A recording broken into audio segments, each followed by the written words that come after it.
Hello, hi everyone. I'm glad that. Oh, I just realized I haven't turned my headphones on. Hi everyone, welcome. Hi Gooey, hi Gail, hi Meadow, hi Bear, hi Angla, hi Moxie, hi Law, hi Ria, hi Gooey, hi Dream, hi welcome. I think announcing anything on Twitter like a day before is cursed because every single time I've done it, there's been something that has like come up the next day. They'll be like, "Oh, I'm gonna need to cancel stream," but then it was like, "No, I don't want to do it. I'll keep going even if whatever." I am in a little bit of pain, so I guess we'll have to see. I guess we'll have to see whether or not how long the stream goes for, because it went away before stream. I was like, yes, perfect, and then I got back up and I was getting ready, and then it came back. So good timing, but oh well, whatever. We'll see how it goes. But I wasn't actually sure what I wanted to play. I also sometimes feel like announcing things on Twitter is like difficult because yesterday I was like, oh yeah, I probably feel like playing Kingsfield, and today I'm like, hmm. But I could be playing Dragon Seeds or Shinobi or Linda Cube or something. I think Linda Cube will have to wait for a little while because I've got some shorter games I want to play first, but it's like eating away at my soul. I need to play it soon. Linda Cube. Yes! I'm so excited to play it. I know it'll take a while. Ooh. There was either a god or a demon who controlled the island, and no one tried to go there.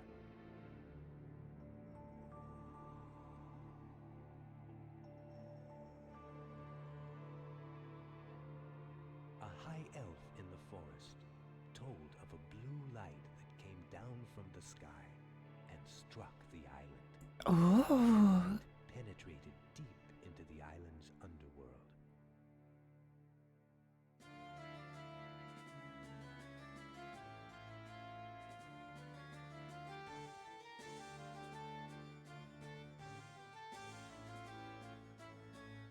For hundreds of years, the island had been carved by people who were challenged and destroyed by the island's energy.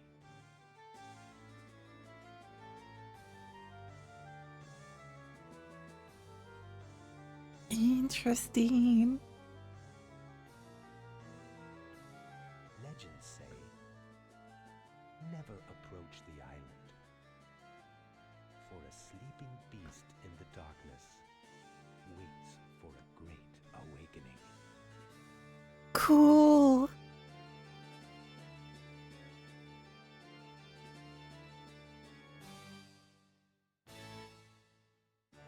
There's at least 3 frames per second more than the first one. Yeah. There's 2 versions of. Well, wait. Hang on. Kingsfield 1 was never localized, so Kingsfield 2 was localized as Kingsfield in English, and then it was localized. It came to both North America and PAL regions, or NTSC and PAL, and then Kingsfield 3 was not localized in PAL regions, so Kingsfield 3 became Kingsfield 2 in North America, and Kingsfield 2 in PAL regions doesn't exist, but this is actually Kingsfield 2 even though it just says Kingsfield. It's a little bit confusing. Also, I'm playing the PAL version because the NTSC version's frame rate is way higher, but it's really inconsistent.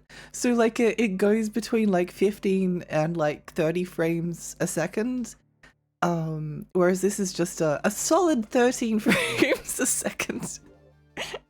So I thought this was the. I actually don't mind the frame rate. The frame rate is fine. The frame rate is fine.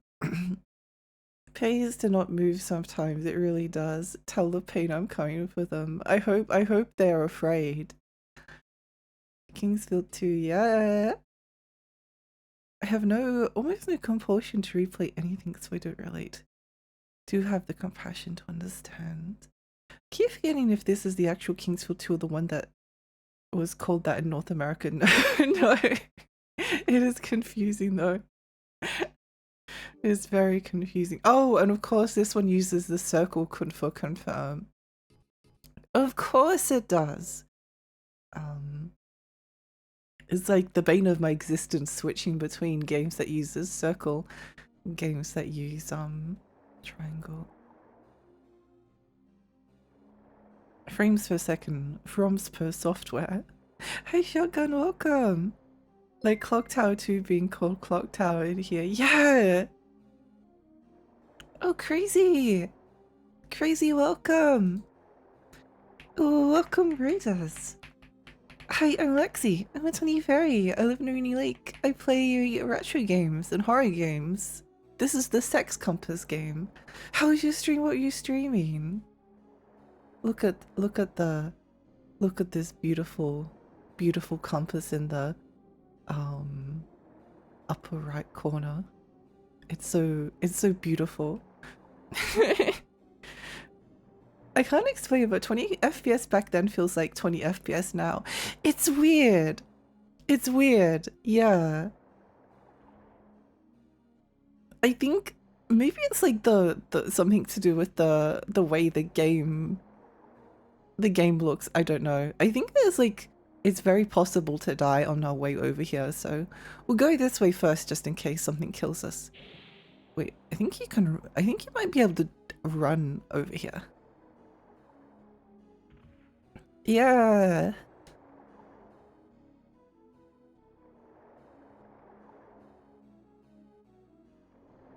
Cute model, thank you. Hi off. Hi crazy. ET was good with streaming Simpsons Hot and Run and then Neopets the Dark Fairy. Oh, let's go. I have to stream Hit and Run soon as a viewer redeem. Herb! Herb!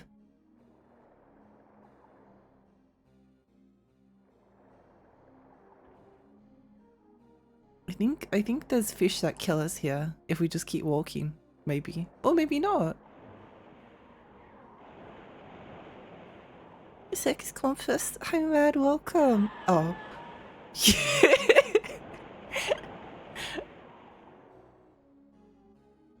What killed us we may never know.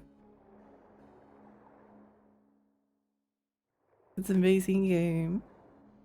In the end game now. Oh, let's go! I immediately died in my first playthrough of this game by moving into the deep end of the water. Oh yeah, there's lots of ways to die immediately.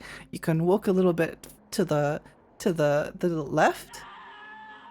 You can get killed by those fish that we just went to.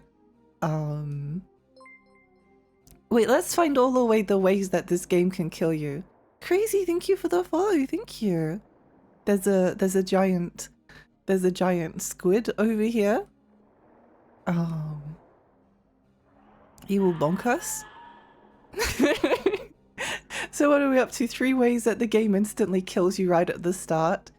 There is like another way. I was playing just a little bit yesterday and I discovered something. We'll walk there quickly. Also, you move really wow. That's like most of my HP. Well, you won't understand. You won't understand the if we lose all our health right there. But there's another enemy over to our left behind a waterfall that if we try to fight it and it hits us, then it will instantly kill us basically. I must look at 6 AM and must wind down. I thank you so much again for raiding. I hope you have a lovely rest. Thank you. Hey Sana, welcome. Welcome, welcome. The endgame gets so difficult. I was getting too upset, so I had to switch. I've never. Oh, thank you for the follow. I've never gotten to the end of Simpsons Hidden Run. Oh, there's a sword.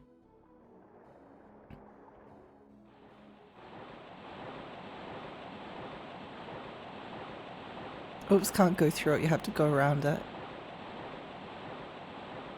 Oh, it's just a skeleton. How dangerous could so there's at least like 4 ways the game can instantly kill you, but you don't have to go into any of those places. Well, you do kind of want to go over there and then just pray that you don't get hit by a fish. But yeah, still not as PTSD as the Kingsfield 1 skeletons. I don't think I had any problems with the Kingsfield 1 skeletons for some reason.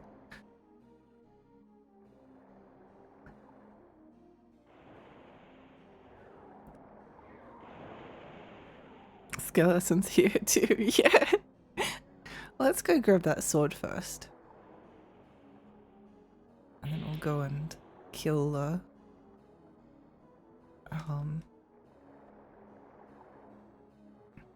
kill the squids.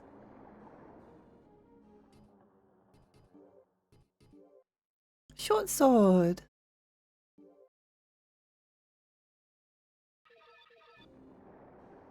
I love when games have like slightly different controls from the not the previous one, but like Shadow Tower is like a little bit different from Kingsfield.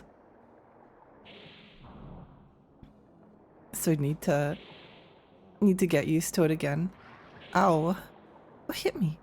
Oh, double squid.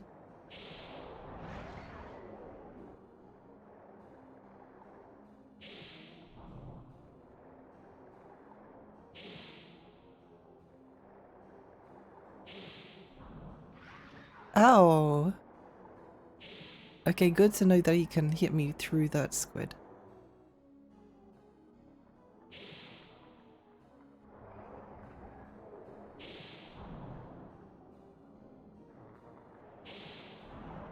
Maybe modern games should like should try releasing games that run at like 13 frames a second as like a design decision, and maybe it'll work out.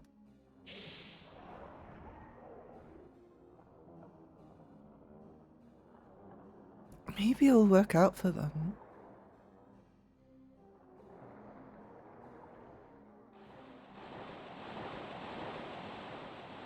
We don't really want to go and fight the skeletons, but I do want to go have a look over here. Even if Pooh's OP card doesn't help enough in the endgame. Oh no! Scary. I have to try and play that game sometime. Oh look, Squid's back! How did you get back so quickly?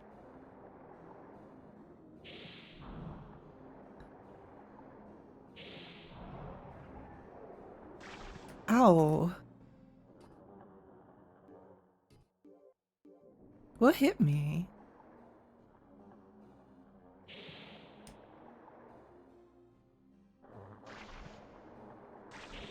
Ow. I don't necessarily super want to fight the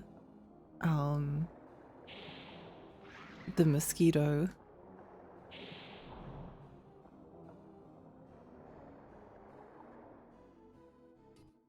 Apparently Kingfield's one's critical reception was Demon Souls' critical reception when it came out. Interesting. This game looks so good. It's very interesting. I really like games that have like repeating textures. A lot of indie games have like copied this, and I think it always looks really fascinating. Especially considering it is a very old PlayStation 1 game.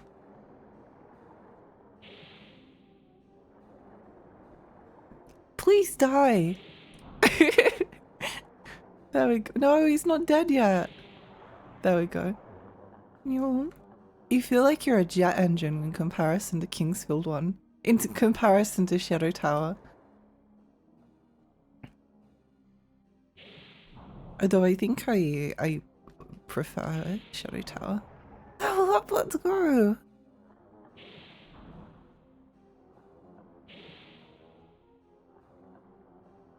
I actually don't know Kingsfield 2 as much well as as as well as Shadow Tower. So I don't feel like I know the first bit a little bit, but yeah. I can run this on a 15-year-old potato computer because they limited the frame rate to 10 FPS. Yeah.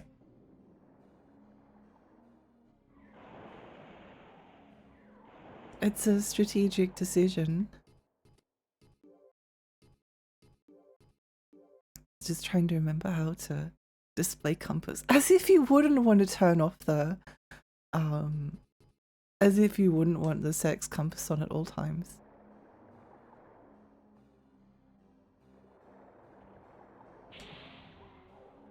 What is even the point in playing if you don't have it turned on?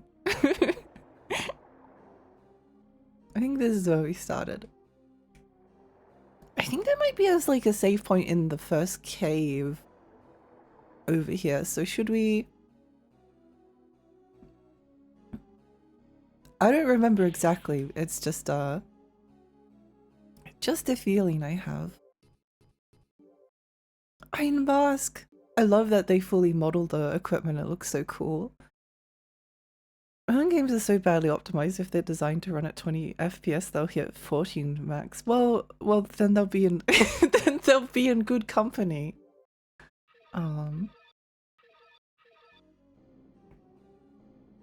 It's weird because I have a PlayStation 5 which I play on pretty regularly, and there's a very like common option to like play at either performance mode or in graphics mode. But switching to graphics mode almost always makes it just feel like you're running through sludge. And it's strange because like I've played loads of games that have like that have had like lower frame FPS, but somehow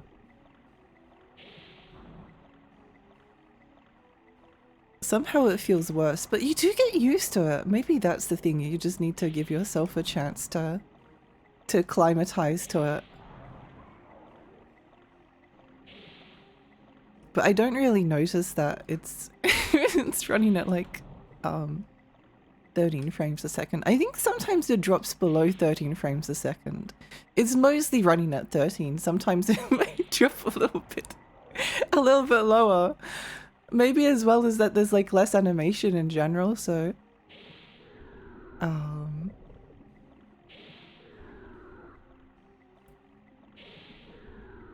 I feel like with Kingsfield 2, whereas with Shadow Tower I knew the game well enough that I could probably like play the game with in my mind, go to my mind fortress and play it.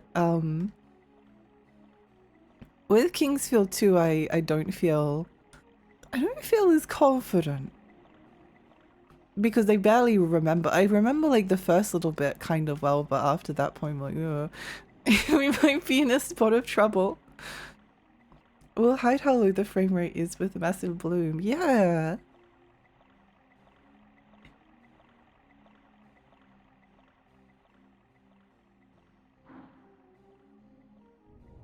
Oh, here we go. Do I really want to fight you? Do I really want to fight you? Do I want to fight this skeleton? Sure. What's the worst thing that could happen?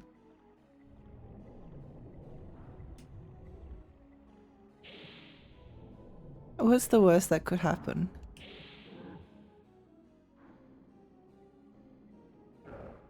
I think we've got lots of room to like rotate around him, so we should be safe, maybe. He's following us.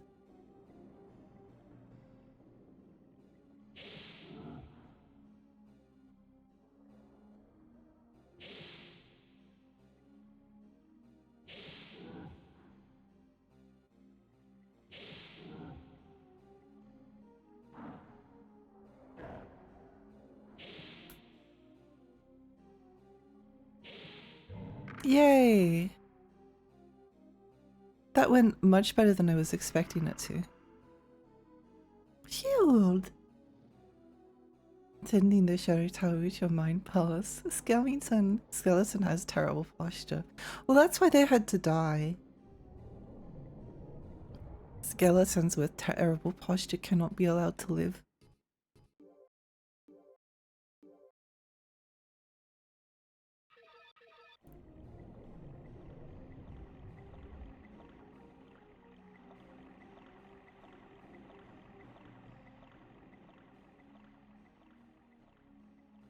What's this over there? Bones?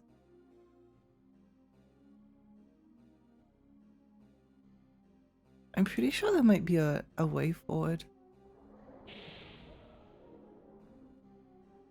Does this require a key or can we just go straight through? No, okay. Well, we don't want to go there. We don't want to go through there yet anyway.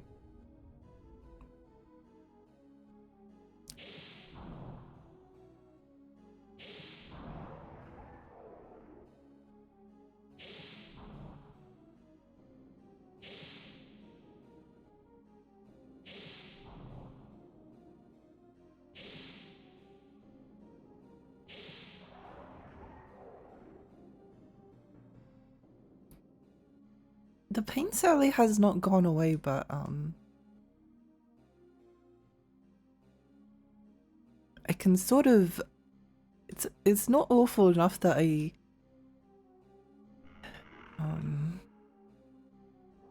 can't ignore it for now, so we'll keep going for a little bit.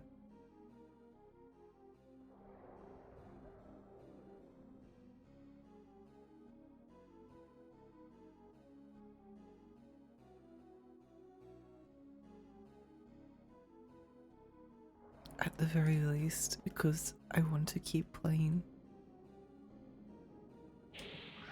Ow, that wasn't very nice.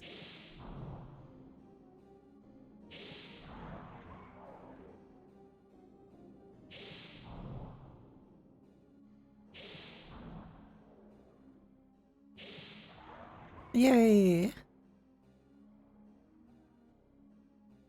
Mind-blowing effects. Hi Lexi, hi welcome! Oh, wait, Lexi. Hi welcome.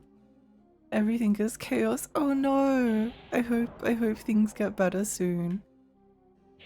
I was distracted by the pain, which is why I greeted myself instead of you initially. Skeleton does have mind-boggling effects. Oh, I want the broken sword. No, let me pick it up. No! No! What's the point of going on?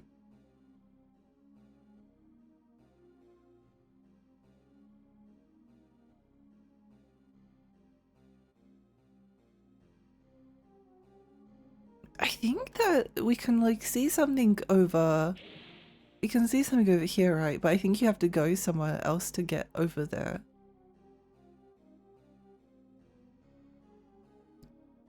I can't believe FromSoft was innovative enough to include a sex compass in their video game.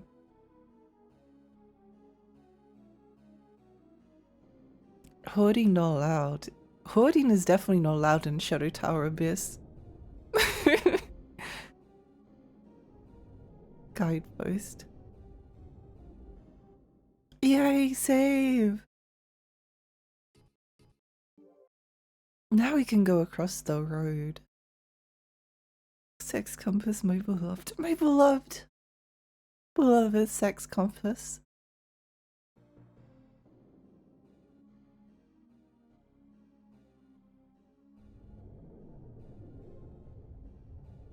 I think one of my dream VTubing accessories would be to have like a sex compass on the screen.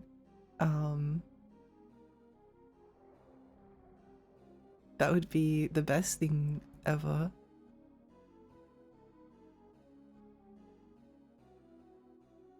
Soldier of Verdite. Stargate. I think that allows us to teleport. But not yet, obviously. Zorth.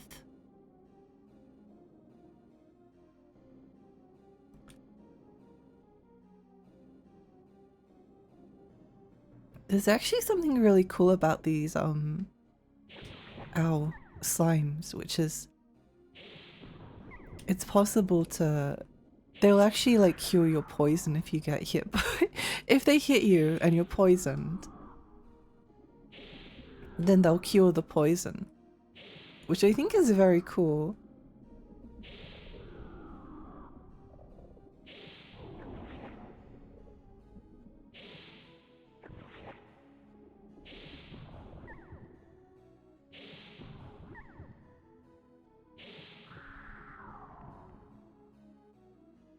I think that's really cool.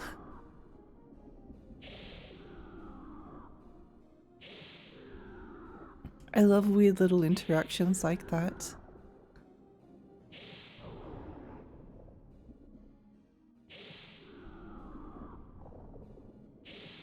Oh.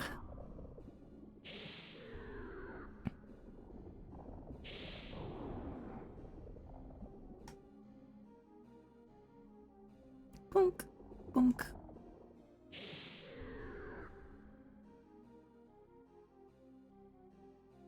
Why is there an X? The X is sex. Yeah. It points the way to sex.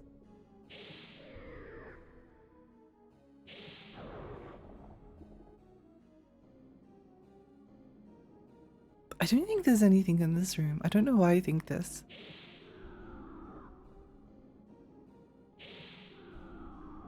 Unlike Shadow Tower, Kingsfield actually does come with a map, which is actually kind of like mind-blowing. Or mind-boggling, you might say.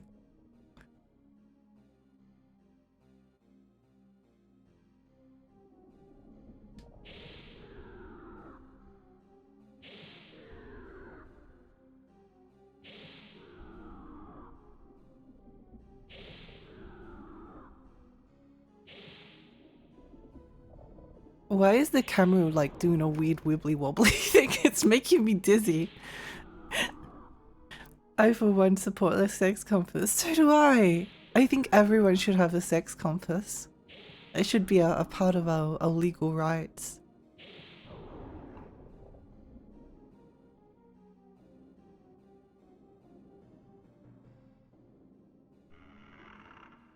Oh, crystal.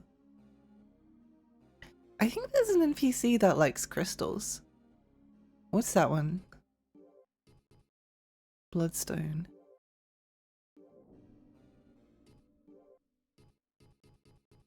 I don't know what the bloodstone does.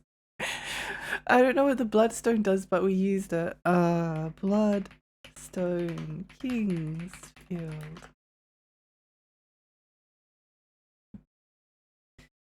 Containing magical powers that cures conditions afflicted by magical attacks and instant cures paralysis. Oh, I see. Interesting. Buy price. Oh, this so they sell for so much money. What the heck? Okay, well we just wasted 250 gold, which is almost all of our gold.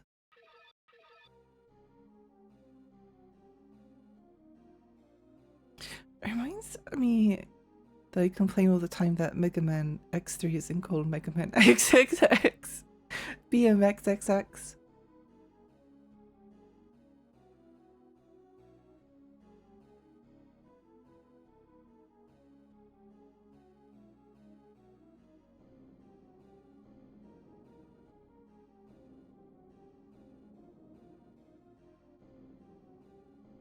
It's kind of fascinating that BMXXX was so controversial.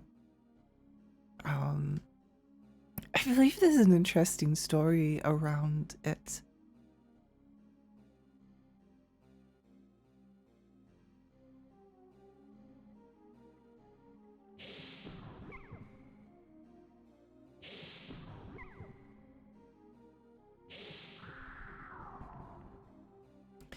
think these snails poison you?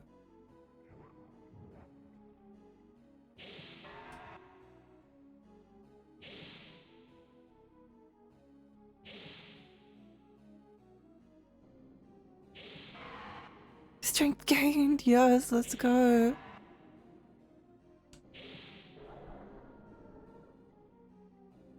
You know, this game is, ironically, even though there are like 4 places where you can instantly die while starting it, it's quite a bit easier than Shadow Tower.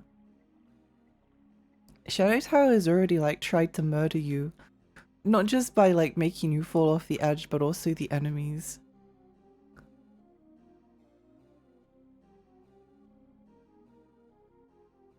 Escape the deadly dungeon in Kingsfield with the legendary artifact known as the Sex Compass. I saw a copy of BMX XXX at CX in City the other week. It was almost tempting just for the laugh. Oh! Oh, that's really cool. Every single time I go to CX, I look for a copy of Barnyard, and I haven't found one yet. I don't think I've ever seen a copy of it though. Or at least I don't recall seeing one.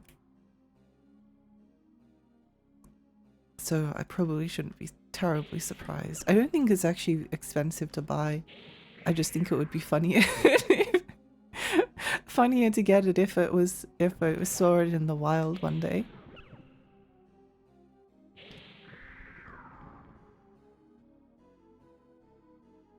It's like one of my long-term goals to get a copy. But I wanna like find it myself. Wait, actually, you know what? I'm pretty sure last time I checked CEX there was Barnyard was available. Somewhere. PS2 and Wii. Where is the nearest copy? In stock online. So it's not at any of the stores? Oh, wait, here, hang on. Let's see, where's the nearest, where is the nearest one to me? How far do I need to go? Where the heck is Arena? Oh, it's it's in New South Wales. Well, I could go there, but it would require a 8-hour car ride or a 1.5-hour plane ride, but maybe it would be worth it. maybe that would be worth it. Campbelltown.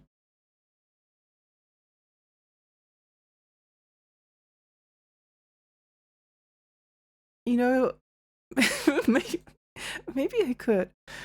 Maybe I could like go on a train bus ride in order to buy a copy of Barnyard. That would be really funny. Well, it would be funny to me. Maybe that's why Linkle Hyrule Warriors is so attached to a compass. Yeah, it points her to sex. She thought that it was pointing her towards like adventure, but no.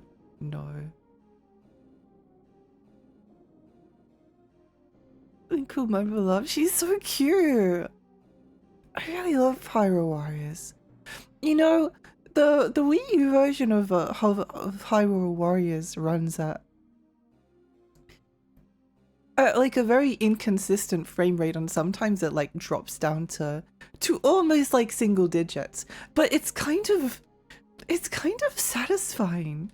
I can't explain it, but like it's fun when you're playing Hyrule Warriors, and then all of a sudden the frame rate drops down so low that you worry that the game is about to crash. I think Donkey Kong Bonanza did that as well. There's like a certain boss fight where the frame rate like literally tanks into the dirt, but it's so gratifying. It's so much fun when it happens. I get so excited every single time the frame rate, and you can like see DK like walking at like single digits, and it's so good.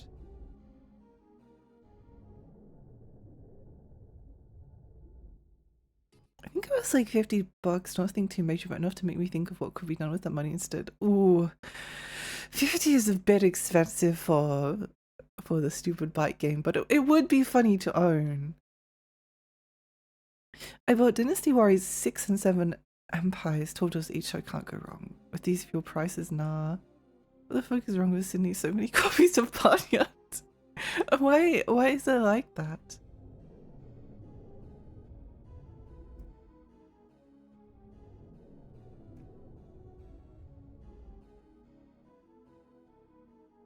That's called goat tipping. I mean, technically it points her towards adventure. I suppose it does.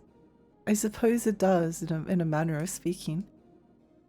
Hi Vivi, hi, welcome. Hope you're feeling better. Thank you. I think I am at the moment, but then I started thinking about it and now it's hurting more, so.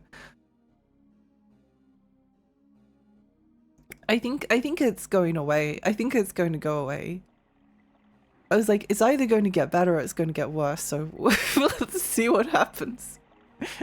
Let's see what happens. What could go wrong? Points her towards her lesbian lover, the OC witch. Oh yeah! Have you played Lunacid? It's a newer indie game on Steam that's kind of modeled on the same vibes as the Kingshill games. Hi James, I have actually. I really liked Lunacid. I really like Lunacid a lot. I was thinking about we can actually like cross the bridge, but I want to go this way. I think the more time that has passed, the more I've enjoyed. I think more positively about Lunacid the more time that has gone on. I really enjoy it. Are you going to come and attack me, or are you just like flying around? I can't tell. I can't tell. What are you doing? What are they doing? I think they're just going to leave me alone. I don't think they're going to attack me. You look like the person that was in the ship that wrecked a few days ago, but it's hard to believe that you were able to make it to shore. Usually when a ship wrecks out here, no one makes it here alive, except for those who are tradesmen.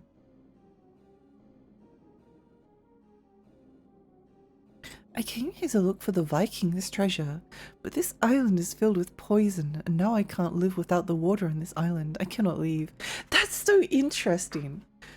I think that line of dialogue is so interesting because you've got something that is like kind of related to the real world, like Vikings treasure. Oh, okay, so it's we've got like a picture of like what kind of persons the treasure belonged to. And then it says, but this island is filled with poison, now I can't live without the water. It's so weird and interesting.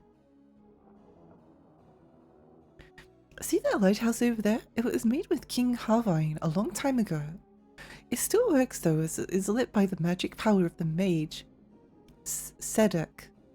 You can easily go over there if you go through the shallow waters, but be careful and watch out for sigils, the dangerous sea monsters.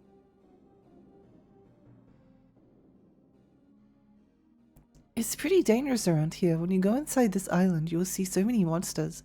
The Kraken's nest is especially dangerous. Don't go near it. Is that it? Oh yeah. No? Yeah. There are some people living on this island, as well as sea merchants. You'd better go explore this place.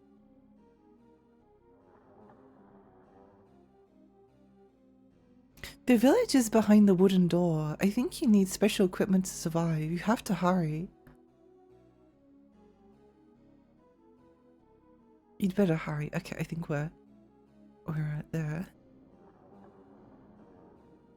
What could go wrong? Famous last words. I'm sure nothing will go wrong. I believe in myself. There's no way that we get killed and die instantly.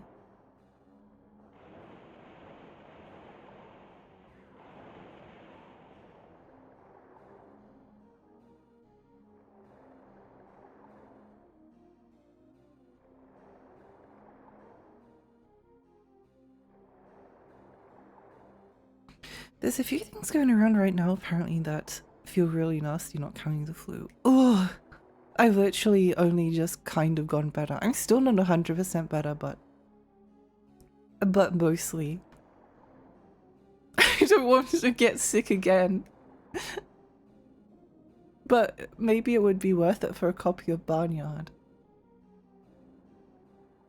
I just really like the idea of like walking into a store and just like seeing a copy of Barnyard on the shelf and then being like, ah, it's the milking game.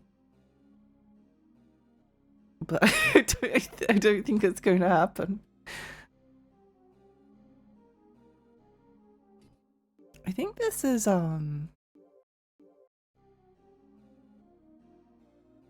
this teaches us magic. Magic land. Yeah. I think I know just enough about. Oh wait, hang on.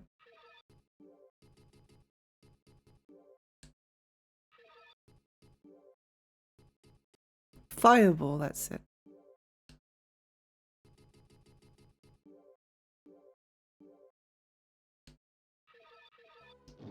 Okay, great, wonderful.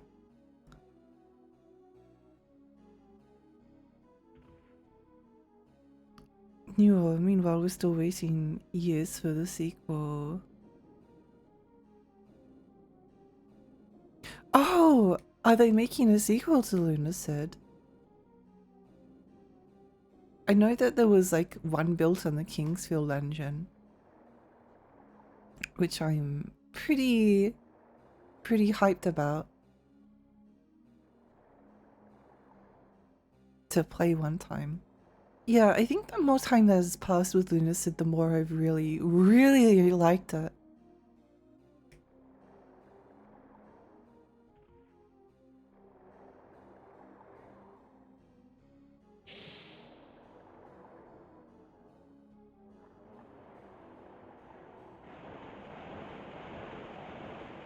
See, nothing went wrong, it's fine.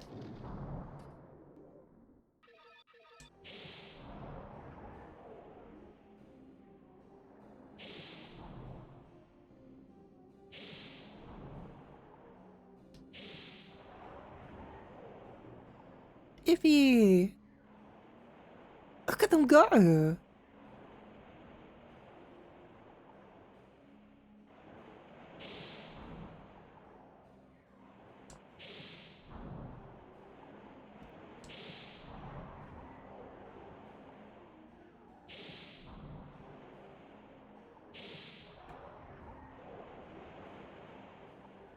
What's over here? Ooh!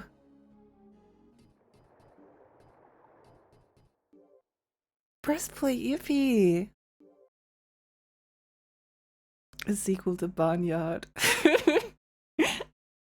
An island full of dangerous creatures, perfect for Lexi. It is very exciting.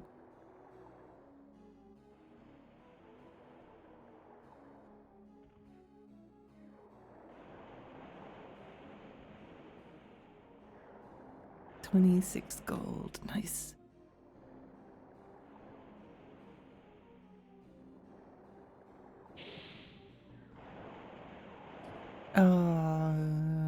This could be a... Oh, we'll be fine. What's the worst that could happen?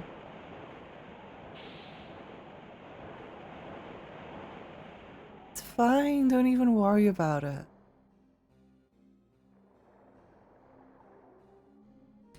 There's a Lena said DLC in the works, if I remember correctly. And the...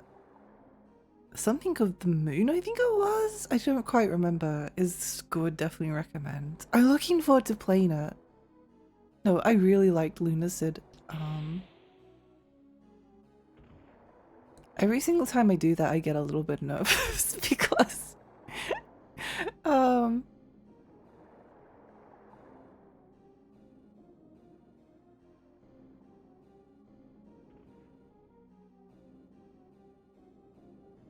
Like, what if it kills me this time? What if I don't quite have enough momentum somehow? I think we should be able to, like, take out the skeletons over here. without any problems. It would be easy. I'm sure they won't instantly kill us this time. The DLC is going big enough the devs to making it a sort of sequel. Oh, it got silk-songed. I see. Okay, that's pretty exciting. It's pretty exciting.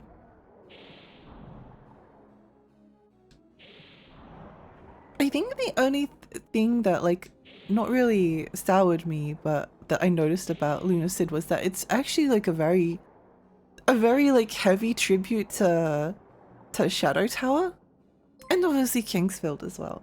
It's like, thank you so much for the follow. Thank you. But we should be strong enough not to get instantly killed by the skeletons this time. Yeah, we survived like one hit, that's great. That's like so good.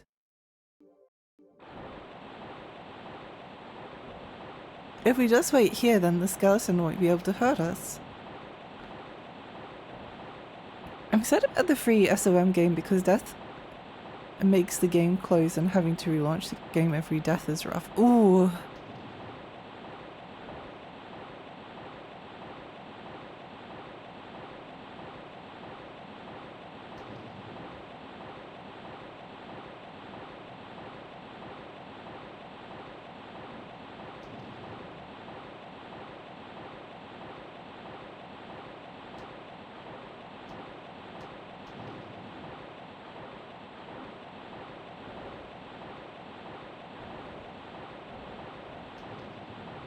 No, I think we might be.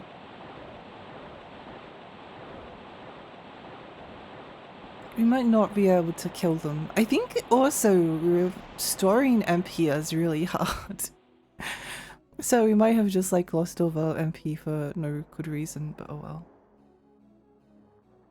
I mean, hi! I love Alexi and Dark Souls. Yay! I love Dark Souls as well.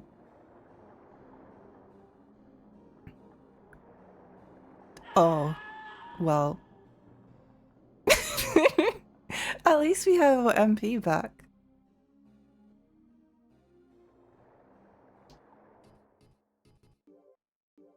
At least we have our MP back. From Inspiringly's raid. Welcome, welcome, welcome. 2 bones, the sex compass at work. It never leads us astray.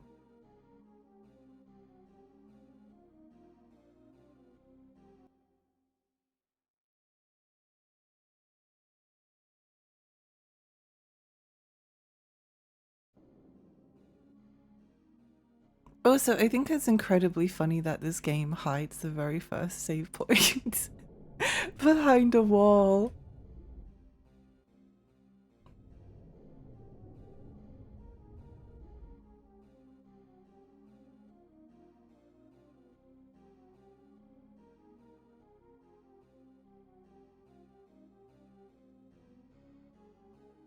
It's actually really funny how quickly you move in this game as well. You're literally sprinting. I kind of think I should talk to that guy again.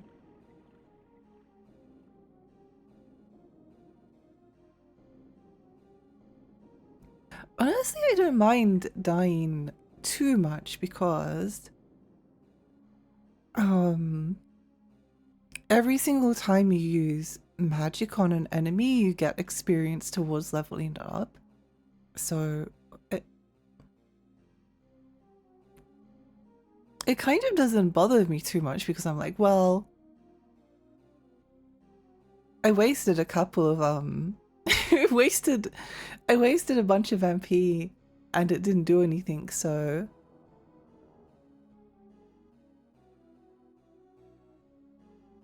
reloading isn't the worst thing. Oh, Shafak, hi, welcome. Saving the game is a privilege you need to earn it by finding the secret room. Yeah. I was actually thinking about Dark Souls 1, 2, and 3 because I played Demon Souls when it came out and I loved it. I loved it. It was so good. It was so good. Especially the Tower of Latria because I really like the horror elements to it. And I like the Shrine of Storms as well. That was another area I was really fond of.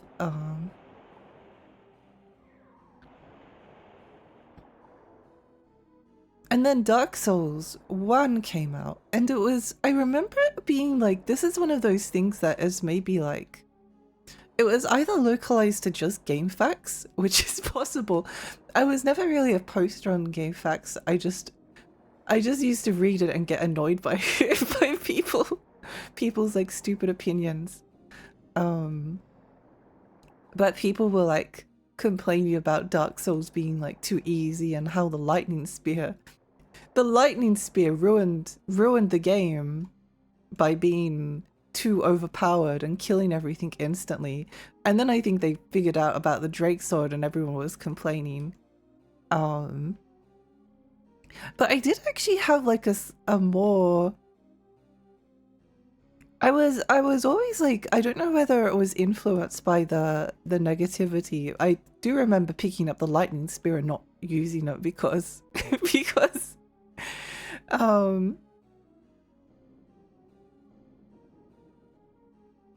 because I heard it was overpowered, so I didn't want to use it. The lightning spear of all things.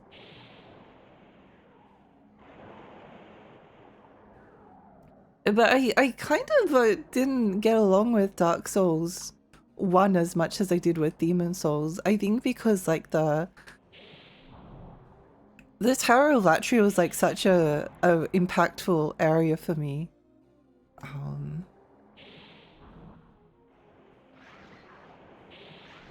Ow. And there kind of wasn't like I never like found my equivalent like spooky, slightly Lovecraftian demonic horror area. So I was always like the tiniest bit disappointed by Dark Souls. But then Dark Souls 2 came out and I had literally the best time of my entire life. I love Dark Souls 2. I loved it. I adored every single moment I spent with it. It doesn't also have like an equivalent of the Tower of Latria, but it does have like some... It did have some like really, at least for me, like impactful... Hey Alex, hi, welcome! She's walking on water. Oh my gosh!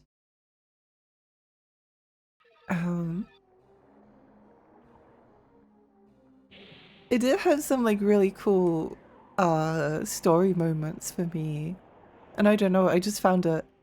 I feel like some of the atmosphere of like Dark Souls 2 actually does remind me a little bit of Kingsfield. And just being slightly off, and I loved Majula, and I loved things betwixt, and loved the ways that it was like different from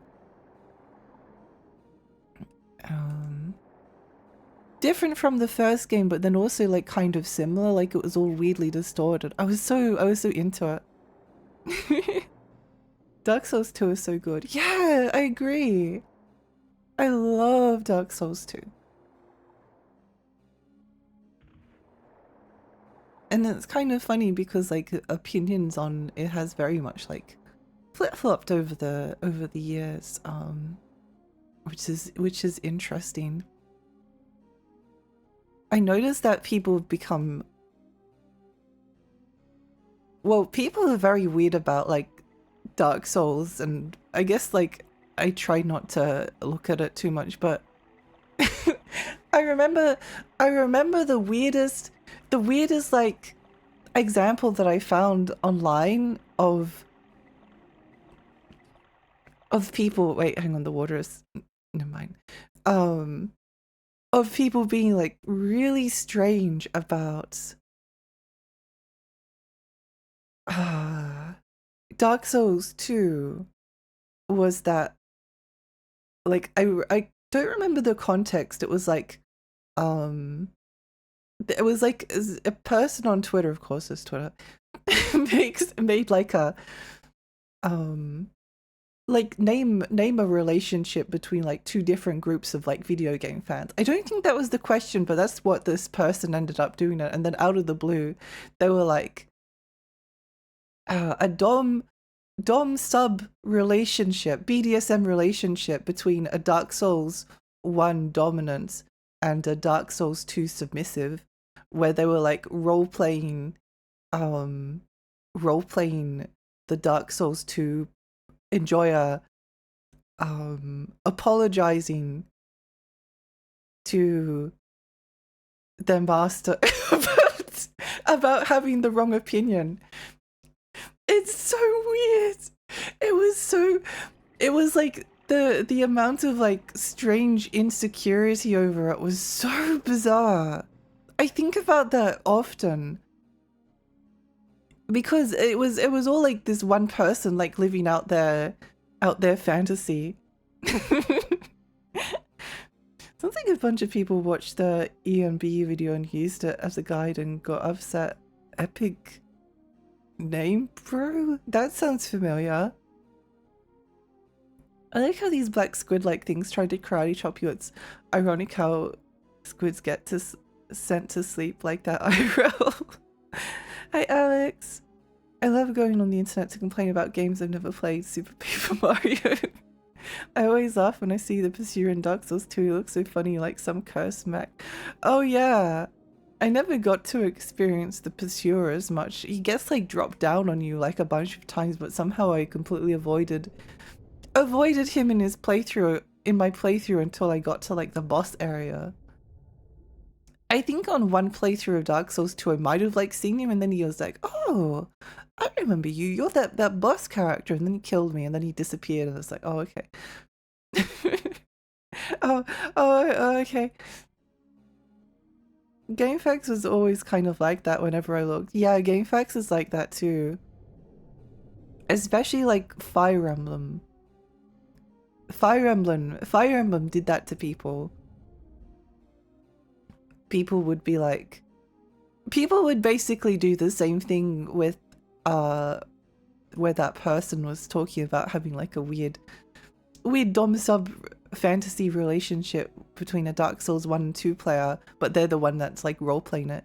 Except with Fire Emblem, it would be like their fantasy would be like a Fire Emblem Awakening fan admitting on like their hands and knees that the older Fire Emblem games were actually like so much better, and Fire Emblem Awakening ruined the entire series. And if you enjoy Fire Emblem Awakening at all in any way, then you are responsible for the death of Fire Emblem and you deserve to die.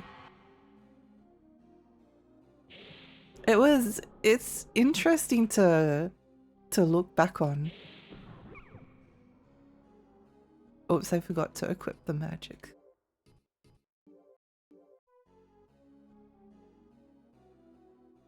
The Deus Ex compass versus the submissive normal compass. Ow.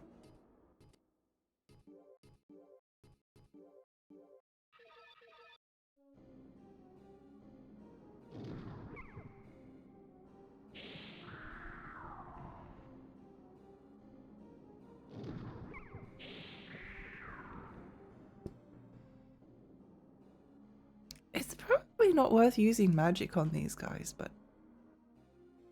I want to. Honestly, I don't know anything about Fire Emblem, but every time I encounter the franchise, I see people talking about incest, and it's very confusing.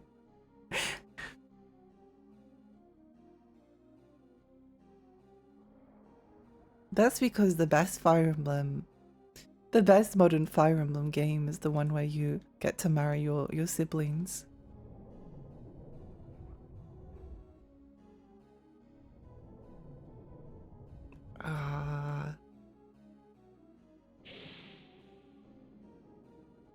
Yeah!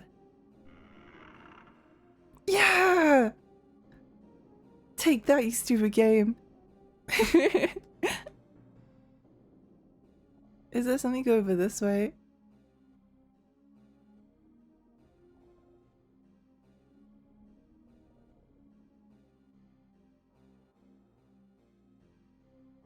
Fire Emblem keeping the incest genre of games alive to this day. Fire Emblem Fates, yeah! I love Conquest.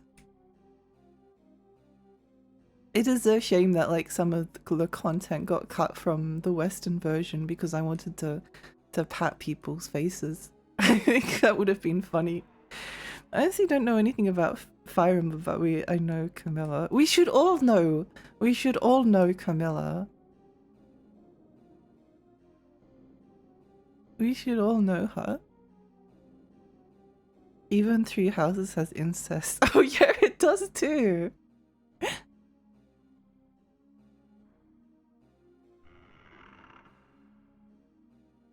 Hello.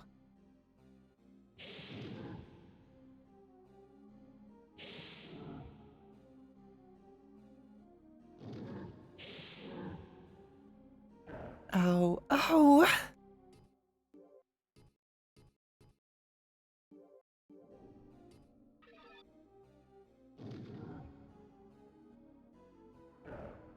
Holy moly. Yeah, there we go. I'm glad that they're keeping the tradition of a skeleton in the chest alive. Surely there won't be another skeleton in this chest. I was well prepared for your nonsense. Ow.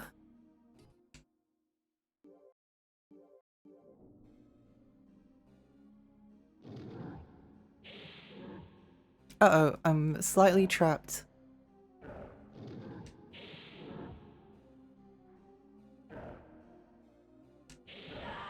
No!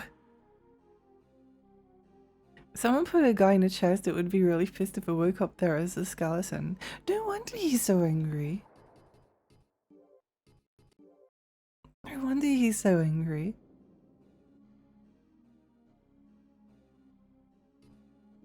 Also, Panda, did I say hello to you before? Hello. I must go to the place of employment. I'll see Tiny Ferret later. Bye, Laura. Have a lovely day. I hate how they retcon stuff like incest in Japan games when they localize them for Western audience, but then you have Game of Thrones. It is interesting. Being a chest skeleton is a living. I wonder what the wage of being a chest skeleton is. Like, do they get paid a wage?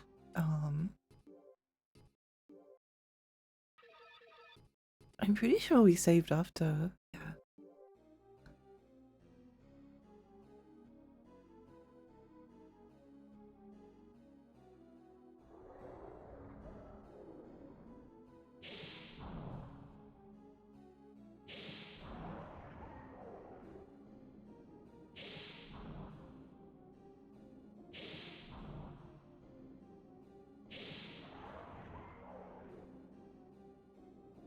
It reminds me of that Hobbit text adventure where you can tell someone to get in chest, shut the lid, wait a few turns, open up, and they're a skeleton.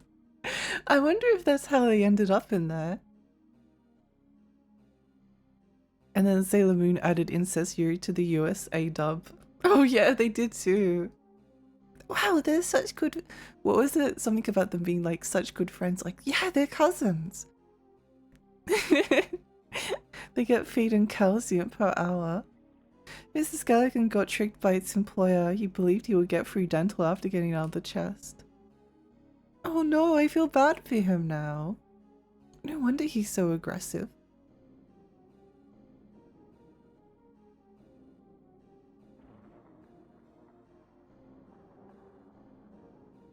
We are unfortunately like a little bit weak to be exploring some of these caves. Not with these guys, but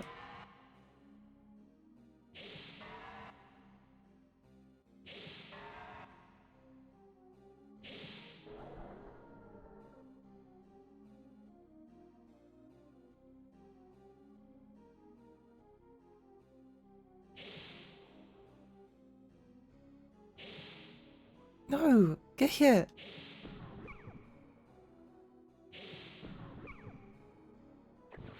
Ow. Ow.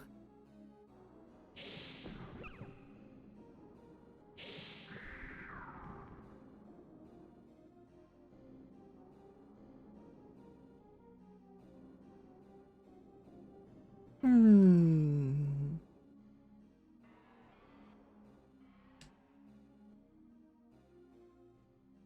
Wait, it didn't? It didn't open? It didn't close on us? Oh, it's this place. You're right, right.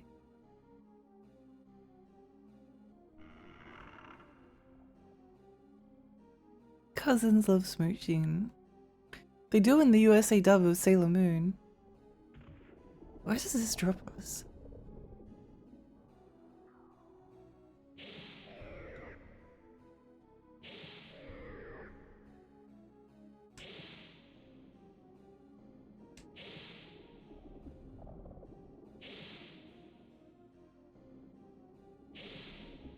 Why weren't you dying? Oh, there we go.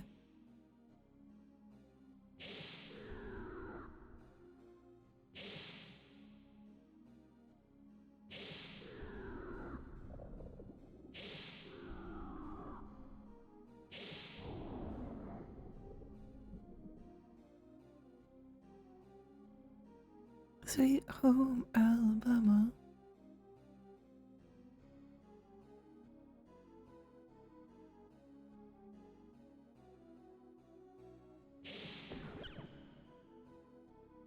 One thing I like about Kingsfield too, oh, is that what's this? Oh, it's just it's just another dagger. Okay.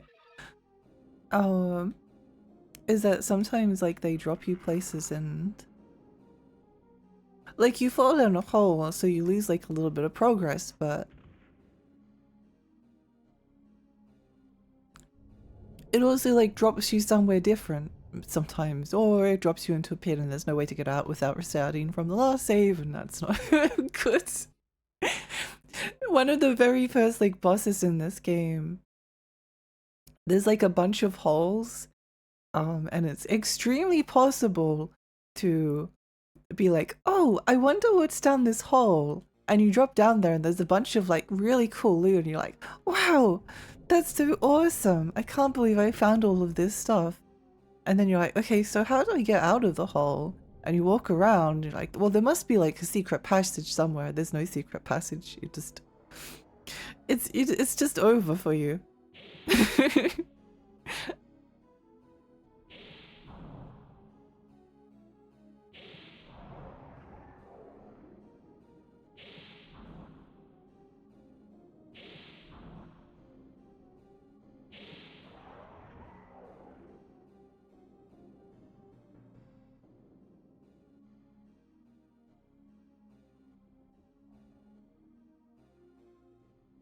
There's a reason why the loot is there. Yeah. Well, there is a way to get out, but there's no guarantee that you'll have it. If you don't have the way out of the hole, then you're just soft locked.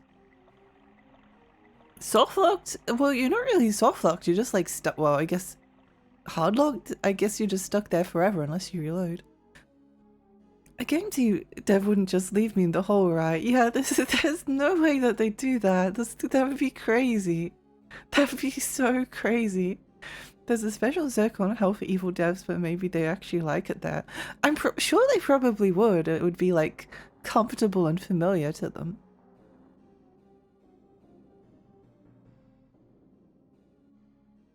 They're like, ah, yes, this reminds me of the time when I I put that hole in the Kingsfield 2, which caused a bunch of people to quit the game and never play again.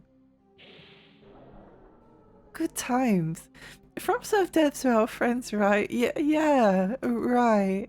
It's totally for our friends.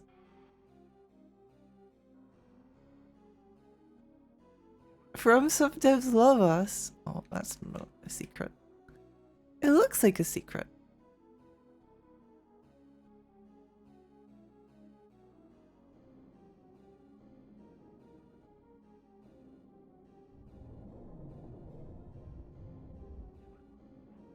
Was there something over here? I don't remember. Did he fall in the hole and get soft locked?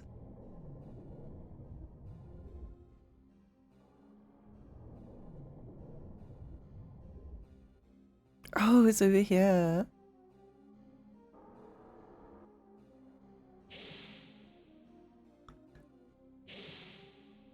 Kingsfield 2 is also like very good at tricking you into thinking that you're like relatively strong sometimes. And then they spawn in like an enemy that kills you instantly.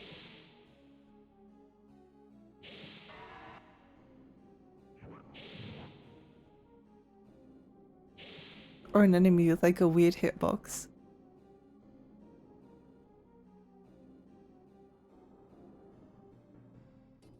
There is a map, but we don't have it yet.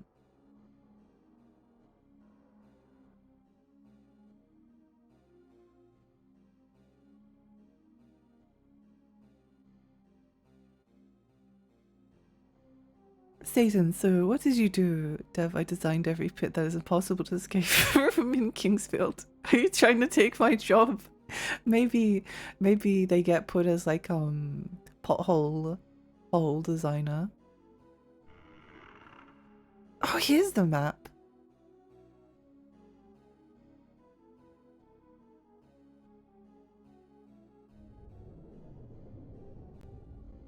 Whoa! Whoa! Save point!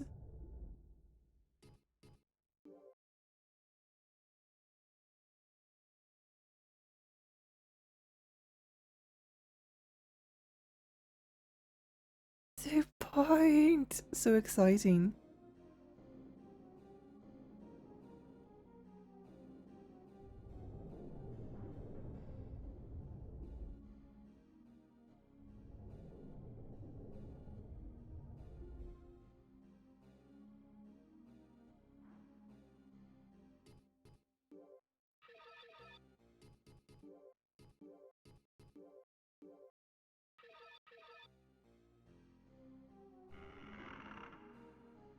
Thank goodness there's no— oh!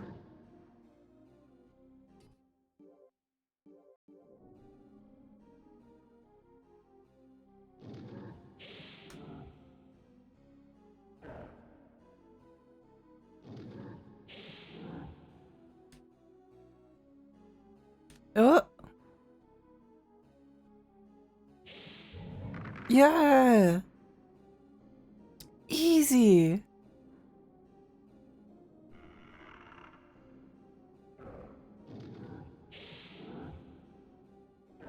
If you kind of like let them get to like the middle of this area, then they're a tiny little bit easier to deal with.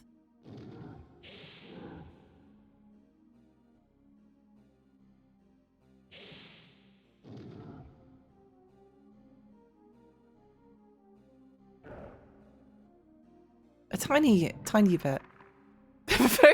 A very small amount easier to deal with.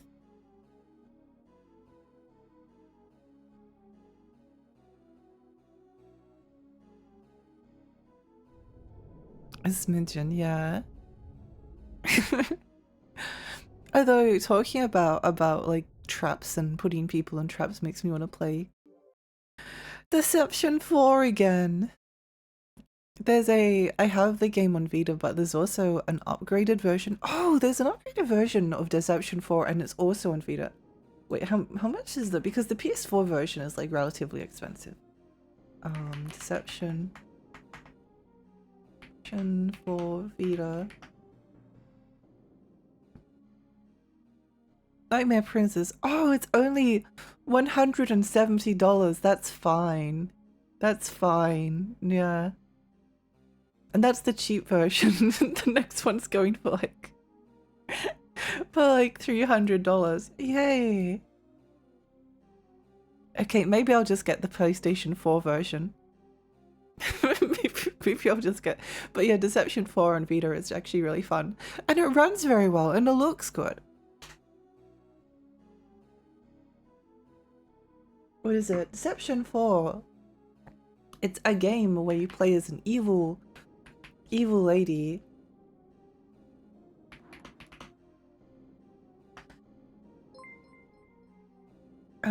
Sylph, thank you for the follow, thank you. It's a game where you play as an wait, maybe this will explain the concept of the game. It's a game where you play as an evil lady, I think possibly working for the devil, and your goal is to lay a bunch of traps around the castle and then lead the people, men and women, into the traps and then cause like hilarious chain reactions. It looks like a good game. It's a really good game. I recommend it. I really recommend it. I don't own the Nightmare Princess version, but I have always wanted to.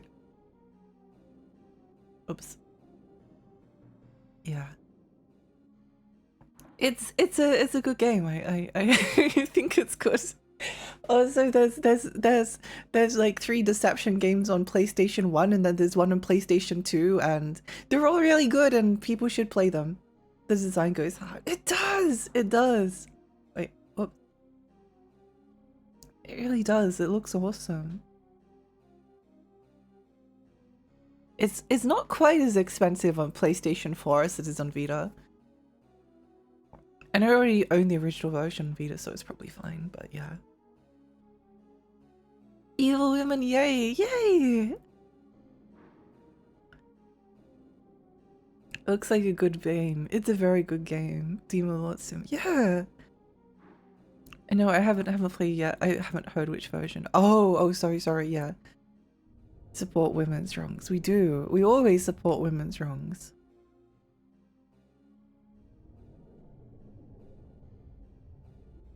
Did I hear like I swear I could hear like someone swinging swords around in this room before. Let me just check. I don't think it makes much sense for them to hide a wall here. It's hard for me to ignore a game with CPT.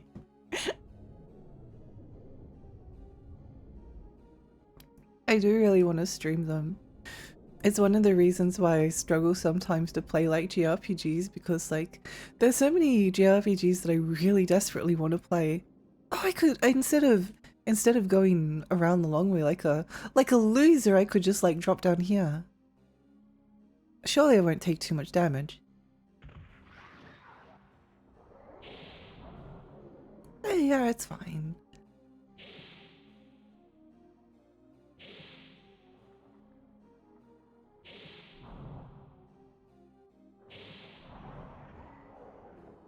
But then I want to play like Linda Cube, but then there's so many other games that I want to play. Life is so hard. Bones.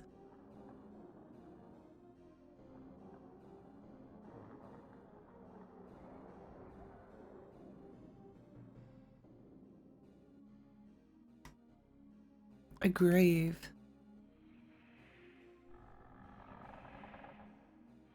Whoa.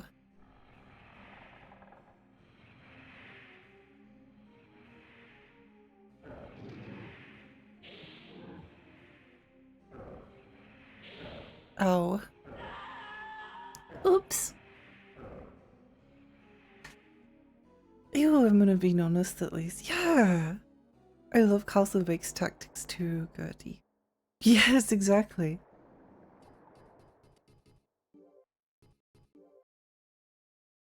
Even in Kingsfield, the strato circle around and hit the butt works. It does.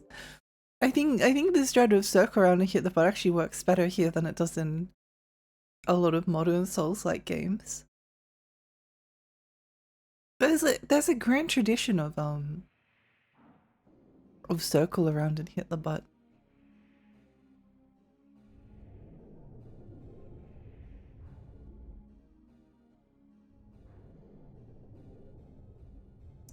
I think I actually meant cognitive behavioral therapy. Oh, of course, yeah.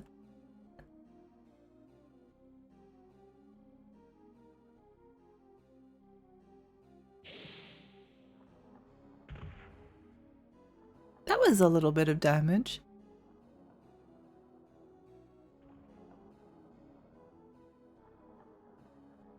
That did a little bit of damage.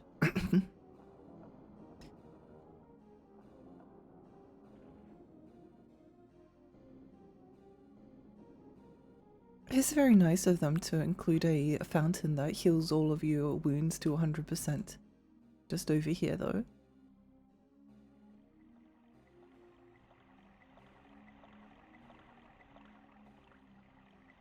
I assume you mean the Vita version Nightmare Prince has been so expensive because I only have the base version. I bought it for like 30 US. Yeah, no, it's the Nightmare Princess version. I really want the Nightmare Princess version because it has a bunch of like really cool extra content. And it's a game that like gets more interesting the more traps and stuff you have access to. I really love the oh, so that is the way you're meant to go.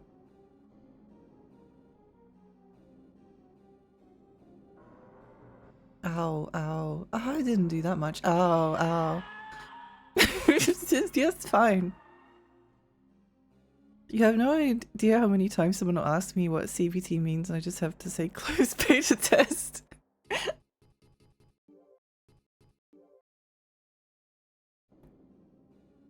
Famous last words. They're so famous. Still hydrated, thank you. Okay, I think the pain has gone away though. That is very good.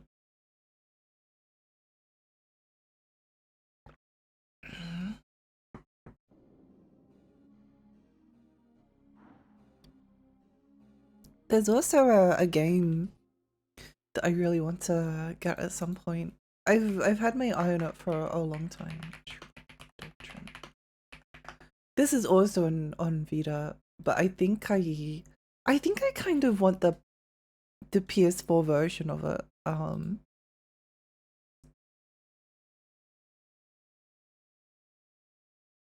Anyway, just because it looks a little bit nicer, but yeah, it's a strategy game and it's incredibly it's incredibly brutal.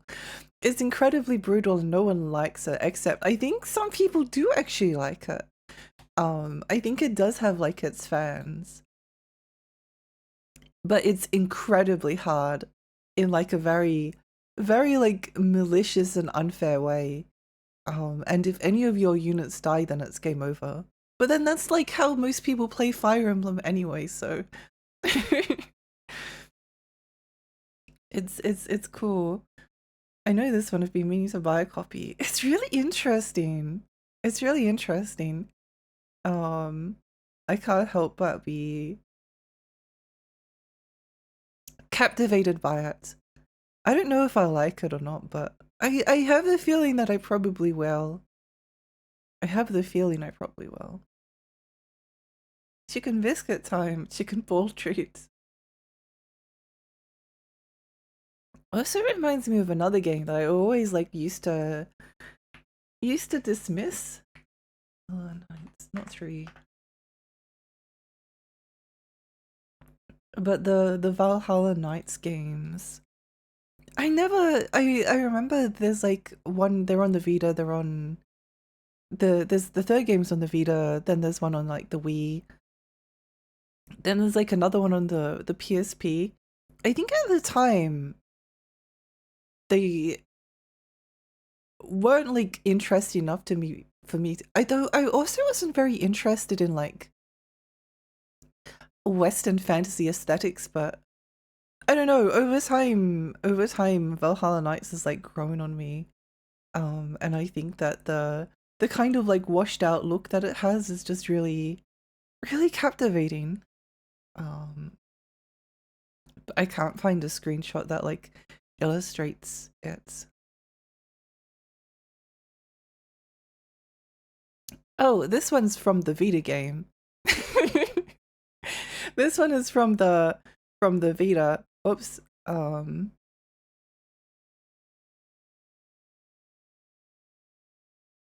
What the heck is an AVIF file?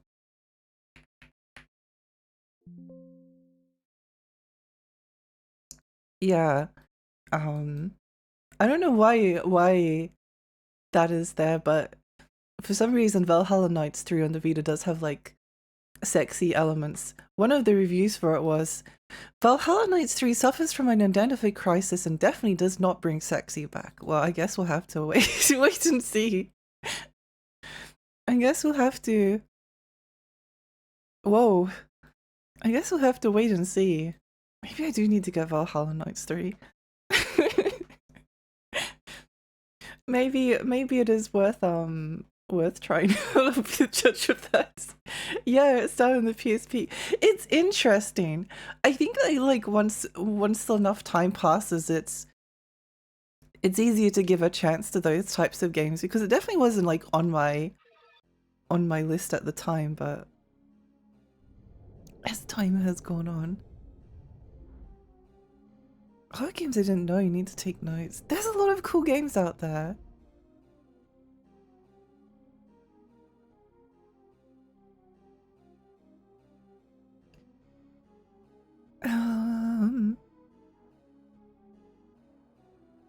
NG not good? Maybe very. NG stands for uh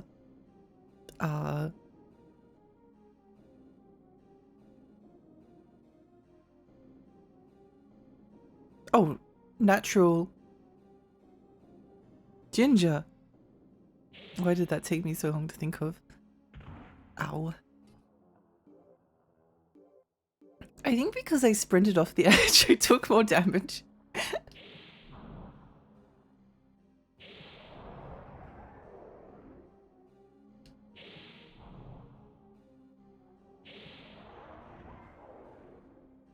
Coin.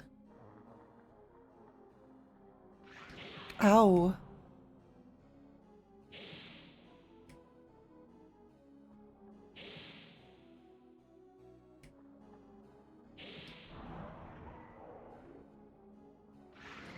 Dengaki no RNG on Wii is one I want to play. Have I seen this before? I might have. Oh, I have seen that. Yeah, I think it has an English translation. I'm pretty sure. It's very cool looking. I love the Wii. It has a lot of it has like a smaller library of like really cool and interesting games. Actually, I think I like most consoles. I can't really think of one I actually dislike because there's always like interesting stuff on everyone. I think the only ones that I'm maybe not. Oh, ow, oops.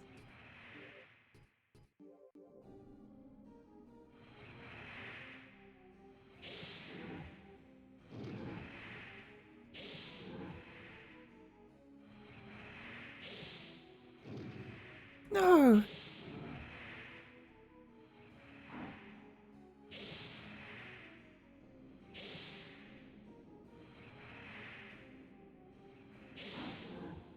Please die. Yay. Was that the skeleton that was over in the corner? It was. You can even do online co-op, you need to find an emote and nunchuck. Oh. I did buy a sensor bar that was compatible with the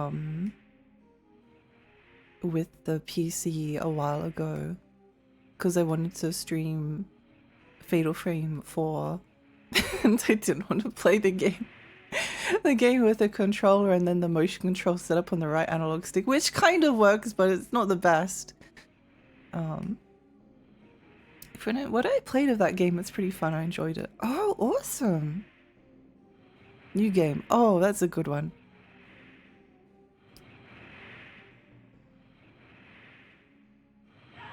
Oh.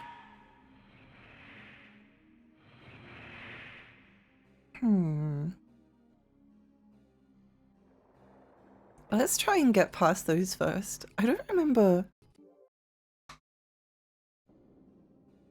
if it's just a matter of like, I think eventually you get like enough HP that you can just kind of like survive it.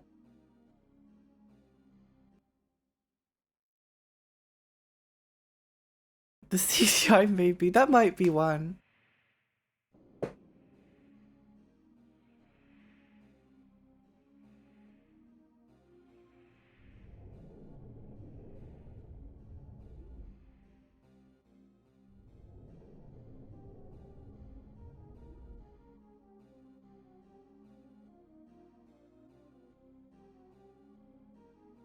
I always feel like I get such like a... Oh, so you do the same amount of damage even if you don't...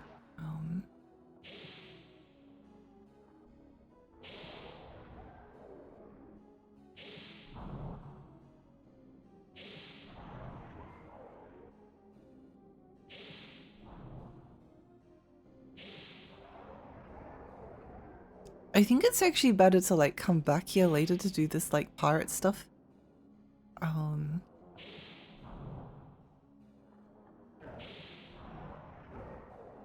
But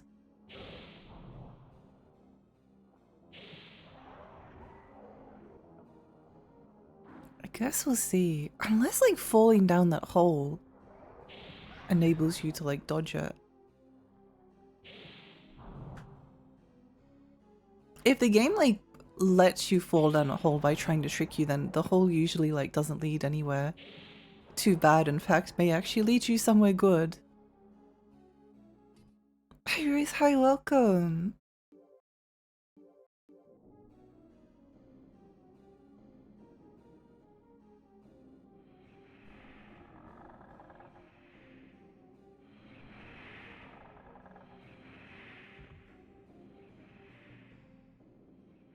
What's behind us? Oh, treasure.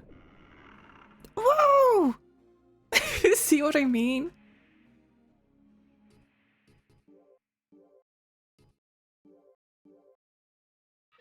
I think the only way to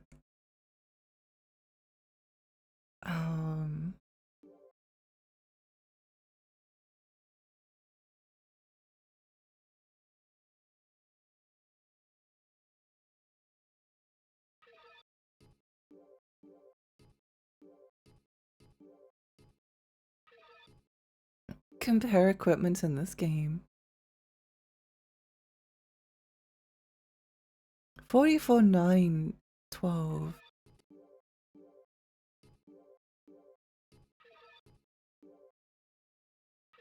Yeah, it should be a good upgrade. Is to go into the strength menu, which is a little bit unfortunate, but you know. This is actually a very old, very old PlayStation 1 game.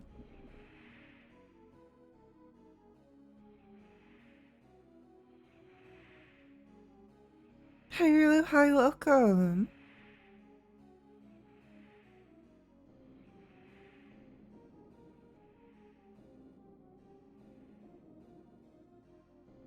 God, the square hallways. I love them.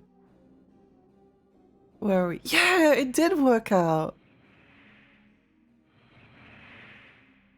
I thought that might be the case. I feel like there's something awful in that room.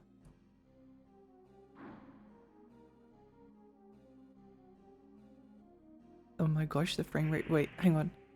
Sorry, I need to do this for... The game is currently running at 10 frames a second. Losing those three frames really does like make quite a big difference. I immediately noticed the dip.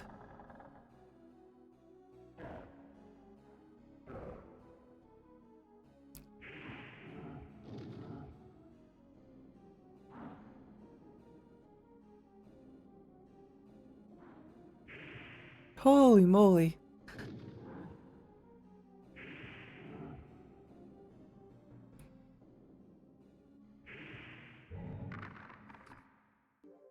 I should heal.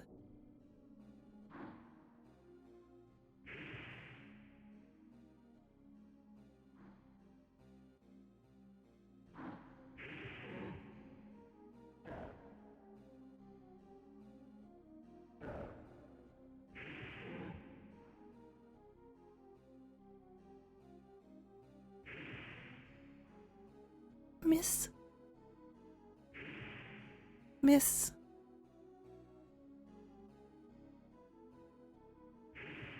Kit.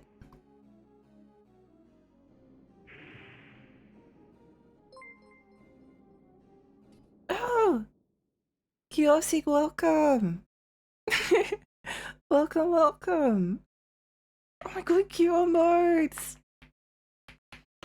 Welcome, Koala! Welcome, Razors! Hi, I'm Alexi. I'm a Tiny Fairy. I play retro games and horror games. How was your stream? What are you streaming? What did you get up to? I watched this dub for 11 hours and 30 minutes. Oh my gosh! It's such a long stream! Well, congratulations on your long stream. Hi, Shot, welcome! Hi, Nas. Hi, Koala. Hi, Luna. Here for the real Dark Souls. The real Dark Souls begins here.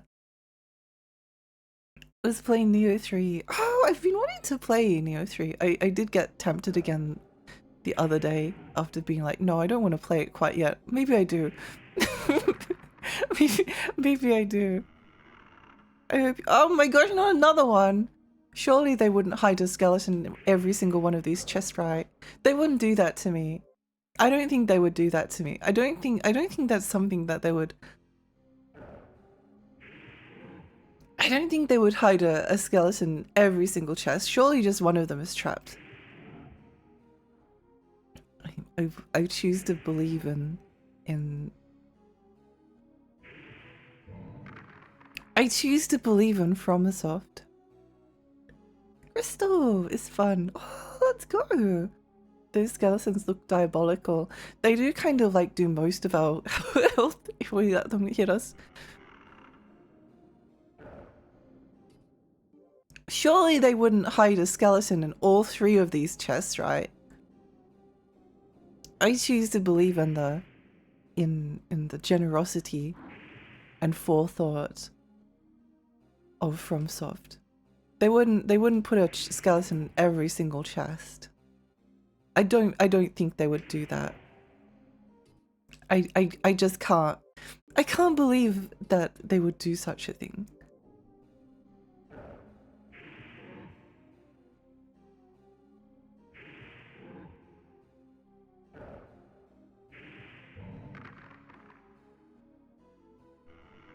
Yeah, you know, skeleton.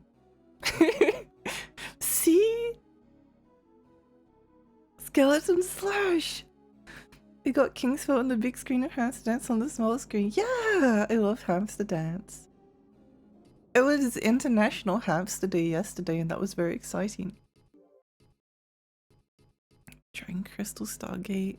Pirates met Bloodstone Verdite. Verdite? What does Verdite do?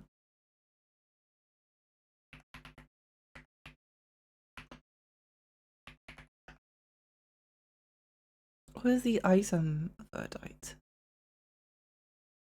Raises magic power by 1. Oh, I think I think you can sell it. Verdite item.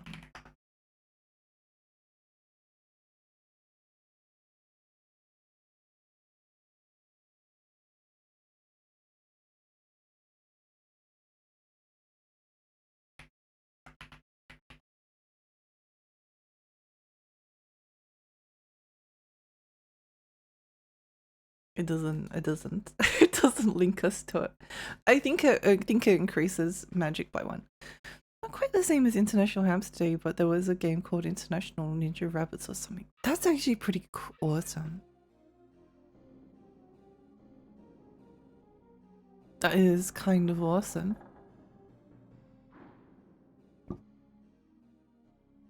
Sounds like there might be skeletons on the other side of that door. This led us down, didn't it?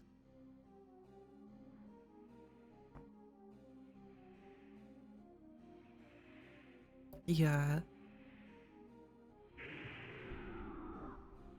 International Hamster Day in Australia. I had the horrible realization the other day that I might never be able to see a hamster. I might never be able to like have a hamster IRL. because they're not allowed in Australia. And that's really sad. You know how Rhiannon hopes every chest is not a mimic, but she falls for it every single time? That could be us. But what if? I could only hope and dream.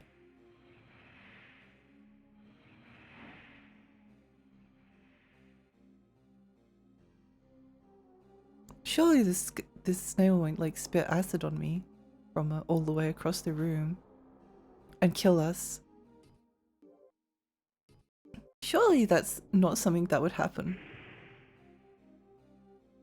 You know, I'm gonna kill the ones up the back of the room first. Are we poisoned?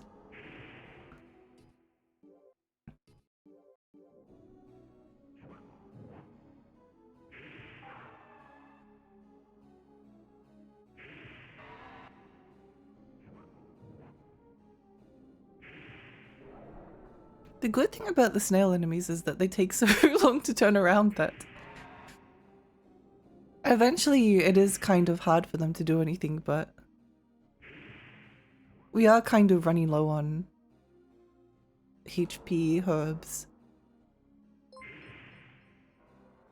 Oh my god, it's Trump! What the heck?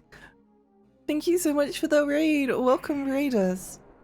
Hi, I'm Lexi. I'm a tiny fairy. I live in Rainy Lake. I play retro games and horror games. There's an evil snail trying to kill me and melt my bones off with a stream of acid. How is your stream? What are you streaming? I think Kingsfield 2 does count as I think it does count as a horror game.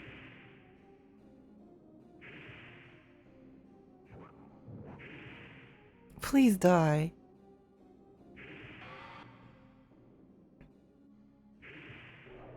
Yay! Bee! Hope you're having fun with Kingsfield 2. I am! I'm having a lot of fun. What did you get up to?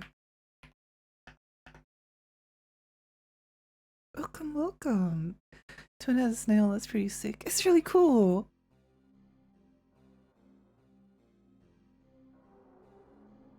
99% of a mimicker still means 1% treasure. There's always a chance. There's always a chance that there might not be a skeleton in the treasure chest. You don't know. I think that was just another dagger. It was just another dagger. But it looks so pretty. It looked really pretty.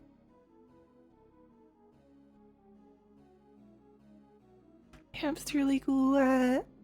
You know, there's a dress first death game. I don't remember if that's the name.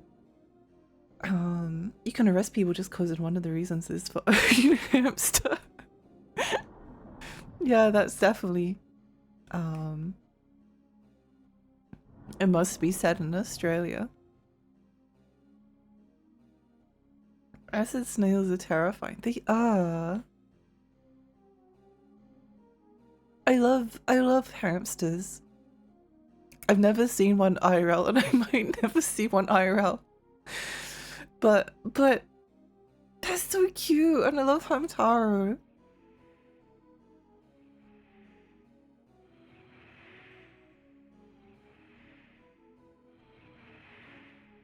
Yep.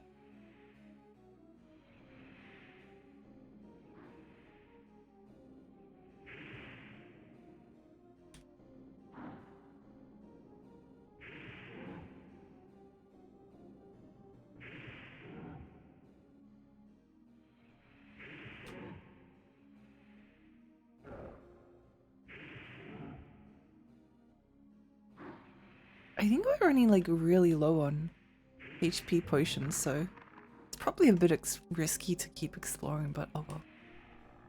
Surely there won't be like skeletons everywhere. Hey, hang on. Where are we?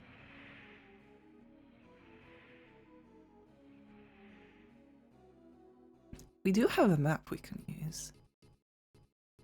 Pirates map. Oh.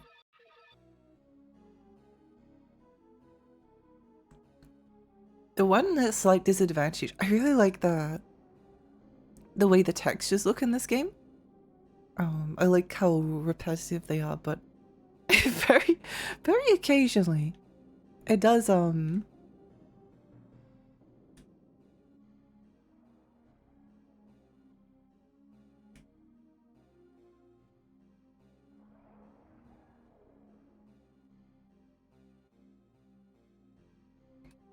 occasionally it does kind of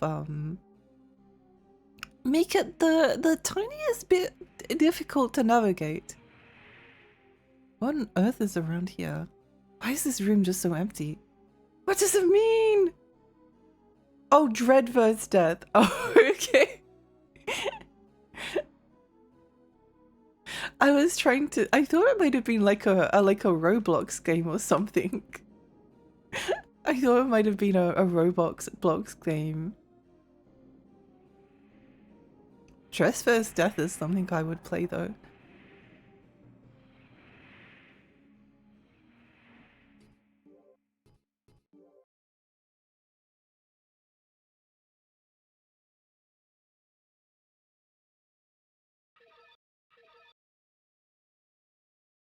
If you don't have fun, don't die. Thank you. I will try very hard not to. I was playing Stronghold, a D&D kingdom building game from 1993. Oh, awesome. PC. 1993. Have a look. Oh, that does look cool.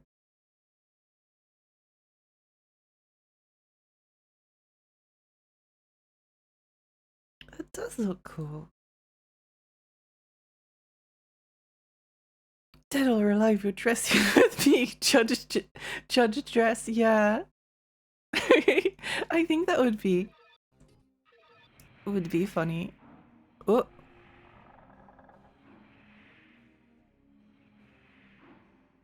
No, not more skeletons. It's a little bit scary knowing that the skeletons can like kill you instantly whenever they so choose. See? The only hope is that you have to just like hope that they're a little bit stupid and they forget that you exist.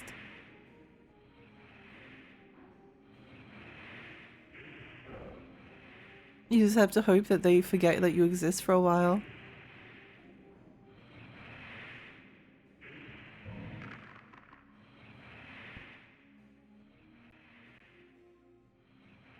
Was that the snail room down here? It was. I don't want to fight the snails again. Kingsfield. Hi, Kaz, welcome!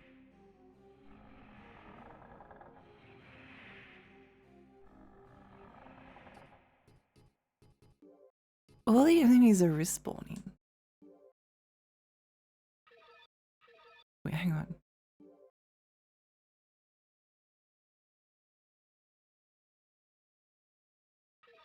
I'm trying to remember which areas we've explored. So those stairs, I think, take us back towards the rest of the island. And that leads us up from below. I don't think we've been into this room. I can tell that there's an enemy. There's enemies. Oh my gosh, there's like 3 of them. Oh, not even scared.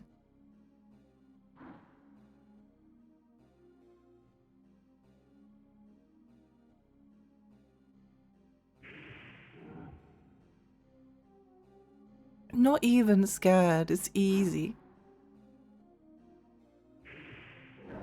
Ow.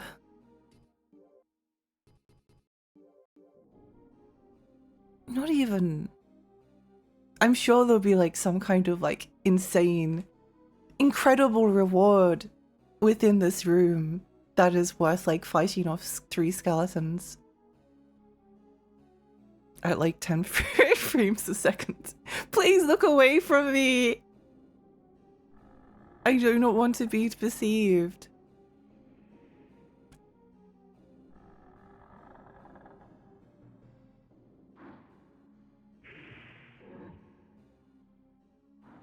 Okay, we've got the ultimate strategy. It's what we do.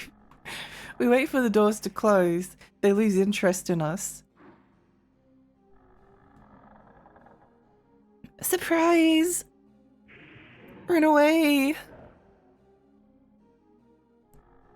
Infallible strategy. Dear or alive, don't get married if you want to live. Never trust anyone. There could be a skeleton in the sky. You could even be a skeleton if you look inside yourself. I don't think that's true. I don't think there's like such a thing as like skeletons hiding among us. Okay, please look away from the door.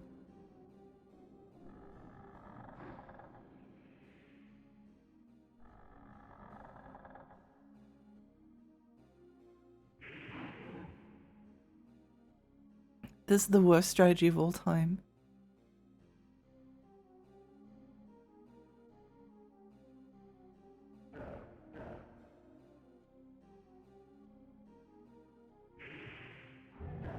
Ow. I shouldn't have compromised door strat. Door strat is the only way we're getting out of this alive. I wish they said something every time they attack, something annoying like, I have a bone to pick with you. And all of their lines overlapped. Oh, that would be amazing. There's oh, what is it? There's a channel I really like.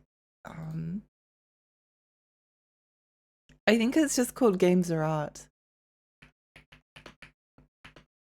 I don't remember if I've showed this to people before. Games Are Art channel. Yes, here we go. I'm trying to remember which one it is.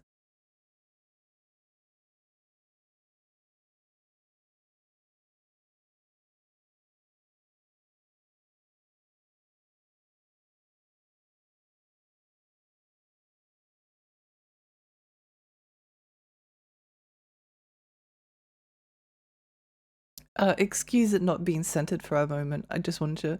It will be centered eventually. There's some really good ones in here though. Oh, this isn't the one I was thinking about, but it is interesting. What do you decide, Sinbad? Oh, wait, hang on. For some reason, it's in widescreen. I find your honesty appealing, Sinbad, but I fear the cost may be a few things. You respect your love, your passion, your soul. Yes, the meager version of Sinbad. Then say no more.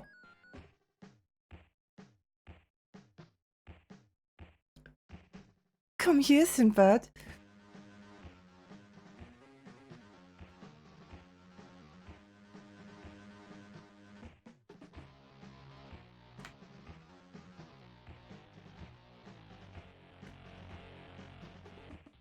What is she doing? Is she eating him? It's a bit confusing. The cutaways to the lips and then back to the like the hellfire is so funny to me.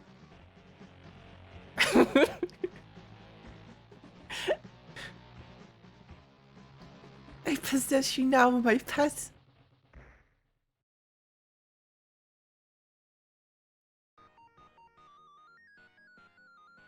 You feel very dizzy. Yeah, well that's Sinbad. Where's the one that I'm trying to look for?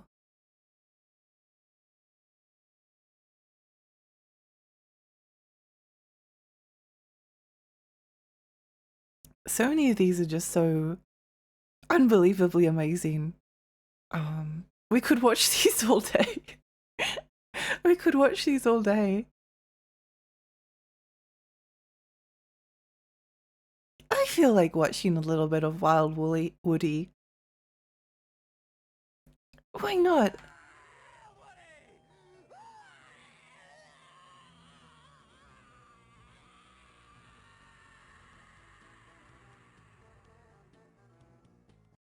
I need to play that game. Actually, let's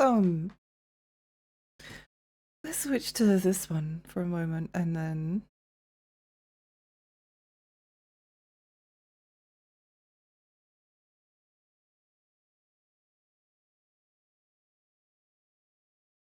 oh, it's too difficult. I can't be bothered. Never mind. That's enough Wild Woody. I won't show you the one, but anyway, that's my favorite channel. That's my favorite. Only this version has anything like this from memory. That's so funny. Sinbad became a good boy, huh? He did. Hi, Bizio. Hi, welcome. Sin is consuming Sinbad. It's so ironic. I've spent hours watching that one, honestly. It's so good. Did the autoplay to Ancient Roman OST? Yep. Yeah. The ending to Wild Woody or something. I haven't seen it yet because I want to preserve my innocence until ow.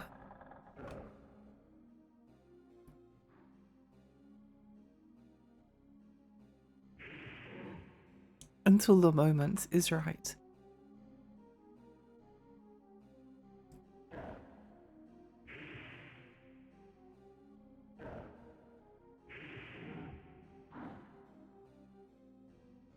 I'm going to be really upset if we die to these skeletons.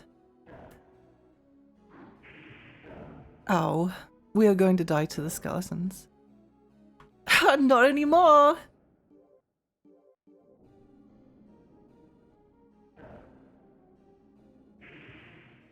Oh, we're going to die to the skeletons. Oh, just kidding. Locked? What do you mean locked? What do you mean locked? Get me out of this place. Get me out. Get me out. Let me out. 1 HP in a dream. 1 HP in a dream.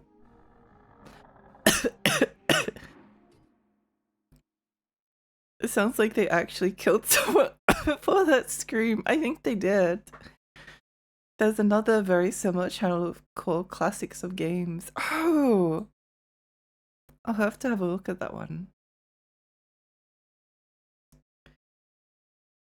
I wouldn't spoil a game you might play on a game you would never play. Oh yeah, I wasn't worried about being spoiled, but yeah.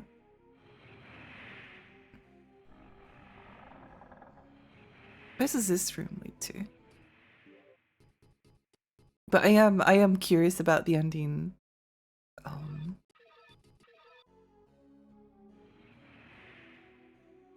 There was a channel that featured game overs of different games, but I forget if that channel is still around. Ooh. Another one that early in like YouTube's lifespan, they pivoted to no commentary let's plays. Also stopped. Aww. I visit all luck while I do my morning routine. Good luck with your morning stuff. Surely the fall damage won't kill me. Oh. Well. You know what? Let's come back here later. let's do that. Let's do that a bit later.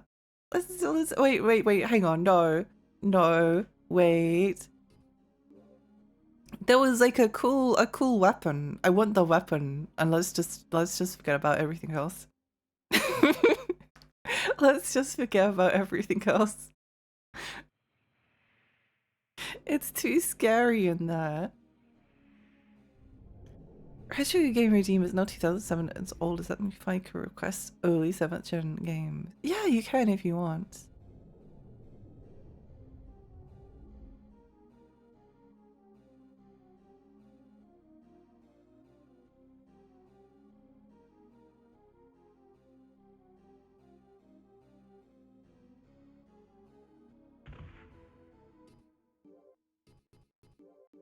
Holy moly, we went through so many.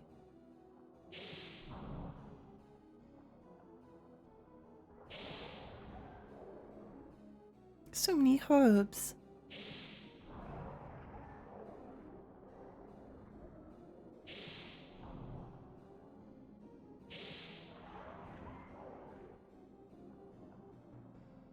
Let's not go to Camelot. It's a silly place. It really is.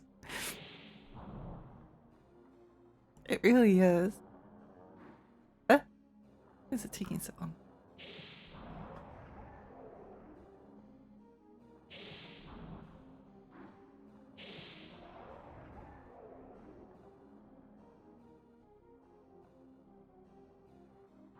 Still 22k short on the redeem, so it'll take some time, but I'll come up with a good one. Awesome!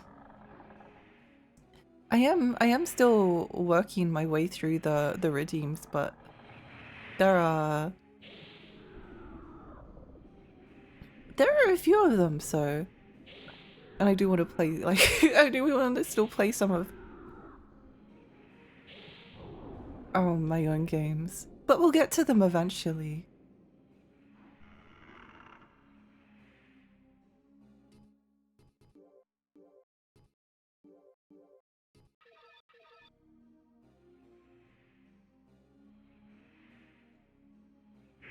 I think for better or worse, all of the games that have been redeemed are games that I want to finish, so technically I don't have to finish the games if they're redeems. Well, I mean, I don't have to finish I don't have to finish any games. I don't have to finish anything. But oh,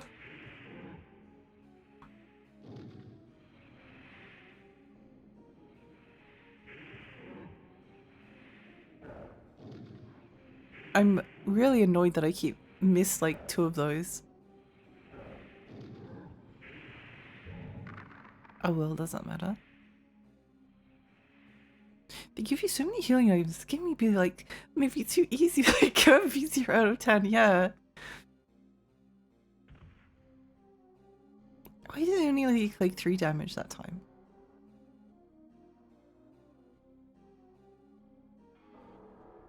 This game is too easy. It gives us too many healing items.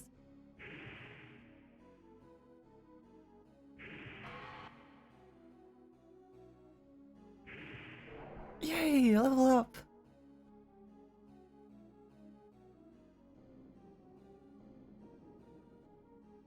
Easy baby game for babies. B-movie game came out in 2007. I guess I know my pick. Oh no.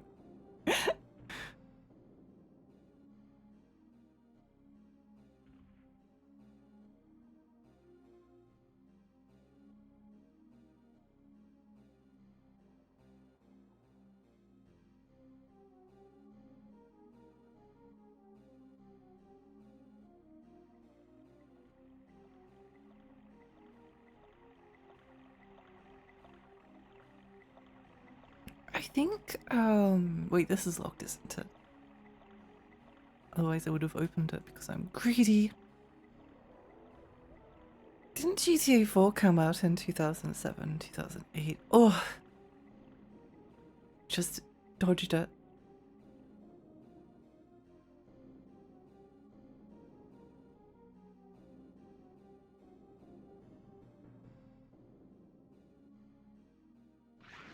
Ow.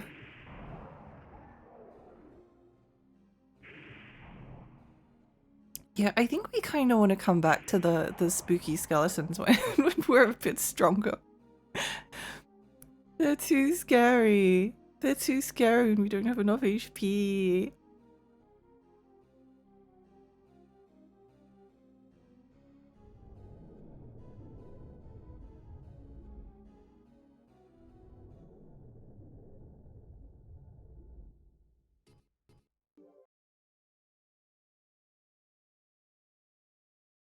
I don't mind streaming like more modern games, but I get anxious if I'm not in the retro category. The retro category is like comforting and familiar. So I want to stream games that are old enough that people don't get upset if you stream them in the retro category. That's my main motivation.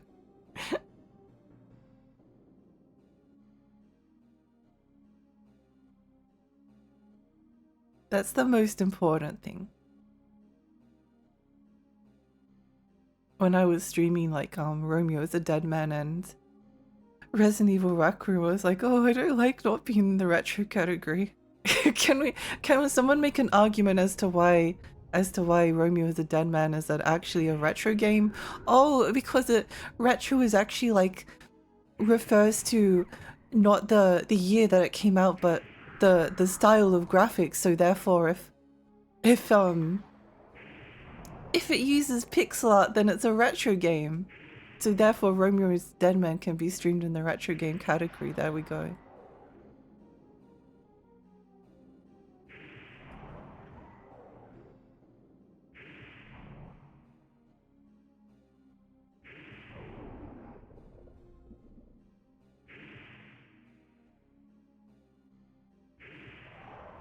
Resident Evil Requiem is actually a retro game because it features old school gameplay with Grace, and then for Leon, it's a callback to both Resident Evil 4 and Resident Evil 2 by revisiting Raccoon City and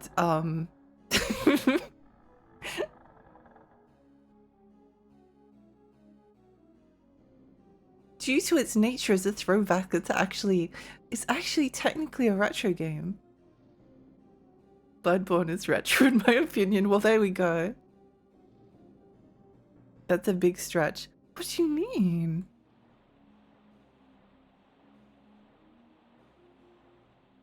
What?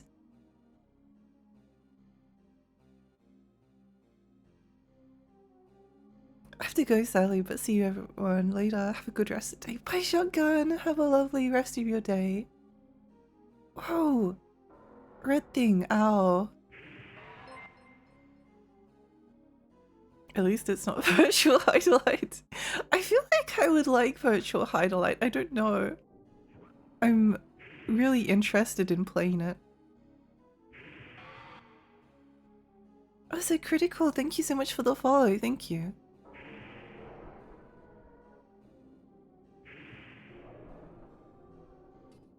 I really like virtual highlight. I have a feeling I would.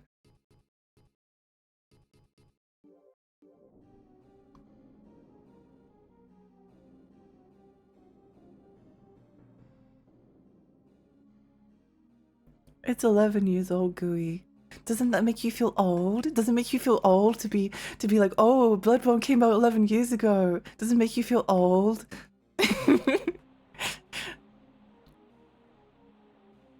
I was reacting to Lexi, not you.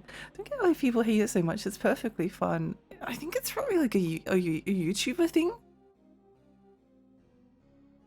It was very easy to become like big on YouTube by, I think that's a bottle, by reacting to like older games and be like, oh my gosh, why is this game so bad? Magician's Lab. Ew. I'm committing violence against chat. We need to. It's incredibly important to cause people psychic damage by calling Bloodborne a retro game. I already felt old. Good. I already felt old before this moment. Hi, Membranes, welcome. King of the Winds, King Harving the Third, has started to construct his castle here. What was he thinking? Thank you for lurking, Kurama.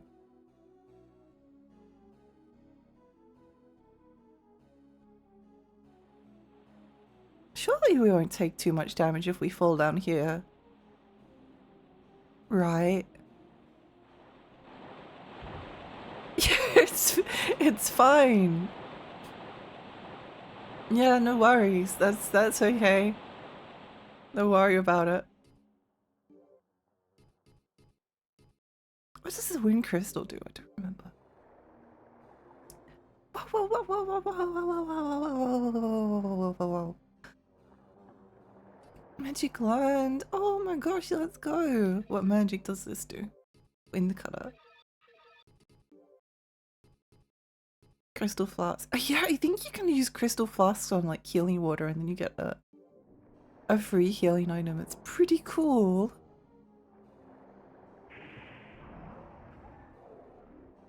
I'm debating whether to fight the skeletons. I mean, how bad could it be? How bad could it be? I think my time has come. My favorite fairy VTuber called me. Oh no!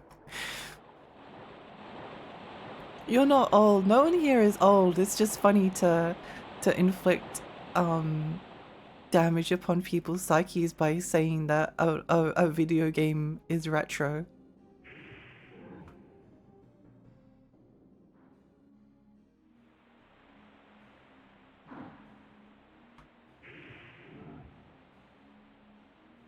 If they called me old, they turned to dust. Good.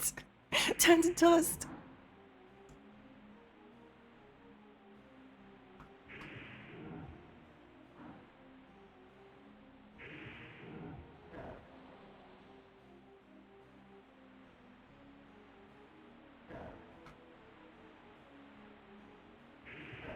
Ow. Ow. I preemptively owed.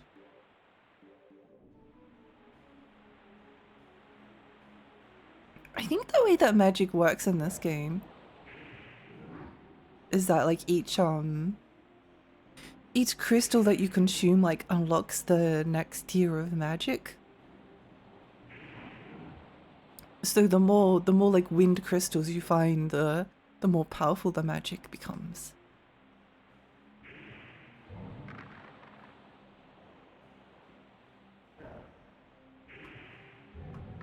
Yeah. Revenge. All of them not even triple digits yet. Oh, I am. Unlike me, I shouldn't say all skeletons you find in Kingsville 2 will Alexi's viewers. That's what happens to people, the viewers of Lexi VT after she calls Nintendo DS a retro console. The only solution to skeleton is to debone ourselves. There was like a lot of stories I read when I was little where it was like really weird concepts for stories, but like people losing all of their bones, like all of the bones in their body get like suctioned out or something somehow. I don't know how it works, but then they end up like a goopy puddle on the ground.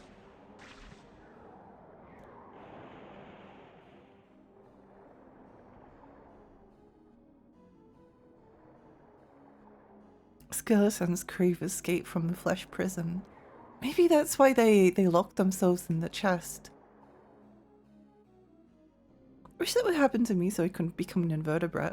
Well, there's always like, whenever it happens in stories, it was always like, there was always like some fun like consequences, like you turn into like a little goopy puddle and you have to like wiggle around by like, by like slithering. And you can like move under doors because you become a liquid.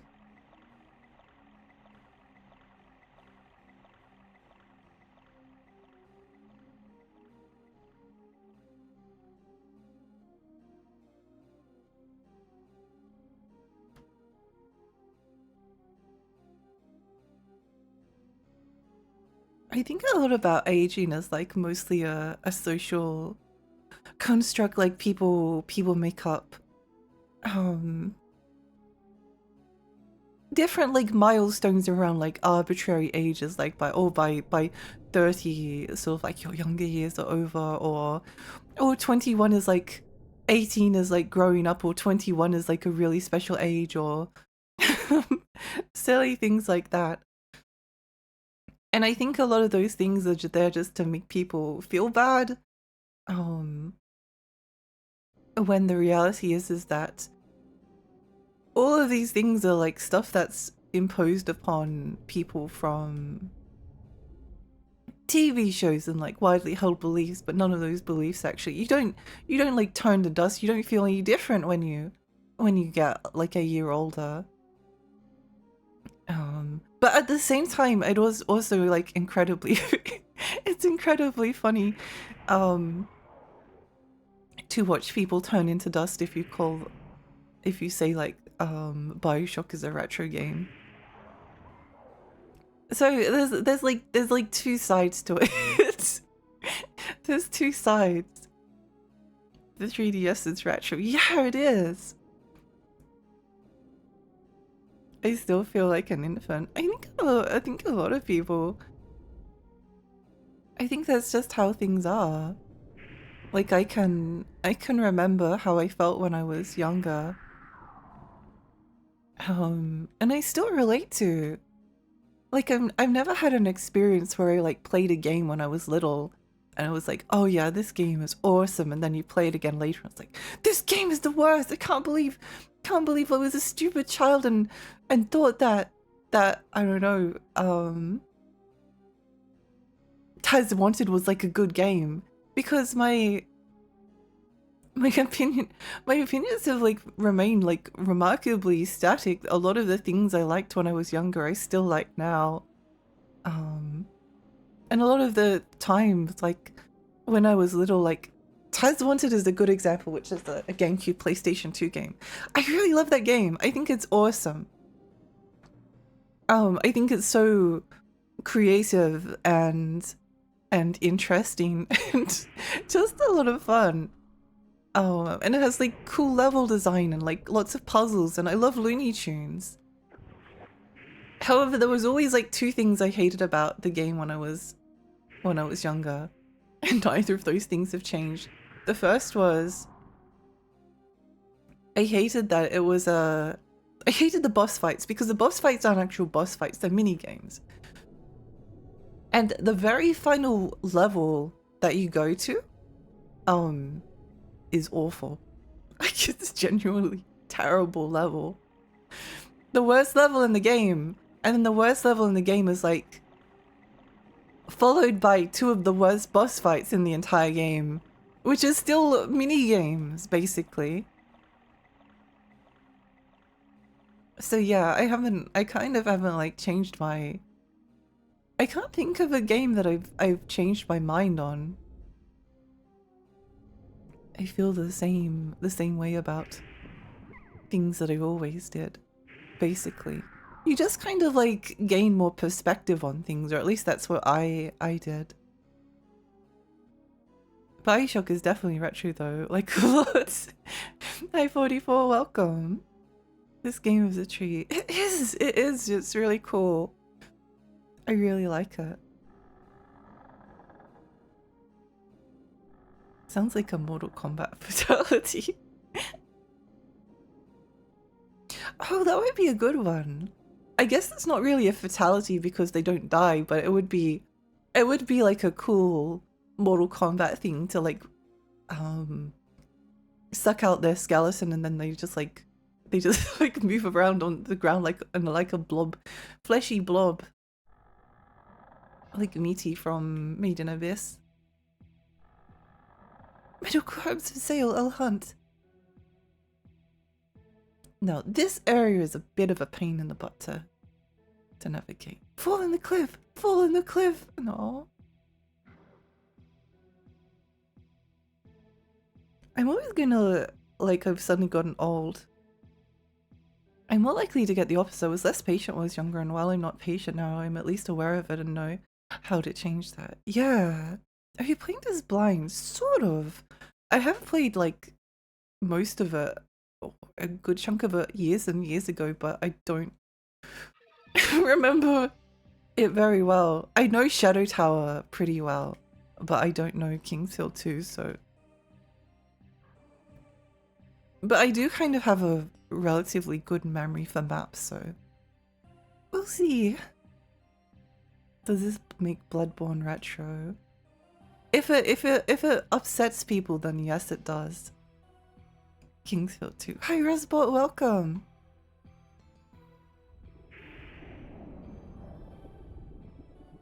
No, poisoned!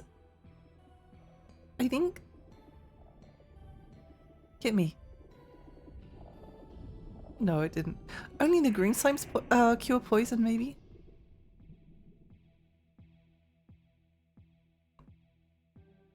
Oh, I just remembered something I needed to do. I think this is the one I played, but I didn't know why I didn't play Kingsfield 1 first. Did you play it back on the PlayStation 1 because Because Kingsfield 2 was localized as Kingsfield 1, and Kingsfield 1 was never was never brought over from Japan. And then Kingsfield 2 never came. Kingsfield 3 never came to Europe, but it did come to North America and they called it Kingsfield 2.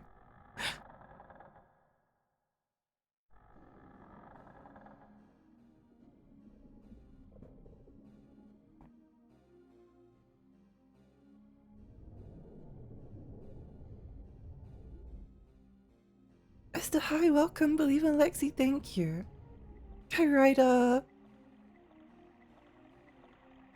This entire series is fun to figure out as you go. They're not as obtuse as they seem. I agree. Well, they can be kind of obtuse, but...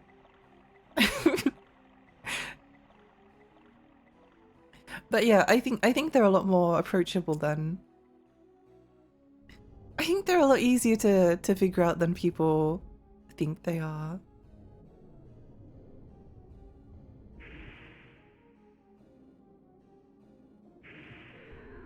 It's a bit like all from soft games, really. Like,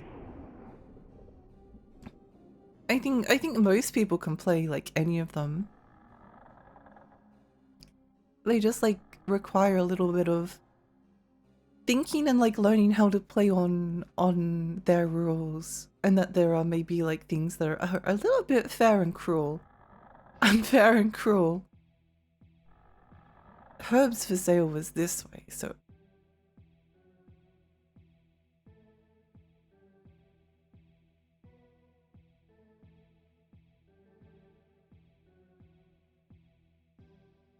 good evening, Alexi. Hi, Esther. Hi. Doesn't mean they're easy.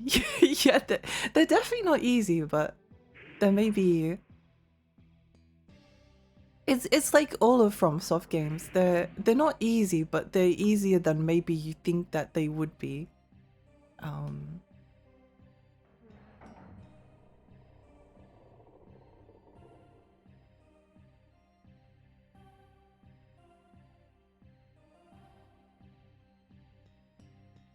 Oh, this is the long hallway.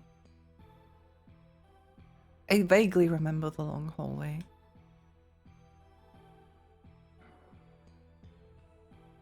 Hole? Good hole or evil hole?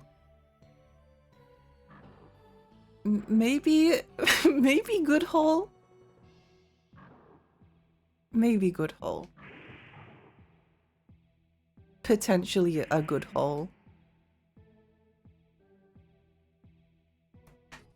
I emulated like some months ago. I remember the weird names. Oh.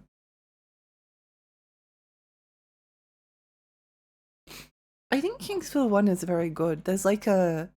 Oh, hello, Milky. Do you want a pet? Do you want a cuddle? Cuddle? Okay, sorry. Cat is on lap. Cat is on lap. Cat is on near microphone. Can you purr into the microphone? He's not purring. Okay, sorry. This is more important. This is more important. This is more important than Kingsfield. FromSoft doing the best Capcom impersonation by fucking names in each country. What surprises me is how games like Rule of Rose are retro, but look so good and far better than games nowadays.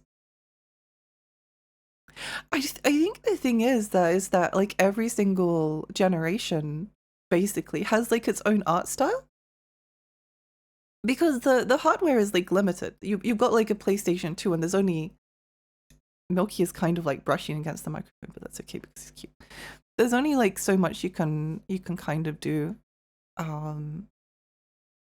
With the PlayStation 2, you're going to hit against the limit. A lot of them aren't hitting against the limit, but because there is like a... Oh no, bye Milky. Bye. Because there is a limit. Oh, do you want to go in the blanket?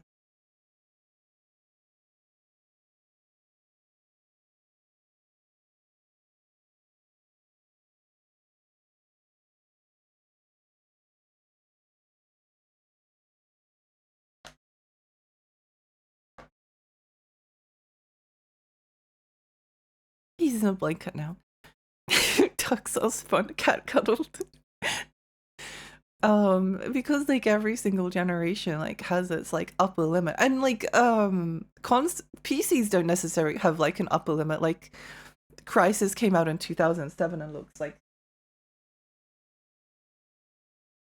You want to escape the blanket, or are you trying to get into it? No.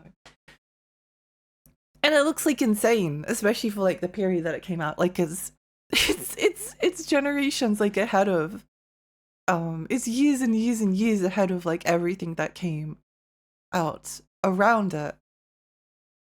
But with consoles, they do kind of have like a limit, so you end up like developing an art style because of the limitations that the consoles have. So I think it's just that the PlayStation 2 has like a really nice aesthetic, and there's like baked in lighting, and the models look a certain way, and there's like a certain grittiness to some of it as well. The music is stuck in my brain. Oh yes, it's definitely a game that... Do I fall down this hole? Surely the hole won't kill me. Oh. Okay.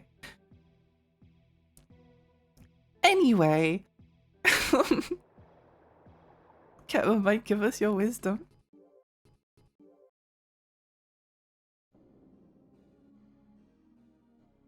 Kingsfield 3 is actually kind of a masterpiece, like damn. I haven't played it yet, I really want to. I really like the look of it. I like the red.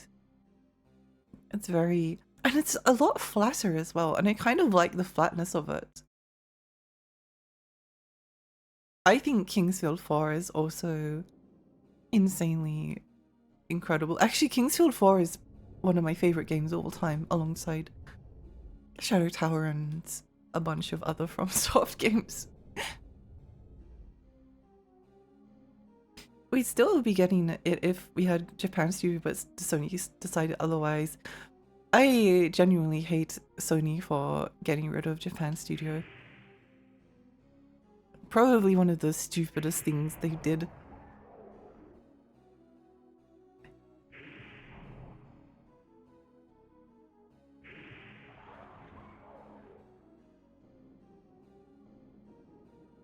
The other one now is more FPS hyperrealism, crazy particle effects. It makes me sad.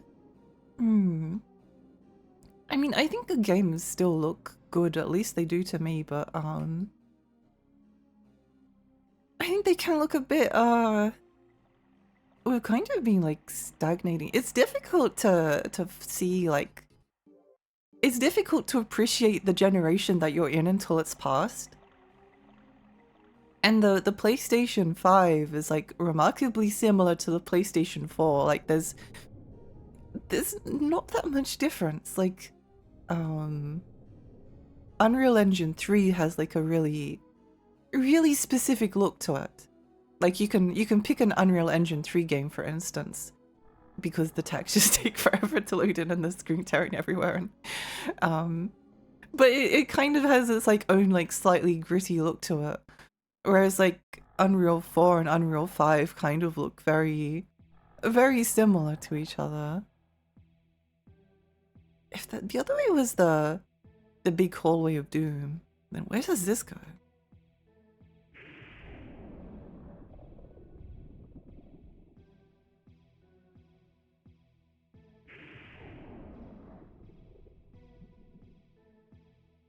But yeah, I mean, I personally think that every generation looks really nice. And also people have been like saying that like each new generation like loses its soul forever. It's hard to collect them now because you just don't find them. But when I was younger, I would go to secondhand shops, and sometimes there'd be like old video game magazines from like the 90s and early 2000s in it. And I swear I've read this about the Super Nintendo, the PlayStation 1 and the PlayStation 2, about in every single like instance there's like someone writing a letter into the... Yes, they did write a letter. They wrote a letter into the magazine and were like, games used to have like good gameplay and like soulful graphics, but now the Super Nintendo is all just about graphical prowess. Game developers don't care about giving gamers soulful, beautiful experiences anymore. And you see the same thing again with like it's basically the same format of like letter that's like written in again on like PlayStation 1 and PlayStation 2. And I know because I was paying attention around the time that the PlayStation 3 and 360 and Wii were there. And like the discussions around those consoles were like, games only care about like pushing super photorealism and good graphics, unlike the PlayStation 2 when everything was about good gameplay and the graphics were still good. And I think the earliest I've read the argument was 1985. Like, you see the same thing about like movies as well. Like, older movies were soulful and good, and modern movies kind of suck. And like music is the other one. Like, there's different. There's even like more with like music. Like, you got people saying like, oh, music like peaked in like the 60s and 70s, and now it's all just like garbage pop music, despite the fact that it was always kind of like pop music. It's just kind of like changed. But then you have like another group of people that is like, all music that isn't classical music is terrible and only there to appeal to the masses. Yeah. I think what you can take away from all of this is that things are constantly changing, and it's maybe better to think of things in terms of like eras than it is to think of things as being like old versus new. Like, there's very distinct eras. It's why handhelds and consoles are kind of nice, because you can kind of like see the trends of a certain period of time and see like the graphical prowess and the way that things change. Like, even on the PlayStation 1, there was a really long period of time of like insulting games by saying that they look like a PlayStation 1 or N64 game, and there was like a period of games criticism around like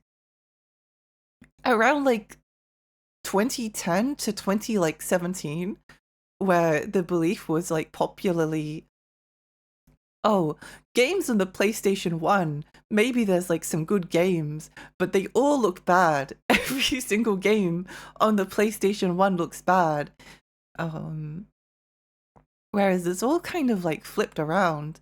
And it was like, oh, PlayStation 1 and N64 was a mistake on like the Super Nintendo, where we had like beautiful graphics, and it's only just now that we're starting to get back to things looking like good again. Like, oh, the discussions are so stupid. But I think the discussions are kind of frustrating if you like take them full on as like something that you need to debunk. But I think it tells you a lot about the mindsets of people, like as time goes on, how repetitive these things are.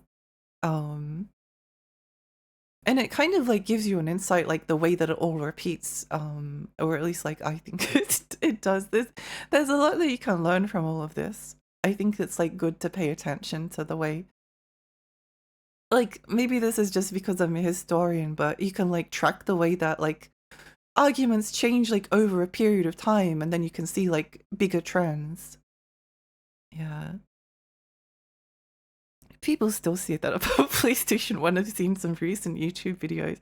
I saw a video that like upset me greatly, because again, I think that I like that way that modern games look, but I saw someone saying like about Dark Souls, they played Elden Ring, and they were playing Dark Souls remastered, and they were like, oh yeah, you know, like, I can see that Dark Souls 1 was like a good looking game for its time, but oh man, it sure is rough to look at.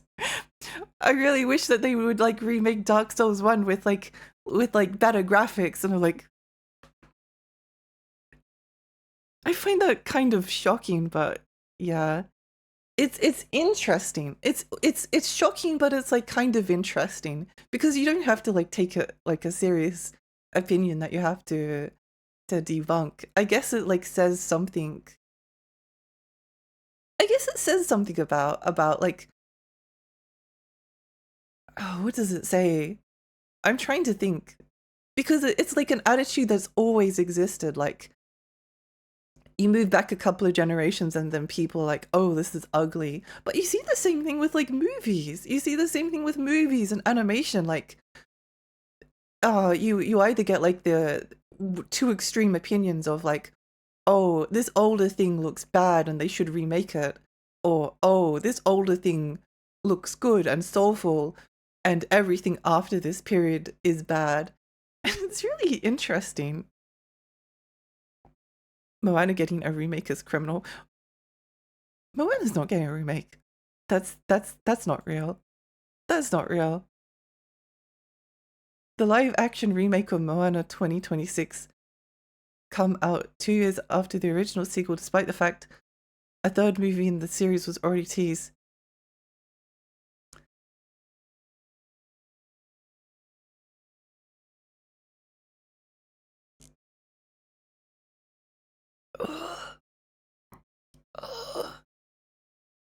Remake Discord, nostalgia Discord, all of course, all annoying. It really is. It really is. It really is. Like I don't know. I'm going to scroll back up a little bit because I've mostly been ranting, I guess. I don't know if this is really a rant. I feel like I've been like expounding the thoughts and feelings that I've had on these things and observations that I've made for a very long time. I feel like a rant is something different. I don't like arguments. I don't like arguing. Which like an argument in the context of like a historian making an argument is very different to the way that like someone on the internet is making an argument. Arguments can like stand on their own. Like you can make an argument about something and the argument can be like fully fleshed out and solid and reliable, and then someone can make like an opposite argument and that can also be like solid and reliable, and the two things can like coexist side by side with both of them being true. One of my supervisors at university said once that sort of like when you're making arguments within history, that you're not arguing for the truth. This is like particularly the case with like history because you can't go back, you can't see it with your own eyes. It's not like anthropology or science where you can kind of like make an objective observation of things. You're going back into history and reading like primary sources and then trying to like piece together an argument about something that happened. And what you're doing isn't, you're not constructing like the truth, but like an aspect of the truth. That's how he phrased it. I always really like that. I always really like that, and that's kind of how I think about things. That it's not really the truth. It's like an aspect of the truth. Like I could see someone hating Kingsfield 2. I could see someone hating Kingsfield 2. And I would say that the dislike would be like justified. I feel like there's a save point somewhere around here. Anyway. Aspect of the truth precisely. Yeah. I prefer to argue to give a new perspective on beliefs, but not like a debate.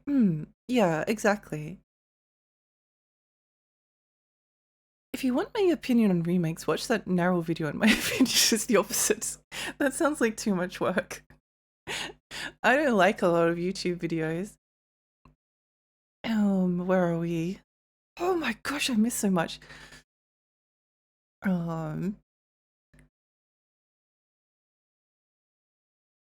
Where are we up to? I might not read every single message because my voice is kind of dying a little bit. I also noticed in industry there was a point where graphics made generational leaps, but at a certain point they realized they could let newer tech handle stuff such as baked in stuff in engines that you mentioned, but this also led to them doing less of their own thing with the visuals a lot of the time. Crysis still looks good. Unfortunately, the future proofing kind of messed with the possible future performance. Something about the game being built with single core performance, or maybe it was multi-threading. I think it is still like a pain in the butt to run, isn't it? Something the devs have assumed due to the current tech environment in the Gambit was wrong. That's really interesting though.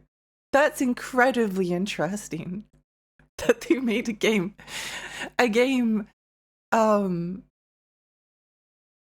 so powerful that it defies, like, it's always a pain in the butt to run. I think there was what was it, Neverwinter Nights 2. I remember Neverwinter Nights 2 like melting people's PCs. Neverwinter Nights 2 doesn't like even look that amazing, but there was something about the engine that they used that just like caused untold pain.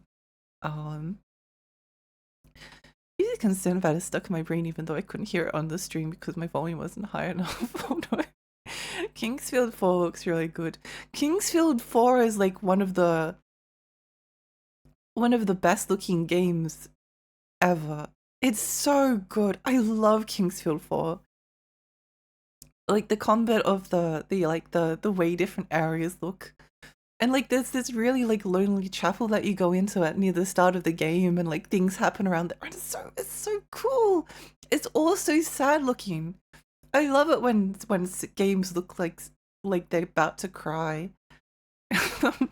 It's wonderful.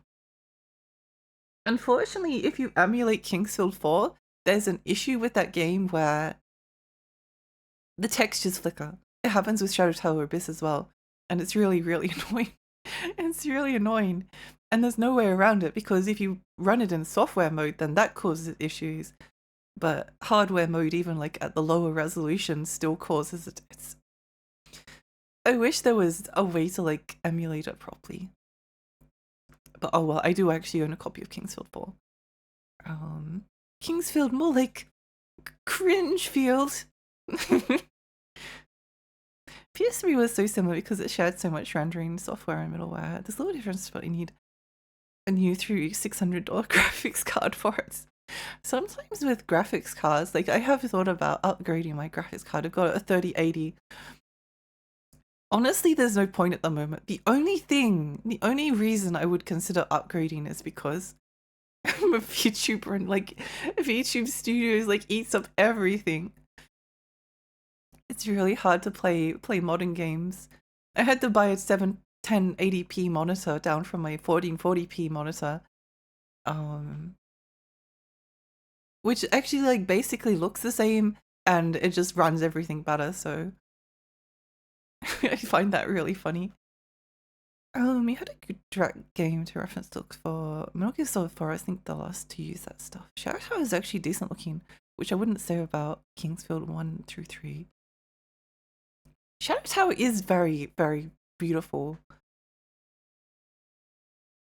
I think Kingsfield 1 through 3 has like a certain look to it.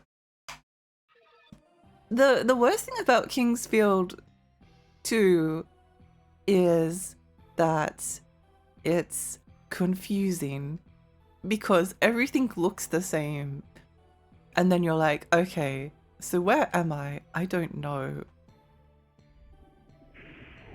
That's the hardest thing about it, but I think it has its like own atmosphere, particularly when you like start going into a place that like looks a little bit different because the textures like repeat so much. You really like notice the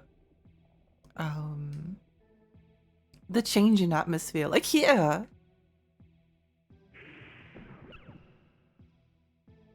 Like here. Ow.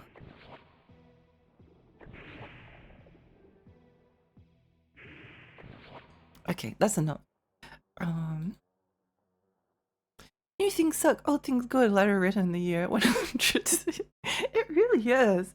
I'm pretty sure the strange thing is that I'm pretty sure that in somewhere I encountered a piece of writing that was complaining about how things were better like 50 years ago and things are all bad now and they wish that they could go back and young people these days just don't know how to work hard, and this was literally written in like 1640 or something. It's really funny. It's really funny. You'd think that people would be like clued into it by now because it's literally been repeating for like the entirety of human history, but no, not really. Not really. I think a lot about movies because like I love movies and I love older movies and I don't really watch many modern movies, I must admit, but usually when I do watch one I enjoy myself. There's just like a lot of beautiful stories and stuff written. And they keep getting written. Uh, the PlayStation 2 had a surprising amount of games that were clearly went for the closest they could get to realism at the time. It was just restricted by the hardware limitations at the time. That is an interesting thing about it, isn't it?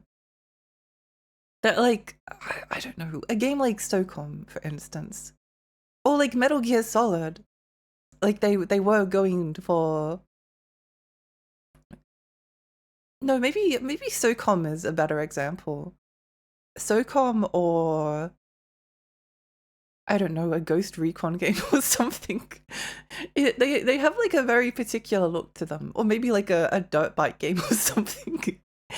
But they have a very like realistic look and lighting, and the textures are supposed to look like the world around us, and yeah, it is rather fascinating. But I think like even though modern games have like achieved realism, there's still like an element of stylization to the way the world looks that like if you maybe like see the picture in a magazine you're like, oh my gosh, it's just like real life, but there's a very like clear distinction between video game realism and actual reality, and I think like as maybe like 10-20 years pass, then we'll start to see like that style of realism is actually like an art style and it's not just like flat out going for realism. Um I feel like an old person yelling at the sky, but at the same time gaming has stagnated and the human brain can't process things better than 120 FPS. Uh Kids these days rant was for a while the oldest known written text. That's interesting. Let's be real, modern Wuthering Heights is generally just media literate, especially compared to an early adaptation. I don't think I've seen modern Wuthering Heights.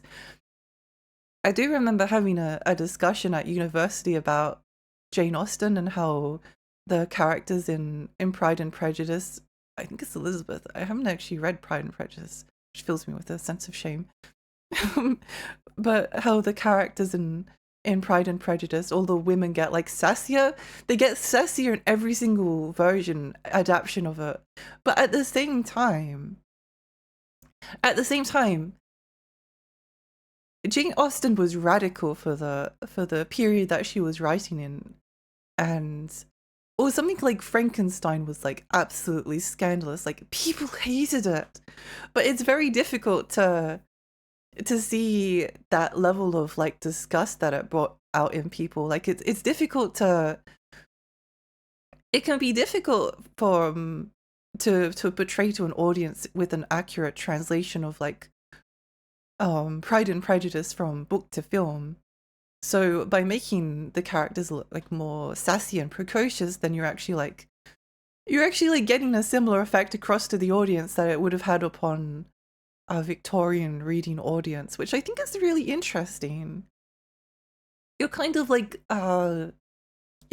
localizing the Pride and Prejudice for a modern audience so that it conveys similar thoughts and feelings to someone who was born in like 20 in the 2000s as compared to like being born 100 years prior.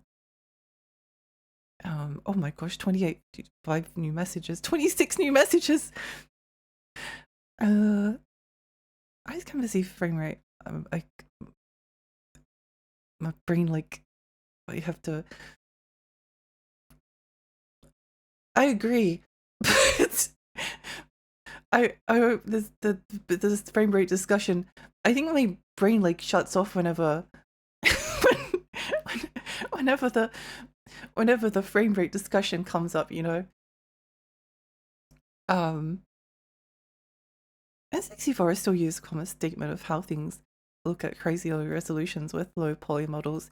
One thing about the N64 that does kind of get forgotten is that it's definitely low poly, and I think the low poly looks good, but N64 in real hardware is so blurry. It's like the blurriest thing I've ever seen in my entire life. It's terrible. It's terrible if you're not really expecting it, at least.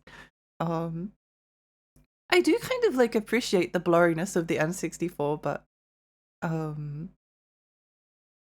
that is one thing that like caught me off guard initially. I have to adjust to Okami running at 30 FPS on PC after playing games running at 60 to 90. Oh yeah. Well, a good example is any like PlayStation 5 game that has like a 29 new messages. Any PlayStation 5 game that has like a 60 FPS mode, and then you turn it back to 30 FPS, you're like, oh my gosh, this is like borderline unplayable. And then you play a game, you play Kingsfield 2 running at 13 FPS, and you're like, oh yeah, this is fine, no worries. Then the Kingsfield 2 drops back to 10 FPS, and like, this is unplayable. I can't believe I lost 3 frames. I literally cannot go on.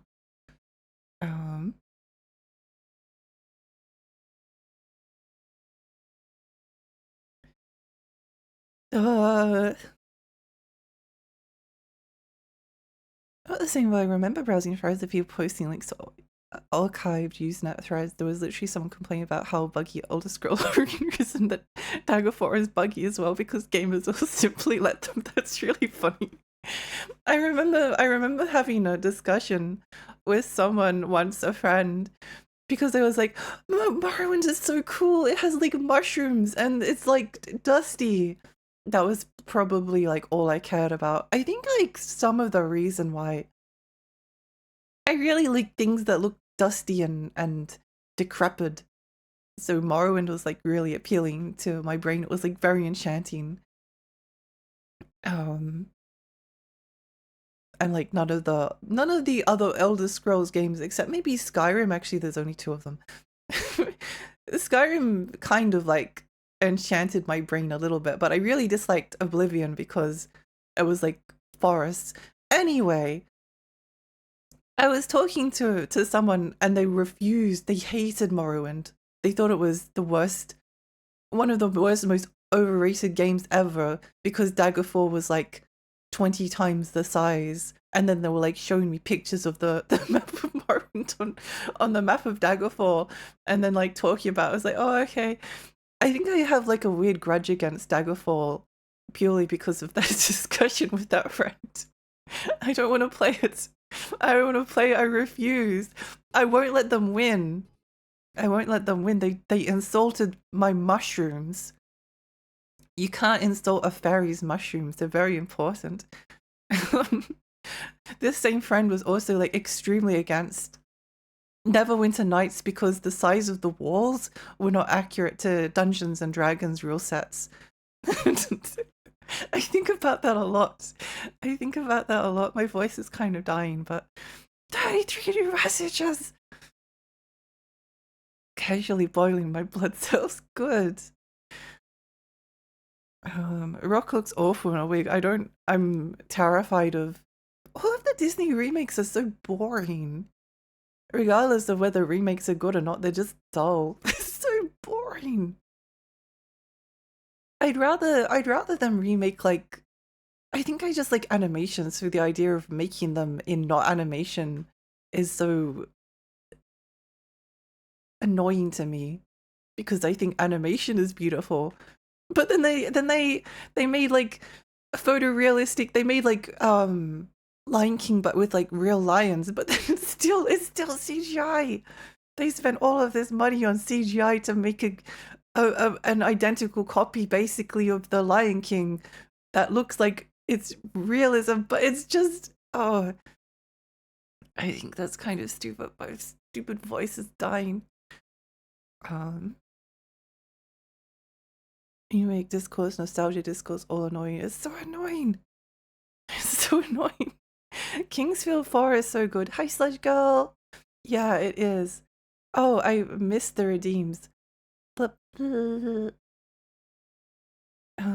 are we up to? I was going to say is the rock in it, then I realized he's a slut for money, of course. I still play Doom Engine games and they have mono-facing sprites and pseudo 3D environments. It's not exactly 4K material. I've seen like up-resed Doom and it looks interesting. It's really interesting when you have those like mono-facing sprites. But then like make them crazy detailed. There's some like crazy cool Doom mods. I love Doom mods. I haven't really played much Doom. No thinking Alex, the only reading. No, we need a remake that adds more god rays. Yeah, more god rays and more bloom. I haven't played Dark Souls when it came out. When I finally did, I was wondering if I was getting some early HD era jank, but no, it's a decent looking game. Demon Souls is closer to that. I think you do like arguing, and if you disagree, I'll fight you. Defeat me! Some people make arguments only to be right.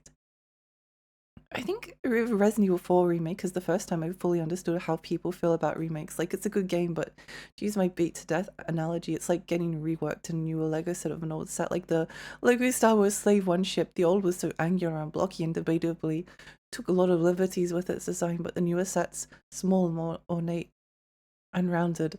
Hell even gave Boba Fett an actual one-to-one helmet. I think I really actually personally like the Resident Evil 4 remake because when I played Resident Evil 4 remake, I was like, oh my gosh, I love Resident Evil 4 so much. I want to go back and play the original Resident Evil 4. And then I went back and replayed the original Resident Evil 4. I was like, oh my gosh, this game looks so good. I love it so much. I want to go play the remake. And then I was stuck in a perpetual Resident Evil 4 nostalgia loop where I like became doubly attracted to Resident Evil 4. It was like twice as many ways for Leon to get decapitated and impaled. And also there's a part in the remake where Luis and Leon are like chained together and then they start making out and that was pretty good.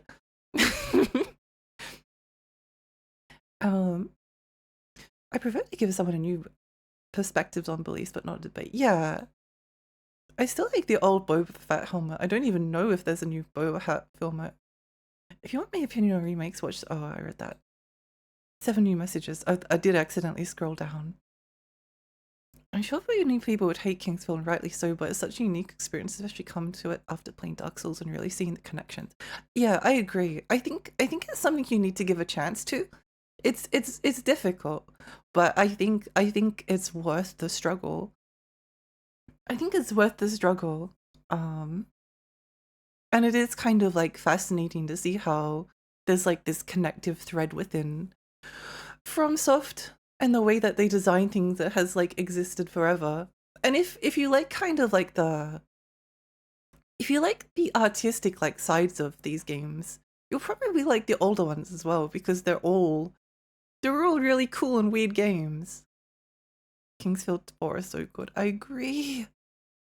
I love it. The flickering depends on the core you use because I had the same problem. Set the CRT marker is dying because no one knows how to make them anymore. Ugh! Finding your first map in any of these games is such a moment. It is, except in Shadow Tower because there's no maps. There's no maps at all. You're stuck. But then again, the maps are like nowhere near as complicated. But at the same time, the game is even harder to navigate. So I feel like it's even easy to get like turned around in Shadow Tower. Maybe because it's so dark.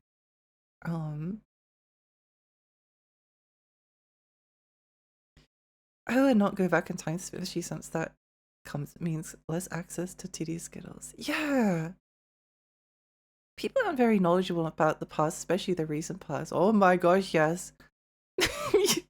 Yeah, that was a thesis I was actually writing, a PhD thesis, and I dropped it for like a bunch of reasons. I dropped it because things IRL got like way too much and it was too difficult. But there was like another reason, which was that I was worried that like the wrong the wrong people would get their hands on my thesis and then use it to make arguments that I wasn't happy with.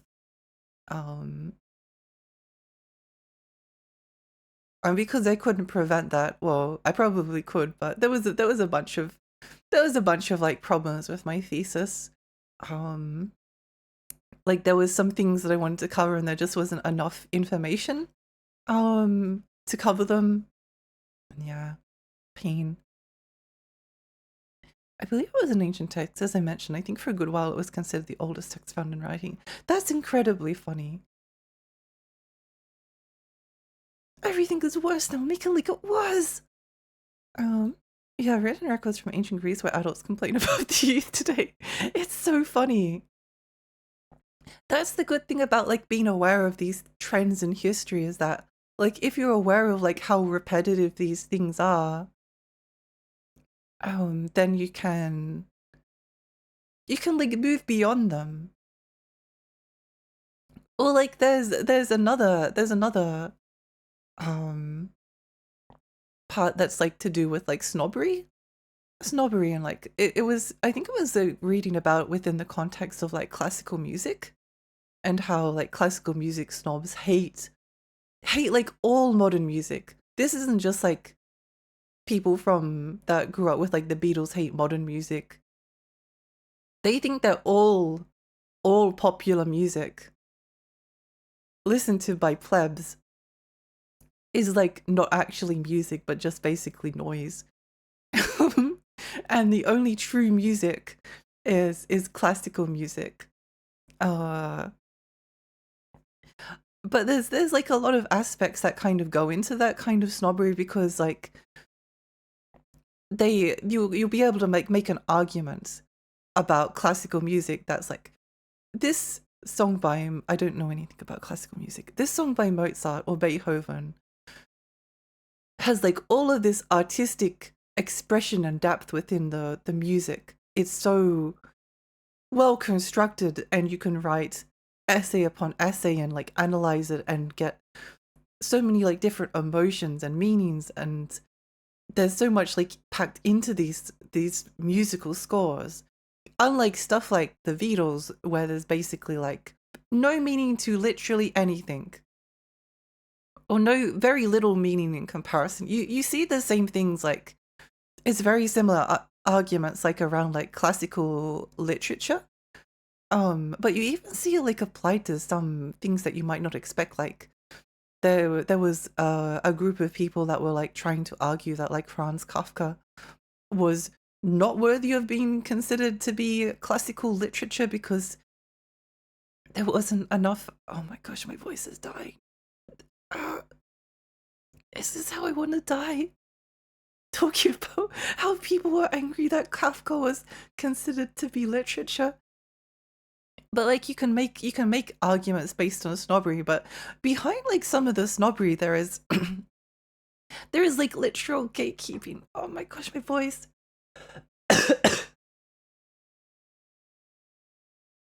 There is like literal gatekeeping where academics and people who are experts in the field will create terms, and these terms can only be understood by people that are also experts in the field.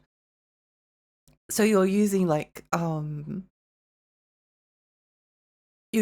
certain words that have like big definitions behind them and then convey instant meaning, and all of that meaning is not conveyed to anyone that isn't already within the field, because you need like a certain amount of knowledge in order to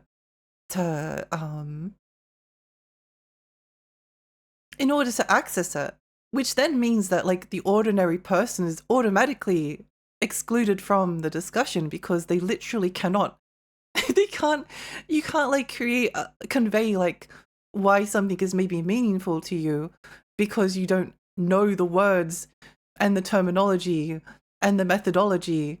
So it's kind of like a way of exercising power. That was the argument that was being made. I don't remember by which theorist, or actually I do, but I don't want to say their name because A, I'll mispronounce it, and B, I'm worried that I will get it wrong. But anyway, I think that's really interesting. I think that's really interesting that like even discussions around things can have like aspects of power and like trying to keep people out by the locking away of knowledge because you need to read books in order to obtain the knowledge, you know. It's interesting. The problem with kids these days is that they only use Apple products and then I have to teach them how to use Windows to do their job. That's so weird because I've never used an Apple product in my entire life. And I kind of want to buy a MacBook just because I want to see what macOS is like. I've been enjoying using Linux lately. What are we talking about? Gran Turismo. Stylism in photography is the thing, and that's all real life. Yeah. Gran Turismo 3 had advertisements that were literally just looking at the scenery that had Urban and Boxy in the ad from memory. Gran Turismo 3 and 4 are actually like incredibly good looking games in terms of like how they convey a realistic location. I've got no interest in car games, but I was looking at them the other day and I was like, oh, they're kind of like weirdly fascinating to look at.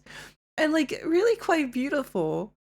It was kind of like beautiful to see that like era's version of like photorealism. Even though it wasn't like perfectly, you could like see the seams, but you can see the seams nowadays. You can always see the seams within photorealism, I think. Hi Andy. I was about to say it's the difference between translation compared to localization. Translation copying words to across another language, while localization is about sending across the meaning rather than the literal words. I agree. I can't remember what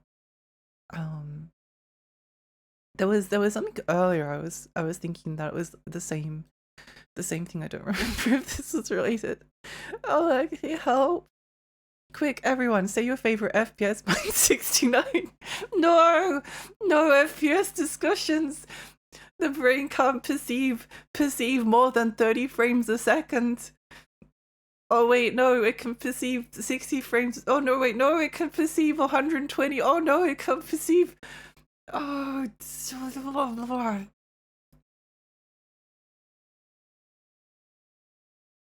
it's okay. It's okay. Kingsfield 2 runs at 13 frames a second, which is the optimal amount of frames per second that the brain can perceive. I remember a forum post from the 90s complaining about modern anime like Sailor Moon. That's really funny. Dusty mushrooms. I love dusty mushrooms. No Man's Sky is on a scale that no other game in existence is even a fraction of No Man's Sky's. Best game confirmed. Yeah.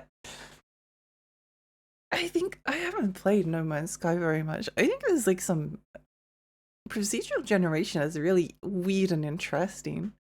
Because I think there's like certain times I haven't played much No Man's Sky, but there's certain times when you're playing like Minecraft where you're like, oh my gosh, this is like one of the most enchanting things I've ever seen in my entire life, and it's all just like procedurally generated. It's not designed. It's just an algorithm creating the landscape, but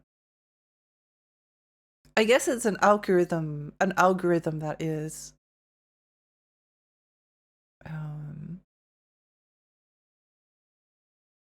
that is like made with intent. Dagger fail for a win. I think I have like an irrational dislike of Daggerfall, so Daggerfall is like especially funny to me. It's really funny to me. Just like I have a borderline irrational hatred of Oblivion and a stupid fields of grass. Where are my mushrooms? They're so small. We need like towering mushrooms. Don't really notice FPS much with frame time starts to get over 30 ms. I get annoyed frame generation being the worst offender. So funny that that frame generation increases frame rate but then increases input lag. Are there any good remakes? Most of them look bad that I never bother with them. I'm not going to answer that question because a remake discussion is really annoying. It's really annoying. I was thinking about Another Code Recollection, which I think is a, I don't even know if you would call it a remake. The best way I could think about Another Code Recollection is that it's like you really love a book. You really love a book, and then it's announced that the book is like going to be made into a motion picture. And then you go to watch the movie, and then you are like, wait, this is awful. This is awful. This isn't anything like the book. And then you like look at the person next to you and we're like, that movie was such a bad adaptation of it. And then they're like, what do you mean? That was one of the best movies I've ever seen. I think Another Code Recollection feels like that, where they like make so many stupid changes that it feels it gives you the same sensation as like a bad adaptation of a book. Most remakes don't do that to me. Most remakes is just like, oh yeah, it's like the same but it looks a bit different. I think a New Little King story is kind of a bit like that, which anyway. Um I must see Mufasa die in 3D. I like the 1950s movie remakes of the 30s black and white movie. I was talking about the other day that something I think about a lot was that I watched the Alfred Hitchcock version of 39 Steps. And then I was telling my dad about it, and then he was like, "Oh yeah, that's one of my favorite movies." And then I was like, "Wait a minute. I don't think you watched the Alfred Hitchcock version of the 39 Steps because he was like saying different things." And then it turned out that he was like talking about either the 1950s or the 1970s remake, which is considered like dramatically inferior to Alfred Hitchcock's original. So I got him to watch the original version of the 39 Steps, and he didn't like it because it wasn't as good as the version that he grew up watching. And I think about that a lot. I think about that a lot when it comes to like remakes that like um maybe like capturing a different audience, and then that audience seeing something really particular in that remake is like the best thing about them. It also made me like appreciate the later version of the 39 Steps as well, even though I think the Alfred Hitchcock original is better, but maybe it doesn't matter which is better. maybe maybe like asking the question of like, oh, what's the best version, or should I watch the original or should I watch the remake? Maybe that's a boring question to ask. I think it is a boring question to ask. It's an incredibly boring question. Questions that are like, oh, which thing is better, this one or that one, is about the same as like the frame rate discussion. It's just boring. It's just boring. It's like, oh, is Mort the Chicken on PlayStation 1 a good video game?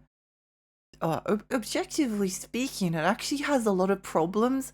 Like it's extremely short, the controls are bad, the cutscenes make very little sense and are delivered with an overly dry sense of humor. The level design is way too simplistic, and also there just doesn't evolve. It's too easy, but also somehow frustrating. Whereas I think that Mort the Chicken is actually one of the best games ever created in the history of the world. And I will die for that stupid chicken. I love it so much. I cannot begin to contain my love for Mort the Chicken. So I think sometimes discussions over what is better or what is good or what is bad is like incredibly boring. Because things can have things that are incredibly wrong about them and still be amazing and incredible.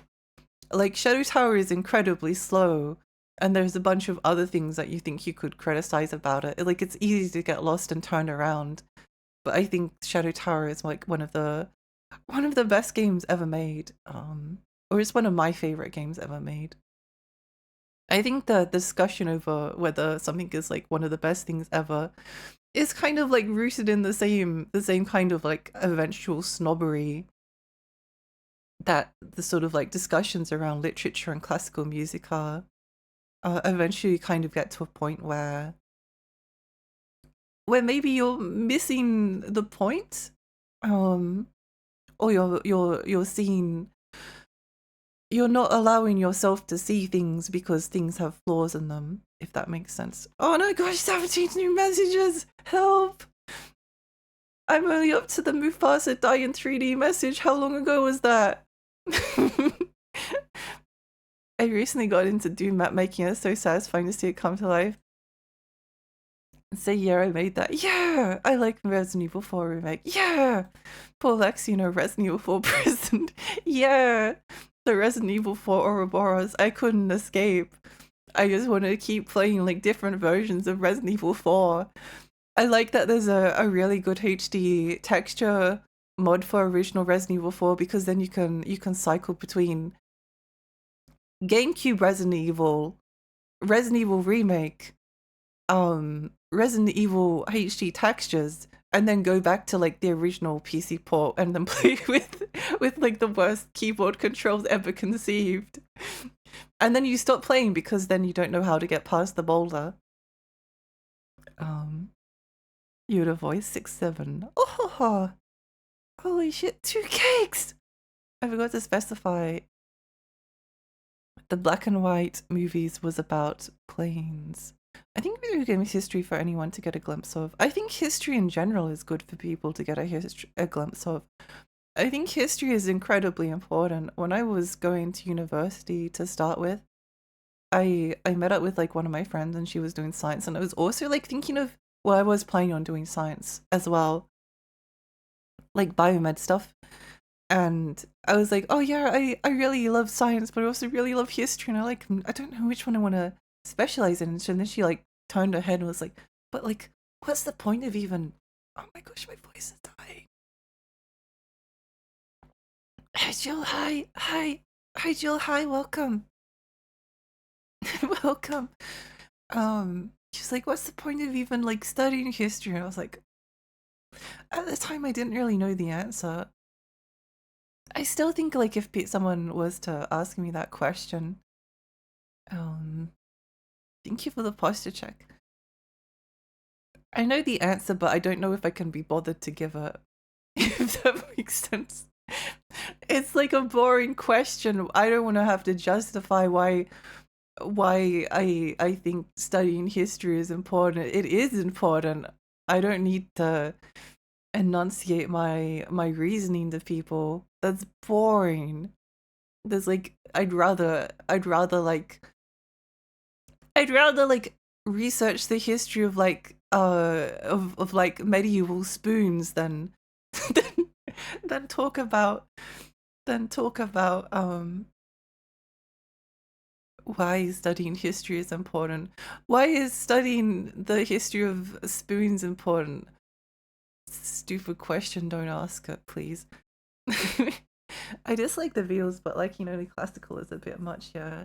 Beethoven is a pleb who was washed up man, couldn't even hear his own compositions. He must be bad! Drink water, thank you. Hydrate or dihydrate. I'm in the process of dihydrating, so we're getting there. Usually loan words from German. Yes! Yeah. Then you have like the gap of people not being able to understand what the word means, and also not understanding it because it's in a completely different language. When I was tutoring, it was really difficult to explain to people that sometimes you have to like define your terms. Like you can't just say, oh, such and such about religion, and in a certain type of, you can like say, oh, religion, and people know what you mean. But if you're writing like a specific type of essay about religion, then you need to like define how you're using the word religion, because otherwise no one actually knows what you mean by that word. People do know what you mean if you use it in a popular context, but if you use it in the context of an essay, it's like, I don't know which theorist you're basing this on. Also, this leads to situations where if the person understood the concept but not the terms, they would be disregarded over semantics. Yes, exactly. That's why it was criticized. There's like an entire discussion around this entire thing. Someone wrote a thesis on this. It's really interesting. My eyes are special. They have unlimited FPS perception. Oh my gosh. As an example, let he who is without sin cast the first stone, and don't throw rocks in glass house are two completely different phrases, but if translating a phrase to a country that might not have it, you would instead use the other phrase. Yeah, I know what you mean. I notice the responsiveness of higher frames more. Oh, I think if I read frames any more times, then I'm going to suffer brain damage. This is what I was trying to do to people earlier by calling Bioshock old. Apparently discussions around frame rates is what does it to me. I've seen a movie like that, and what's interesting is that a new person to a series playing a remake will not have the same gripes over the changes. Yeah, it's interesting. And like the temptate I can't talk. The tempting thing is to be like, oh, well, obviously their opinion doesn't matter because they didn't play the original, but I think it's interesting. I don't know, I think a lot of things are interesting. People get very like wound up about things, but that's one of the nice things about, like, I don't know, humanities at university is that people tend to not really get wound up about anything. People are like, oh, that's interesting, blah blah blah blah blah blah blah blah blah blah blah. Like it's very easy to have a discussion about something in history and no one gets like wound up. Because no one really has like opinions that are worth dying over, or they might like have a opinion or a perspective on something, but a lot of the time it's like, yeah, I don't really care enough to die on this hill. I've read enough papers that are saying like slightly different things. Classic Lexi message prison. Let me out! Let me out! The fat mole is enough to carry Shadow Tower. Yeah. Yeah, exactly. It doesn't need anything else. It doesn't need anything else. But more and more things with the creator's approval, like Pizza Tower. I agree. I enjoyed watching you play Shadow Tower. Yay! I'm happy. It reminds me of Siren Blood Curse on PS3, which was a remake of Forbidden Siren from PS2. Like, it's like an American remake of J-horror movie, which makes sense because the Japanese title of the remake is actually Siren New Translation. That Siren Blood Curse is one of, I've never played it, but conceptually is like one of the most interesting things I've ever seen in my entire life, because it's a Japanese made remake of a PlayStation 2 game set in Japan, but the remake is made as though it was made by Americans remaking the original game in America, but it's Japanese. It's so funny. It's so funny. I think it's amazing. I think it's genuinely like an incredible thing that exists. And it's like the kind of thing that could only be made in... Oh, you know what they should do is they should do a remake. Wendes should do a remake of Wings of Desire that is styled as a American remake of Wings of Desire, but it's actually made by the original director. I think that would be awesome. I think that should happen with more things, because it's like a subtle like dig at the way that different cultures, notably America, like translates things from different cultures into their own, like into their own. It's very much like the Phoenix Wright eating hamburgers and while looking at like an onigiri. Oh, Bahamut, thank you so much for the 5 months. Thank you. We need snobs to defend PS1 graphics. I'll defend PS1 graphics. I don't think I'm a snob, but I will. I think PlayStation 1 is one of the most beautiful. It's one of the most like beautiful art styles ever, and I love it to pieces. And it makes me incredibly happy whenever I see modern indie games that are styled like it, especially because I remember arguments from people being like, yeah, they'll make games that look like the NES because back then games were like soulful and they looked cool, but now no one will ever make a game that looks like a PlayStation 1 game. And I think about those people every single time I see, you know what, let's just live in this house for a little bit. This is scary outside.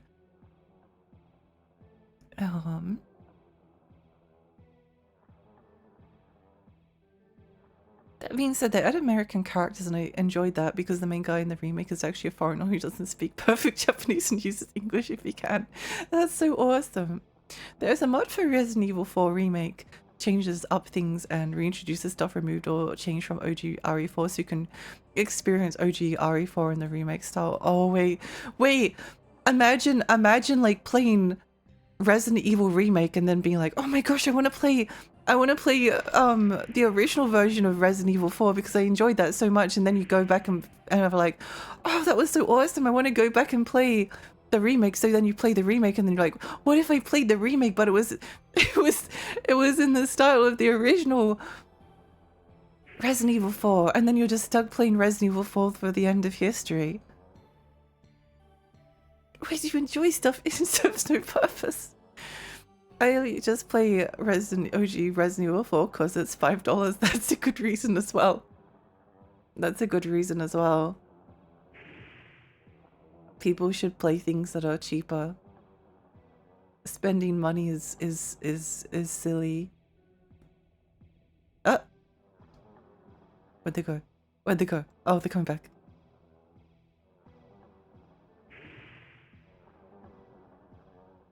I'll kill this thing eventually. Yeah. That was so complicated. Hey, go! Wow. I just realized the font makes mag power looks like hag power. Let's go! I still think my first experience with Resident Evil 4 was the Ubisoft port for PC, the very first PC port. Horrible port. Chill, it was mine too. I was trying to communicate this story on Twitter the other day, but I had the original PC port of Resident Evil 4, and I didn't have a controller, and the game only uses controller glyphs for everything. So like I think I could figure out like how to aim. Like you aim with like WASD and then you like use the arrow keys or something, I think it was. But then for the quick time events you have to like press like 4 to mash like 4 to dodge the boulder. And then you have to like press 4 and 5 like in rapid succession. But 4 and 5 is not 4 and 5 with the keyboard, it's 4 and 5 on the PC controller, and I had no idea what 4 and 5 was supposed to be, and I couldn't find that information anywhere. So I had to go and find a copy, a really cheap PC controller. A really, really cheap PC controller. And the only thing I could find, this isn't the exact one because it's for the PlayStation 2,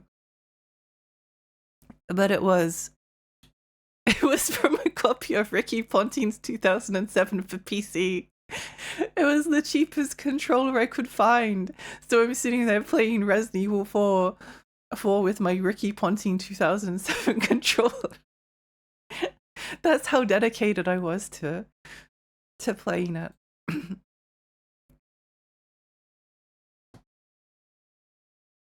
You can always just not buy things too, yeah. Black House is an interesting game. I got to see Louis Laurenthal speak okay Japanese. Oh, that's funny. They should have had him pretend to be French because he's great at French. They should have had him pretend to be a French person trying to speak broken Japanese. It's definitely a less scary game. Should have been less uncanny with the faces. Eat your hamburgers, Apollo. I love that comic. I love that comic. Looks like a gamer house. It kind of does. Like you could have there's your fireplace and there's a skeleton in the corner. There's probably like a few dead rats around here. Maybe there's a dead rat in the wall. And then there's a window so that the sun can can wake you up by the smell of the decomposing rat. And then you can put a mattress over here and a monitor, and then you don't have to even get up. You can just like keep gaming from bed. Back in my days, had a pair of pads sending a ball back and forth. Modern games are so needlessly complicated. I miss when ball in a cup. Ball in a cup was fun. Actually, no, it was not fun. I hated ball in a cup. I hated ball in a cup.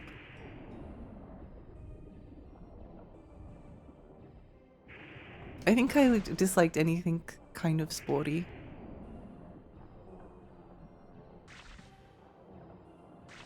These are annoying to— oh, there's two of them. You know what? I can't be bothered. I can't be bothered. I don't think they give like good experience. Speaking of French Yuri Laurentori, played Teenage Ben 10 while also playing the French guy Ben's ex now dates. Oh, that's really funny. I haven't seen much of Ben 10, but I probably would enjoy it. Oh, we can continue eating some jelly donuts. Back in my day, games had a parapet. Oh, I read that. Good old direct import. Mash the 4 button. I'm mashing it, but it's not working. It was awful.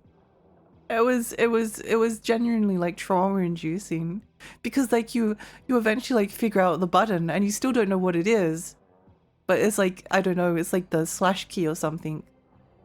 And then like, okay, finally we figured out what the 4 key is, and then like press 3 and 6 at the same time to not get squished by the boulder. And it's just like, I don't know what either of those are. I couldn't find the information anywhere.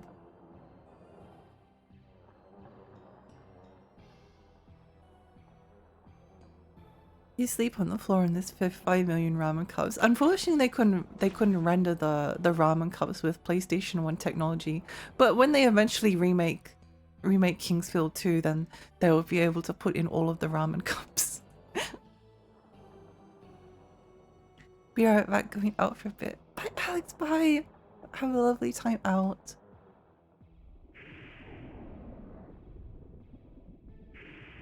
Wait, was there a secret passage back there?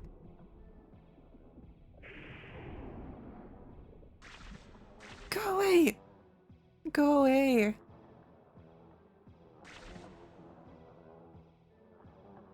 I don't know. A tree. Thank you for telling me. No, I don't think there is. But it feels— no, go away! It feels like there should be. Is there something here? I don't remember. How goes Lexi? How goes Dee? My voice is dying because I started talking about how— I don't even remember. I don't even remember. I need to stop talking about things when I stream. I can't help myself. Every single time I went on a date, I ended up talking about the Malleus Maleficarum and early modern witchcraft. I can't help myself. It's just not possible. I used to talk about like the Cuban Missile Crisis every single time something reminded me of it, which was very often. I don't think there's any fixing me. Welcome back to the bottom of the chat messages, Lexi. Thank you. Lexi's now up to date. Yippee! Yippee, and I can barely talk.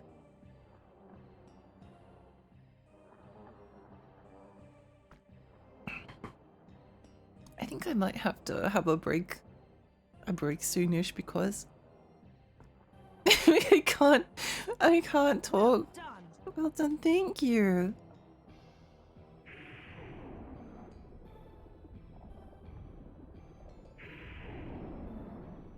I do sometimes like suffer a large amount of existential dread about discussing things because I hate people arguing about stuff, and I don't want people to start arguing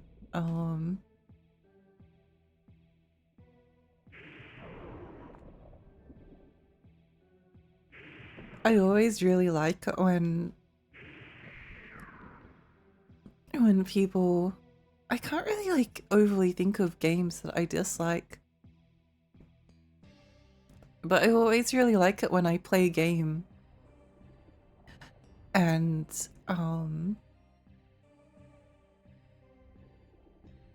door door door door and I don't like it, and then I put it away for like years, and then I'm talking about it, and then someone's like, oh my gosh, yeah, this game is like one of my favorite games of all time. I'm like, oh. There was I was talking about Horizon Zero Dawn with someone, and Horizon Zero Dawn is a game I don't really like at all. I don't really like it at all. However, I was talking to about it with someone, and she was saying like that the game was like one of her favorite games, and that emotionally it like meant a lot to her. And she like really resonated with the stuff around the mum, and I'm like, oh, I don't know if I actually like want to go back and play Horizon Zero Dawn again, but if I ever do, I think about her talking about it a lot. I don't think I think because she like brought it up first, I didn't mention that I wasn't really a fan of the game.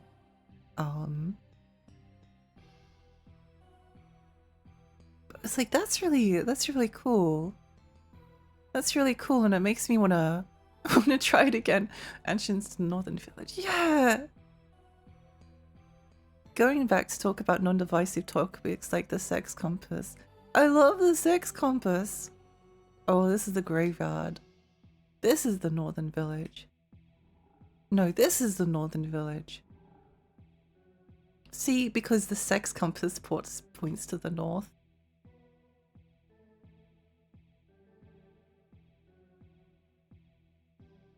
Owl Hut. Hunt.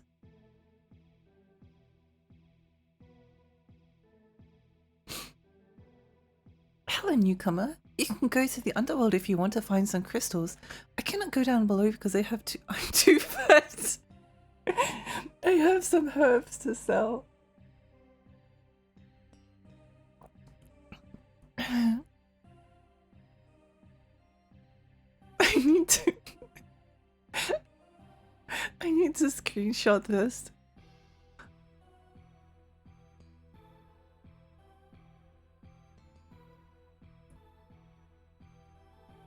When you said you hate a ball in a cup, it reminded me of a video where a reverse flash is drawn over an image with the auto being Australian. So I hate him. I hate him.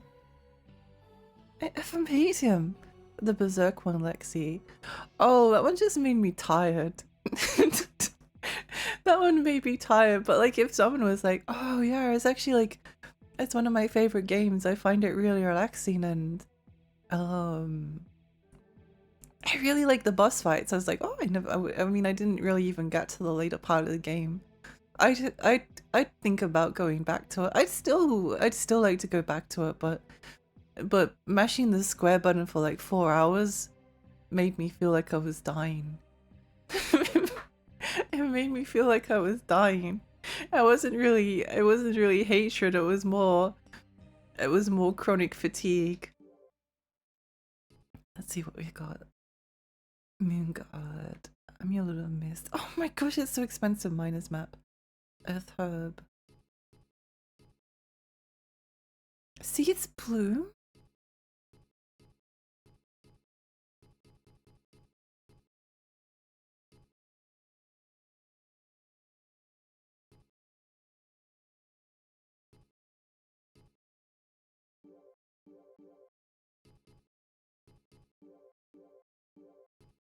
We'll buy a few herbs.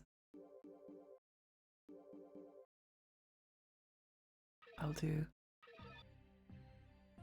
I enjoy the lore and world of Horizon Zero Dawn, but wasn't a fan of the Assassin's Creed open world. I don't even remember. I think I found I think I found everything about it kind of dull.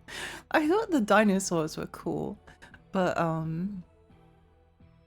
I found Aloy annoying, and I found a lot of the side quests written in an annoying way.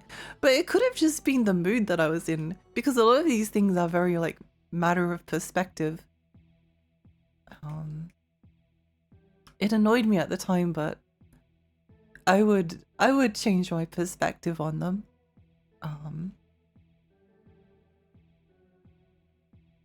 I will tell you a secret. The green slime can resolve poison, so try to touch its body whenever you're poisoned. Thanks for the secret.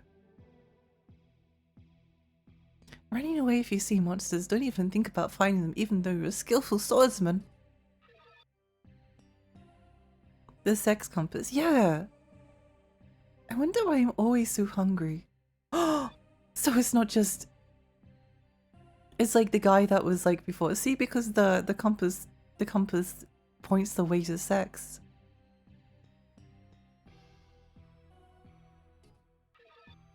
It's like the guy from before that was like, I can't leave the island because they drank the poison, and now I'm stuck here.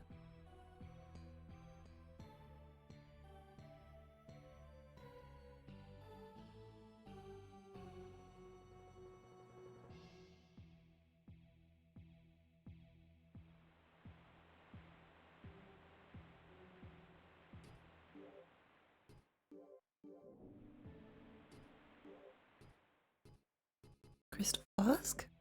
Nothing happens. There are some games where I have to bite my tongue to allow people get excited because, yeah, I don't want to dampen the mood if they're having fun. It's him, he's the gamer. Oh my gosh. Oh, wait, here.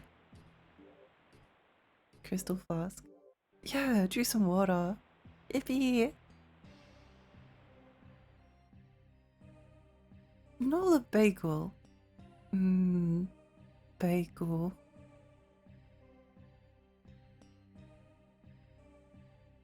My name is Nola. My brother Diaz came to this island 2 years ago, but we haven't seen each other. If you see my brother, would you tell him that I'm here? Oh no, I bet he's dead. Diaz came to this island to meet a powerful warrior. I don't know if he wanted to learn something from him or if he wanted to fight him. I wonder why there is sunlight here while the other parts of the island are always in the dark. I wish the whole island were like this. It's so cool and interesting. Oh, so she's really pretty. Faye, the man who came with my brother, has also disappeared. He was a very good, kind person and a good friend. How come Faye and my brother don't contact me? Oh no, she's lonely. Do you know where my brother is?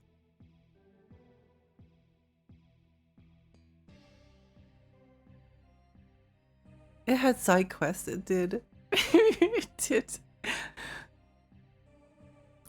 Does it point where the sex is happening or where the wielder can find sex to themselves? I guess it's up to interpretation, but sex does seem to be this way.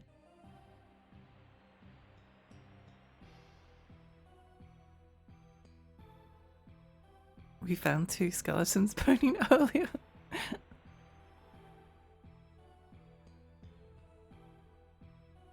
I think that was a graveyard earlier.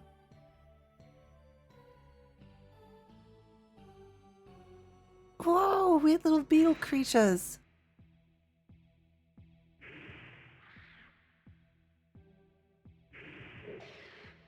Sometimes you need to like jam. Ooh, crystal.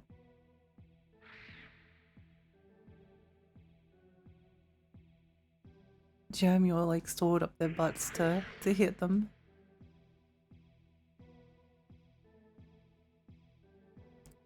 It is very confusing playing this game sometimes. Because like you go into this room, you're like, oh, okay, wait, which way did I come from? Where did I come from?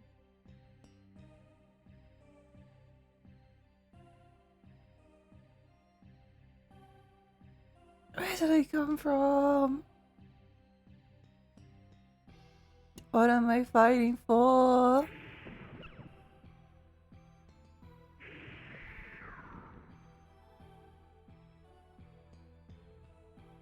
6 blocked by a brick wall. Typical. Typical!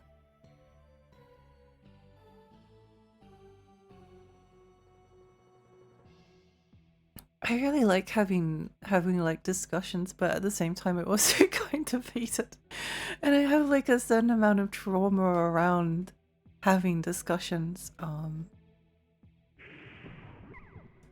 think that's fair to say.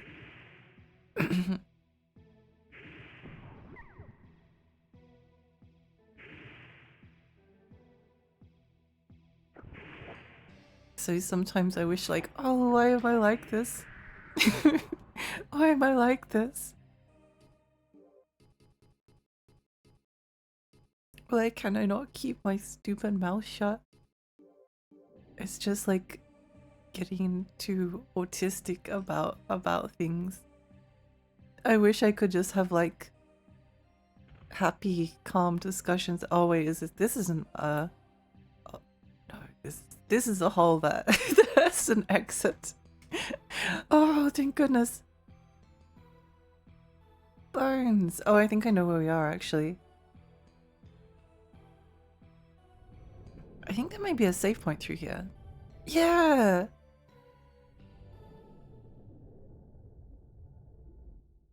Doom mapping is really fun and all, but I'm sitting here modeling an absurd amount of rubble and I'm very close to crashing out. It's always good to take a break when you start to feel like that.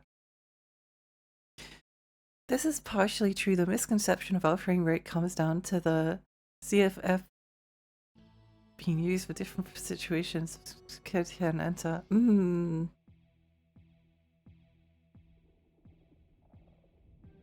I don't disagree. I don't think I read it. I think any FPS discussion causes a certain amount of brain. Oh wait, did we pick these up before? No, there's nothing to pick up. Okay, good. Good to know. Also another another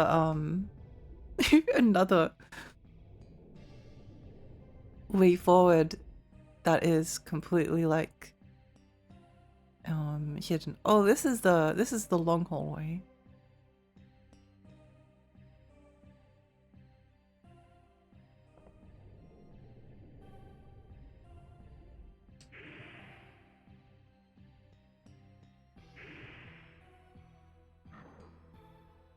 If I go in this room, will I get locked in here? Oh no, the key is in the wall. Ow.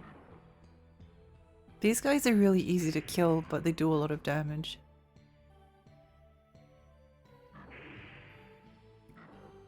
Thanks you begging that lonely girl to shut up with a kiss.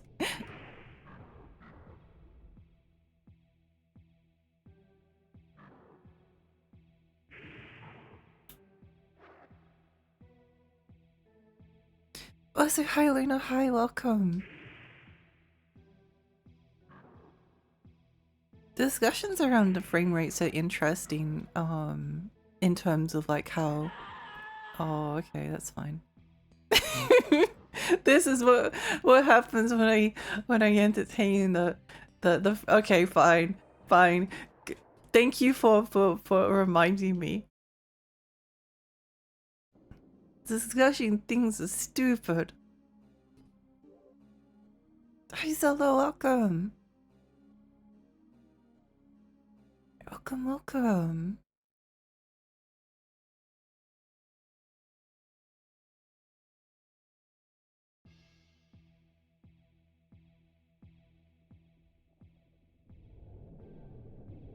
I do often wish though that my like default way of communicating with people wasn't like overly serious.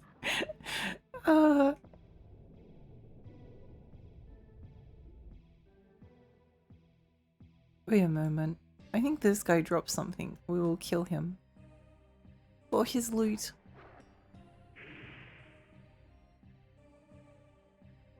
We will kill him for his- ow. We will kill him for his loot. We will... Hang on a moment. Please, stop facing this way.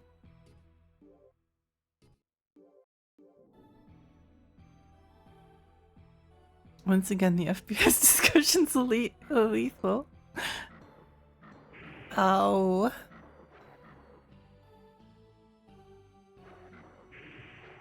Oh, okay. Okay, never mind. Let's wait until we get our MP back. Let's wait until we get our MP back. First person serious. Yeah, I'm jealous and envious of like most people's ability to just have like fun casual conversations with like people.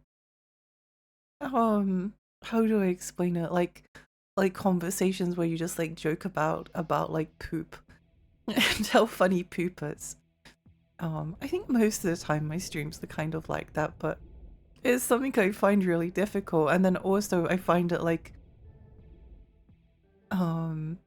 unnaturally like appealing to have discussions about things, and it's like exhausting for me.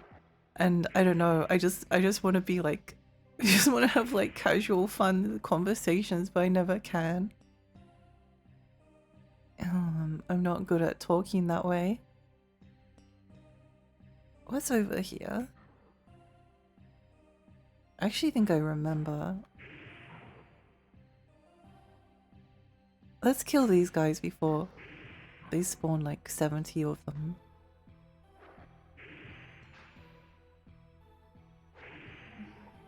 Ugh.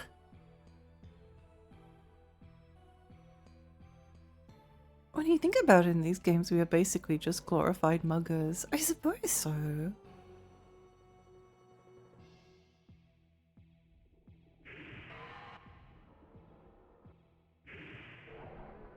We must steal everything.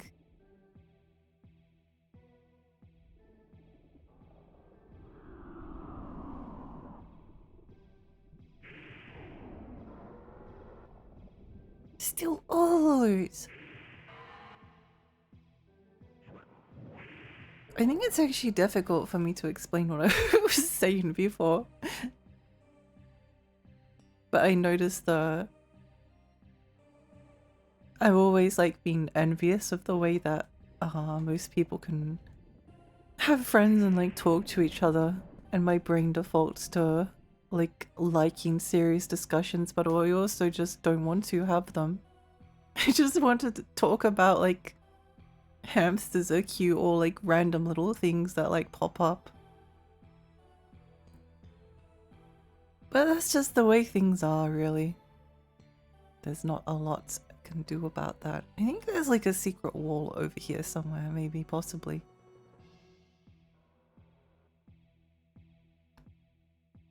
Maybe, possibly, or maybe not. Thank you for the hydrate and stretch and glasses. I apologize if I've neglected anyone's redeems. What do you mean we stole it fair and square? We need a part 2 of the Mishima lore.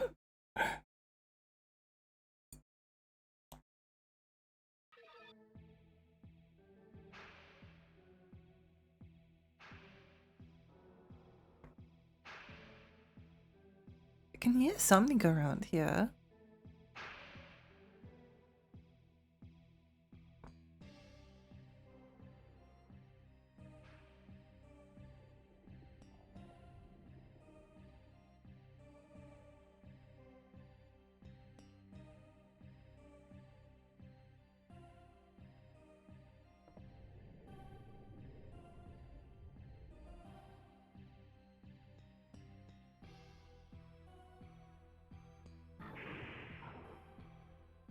Maybe we can like trap one of them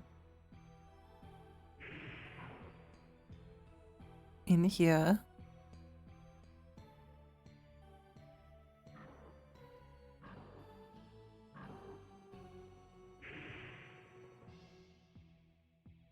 No, apparently not. Maybe because there was a guy standing in the door. What the heck? How did you do that? How did you do that? That's not fair. That's not fair. That's not fair.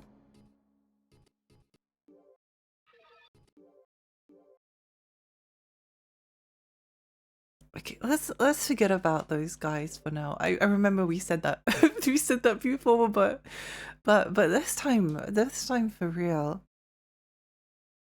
I'm back from the terrible outside world. Welcome back, Alex. The world outside is cruel and filled with noisy people and sunlight.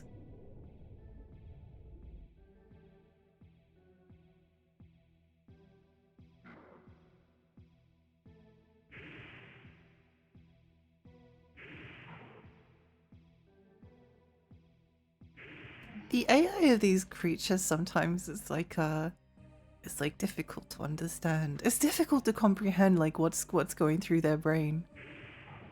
What are they what are they looking at? What are we fighting for?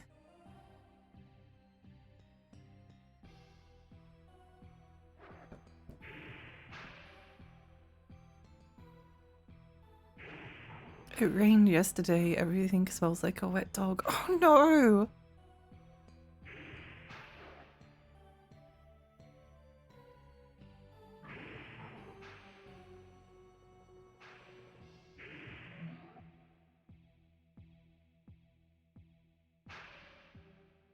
Cursed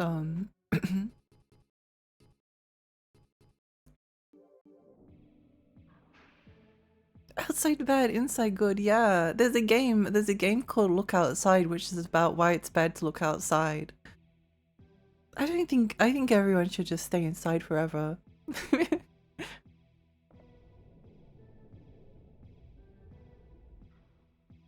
Outside bad, inside good.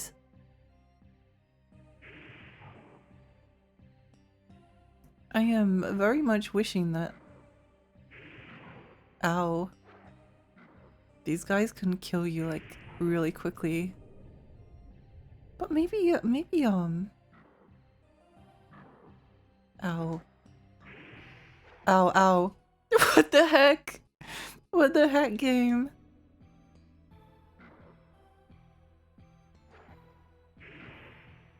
What the heck? What are you doing? Wait, must you poke me with big pokey stick? They have like unnaturally good tracking, and then they like lose interest in you and like face in the opposite direction. Their AI is like a marvel. I'm genuinely fascinated by them. What are they thinking? Rumba's key. Outside is overrated. Look Outside is a generally fun game. Whoops. Yeah. Wait, what? Huh? What? Wait, why can't I get in here? What do you mean? Oh. Oh, okay. I was panicking for a moment. I feel like I should probably go back and save because this game just keeps killing me. But that's boring. What do you mean it's locked? I put the key on the outside. Oh wait, no, maybe I didn't. Actually, I might not have put the key on the outside. I might have taken it back into my inventory. No, I did put it in the outside. What do you mean? What do you mean? Maybe we just have to be like really fast.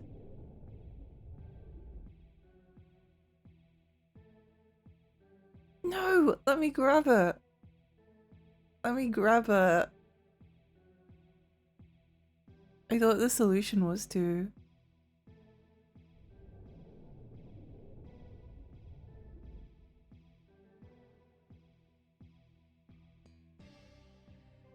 Wow.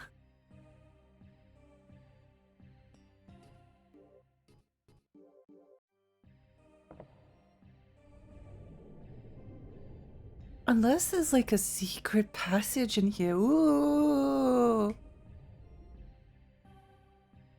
I love look outside. I really want to stream. Oh my gosh, I was right. Oh my god, Lexi, you're so smart. Wow, thank you, Lexi.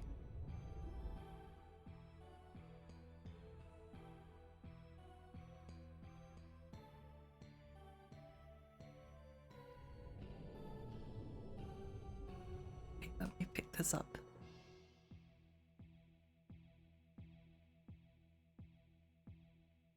What do you mean locked?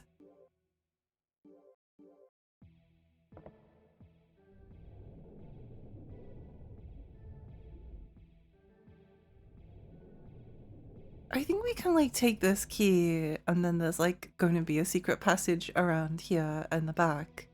And then that's going to lead us to somewhere else. And then we're going to escape and then we're going to come back around here. And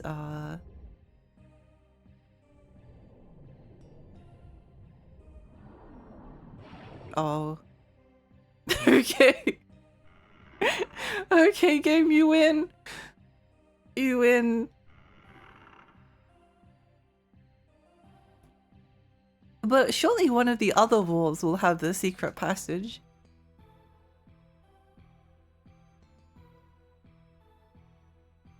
One of the other walls will have a secret passage that will let us easily exit. It's here.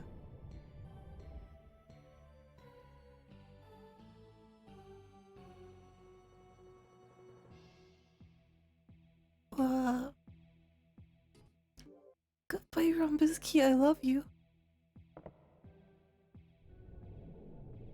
Fighting the Lego men. They do look like Lego men.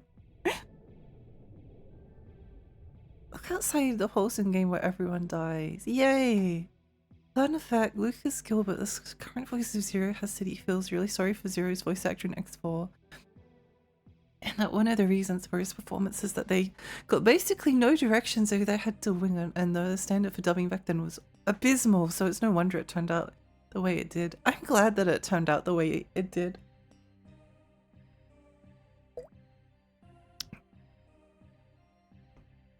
I think the fact that those dubs are gems.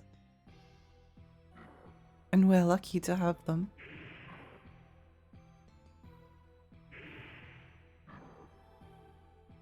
Like there's plenty of games with good voice acting, right? There's plenty of games with good voice acting. But there's only one Chaos Wars.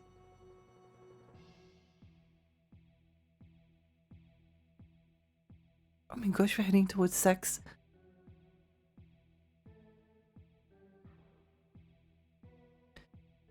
You have the biggest brain, proud of you, Lexi. Oh my gosh, wow, thank you.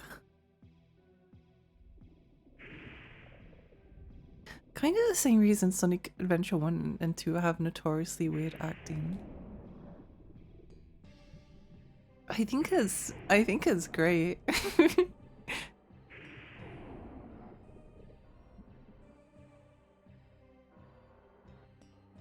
Why is it making so many weird noises? What is this place?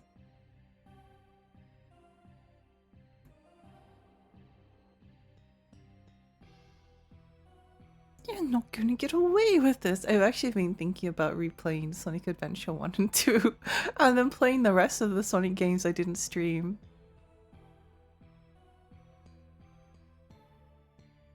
It's so tempting to have like a second Sonic face.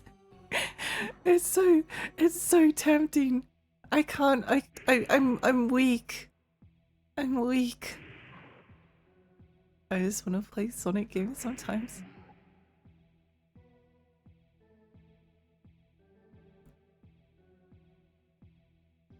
It's great for all the wrong reasons.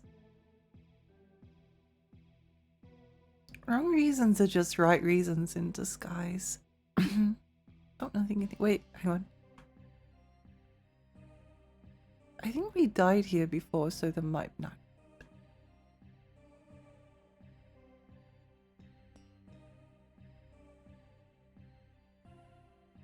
The new VA for Zero is in Mega Man X8, so it balances out. Siesta, thank you for the follow, thank you.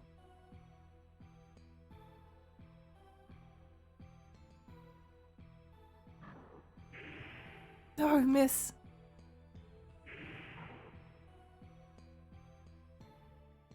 Fall off the edge.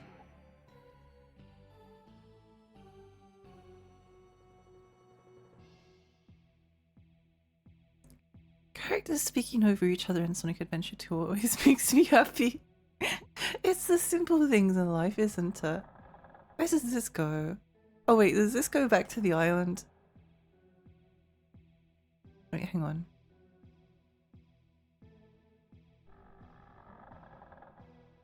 Yeah, it does.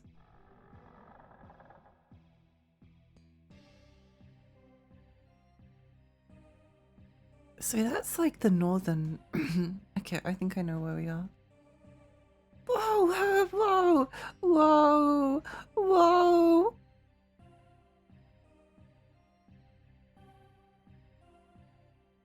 I think there's some important things around here. There is also a map for this area. But I'm not sure where it is. Oh, it's the weird looking it's the extremely strange looking ghost. They scare me a little bit.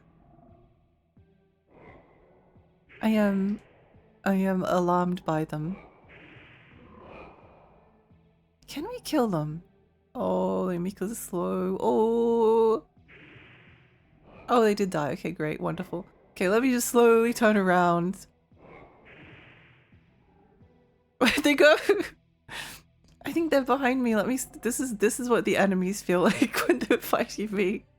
Oh no, there's circles strafing me. I'm being circle strafed. Help. Help.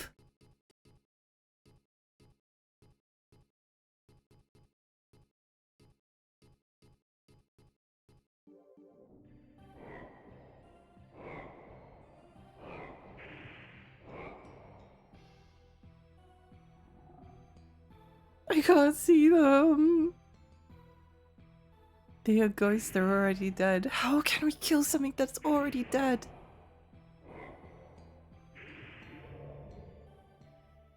Oh, like that. I'm glad they're not like Morrowind ghosts where you like walk into your first ancestral tomb and there's like a ghost and it kills you and there's nothing you can do and it's really scary.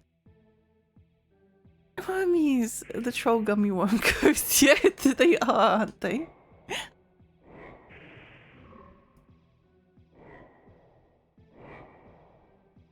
It's a lot easier to fight them if you if you have magic. You need to show them the power of your magic.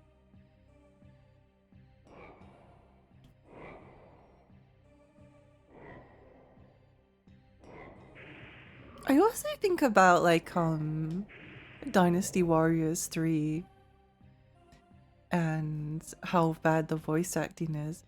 I think in some ways like the voice acting kind of like feels like it's almost making fun of the game, if that makes sense. But at the same time,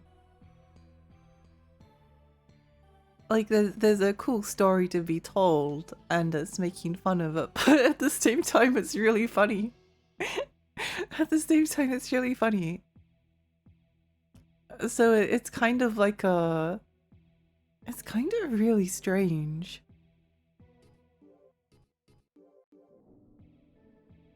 I heck, I love Dynasty Warriors 3. It's really funny.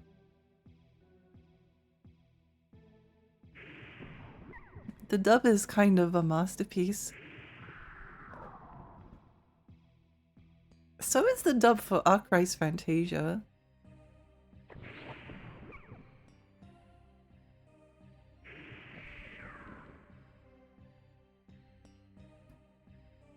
Did we get everything here? I know for a fact that there is an area. Oh, wait, no, okay, it keeps going. There is an area,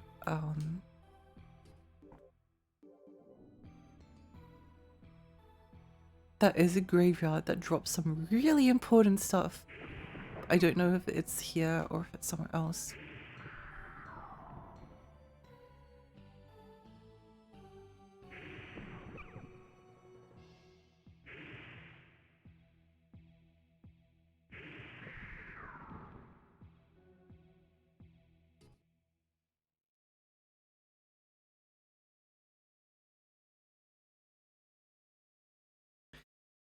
I think that's our most recent example. I always assume it's either what they were asked to do or the direction was bad, but these days it's mostly the latter. Yeah. Lord Ming, how bad news! I forget which retro game, but there was one where the devs were told to dub in English despite not wanting to, so they had their kids do the English dub. Oh, is that's Chaos Wars, isn't it?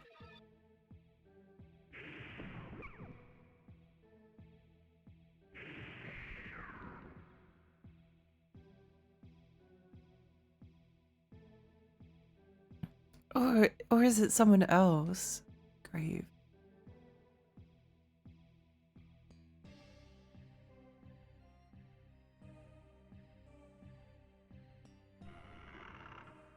Boots! Oh my gosh! Wow!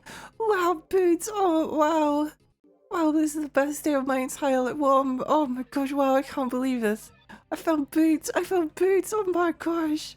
No way! What an incredibly important today is. Wow! Wow, Boots!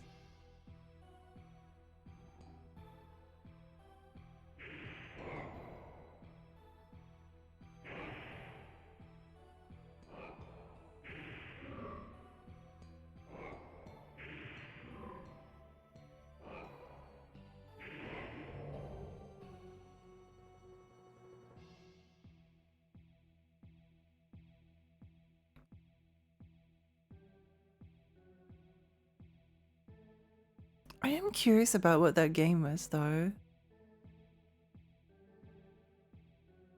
I actually enjoy a lot of English dubs for things. I think Space Dandy has a really good English dub. Actually, most people I know prefer the English dub of Space Dandy. But I like the English dub better, I think, in some trails of games. No, not trails. Tales of Tales of, because I think because of like the games are very like comedic in nature.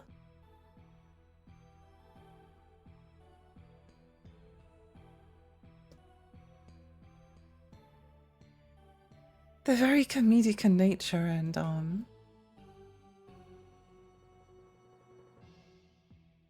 it's sort of like if you have like a good if you have a good English dub, then the comedy like comes across better. Not that it doesn't come across in Japanese, but I'm just thinking about like Tales of Hearts R, and you know what? Oh, let's buy some more herbs. The elf merchants are doing business around here, but the things that they sell are pretty expensive. I have cheaper herbs, but no one wants to buy them. Maybe it's because they are the liquid kind. Wait, what does that mean? What does he mean by this?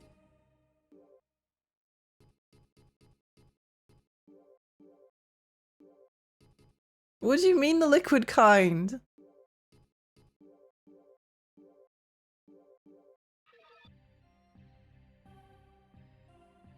It's okay, I only play my games in American.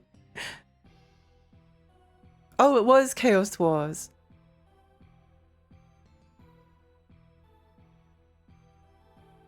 I thought it sounded like Chaos Wars, but then yeah, it's not on the DS.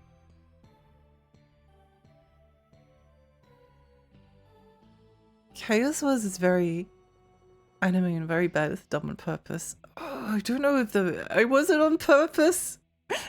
Was it on purpose? Was it on purpose? Not accepted. No! No, what do you mean?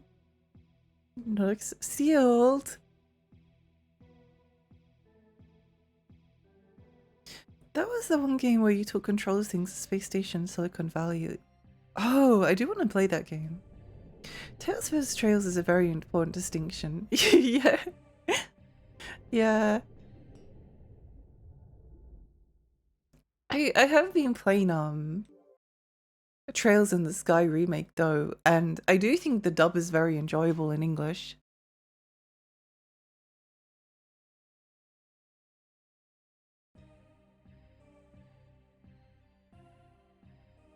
To the point where I don't feel compelled at all to try the Japanese dub.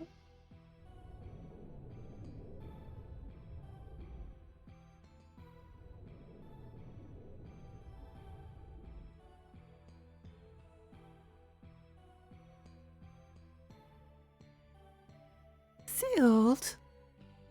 Like a liquid potion is opposed to having to eat herb raw. No. No, I don't think that's the case. I don't know what they're talking about, to be honest.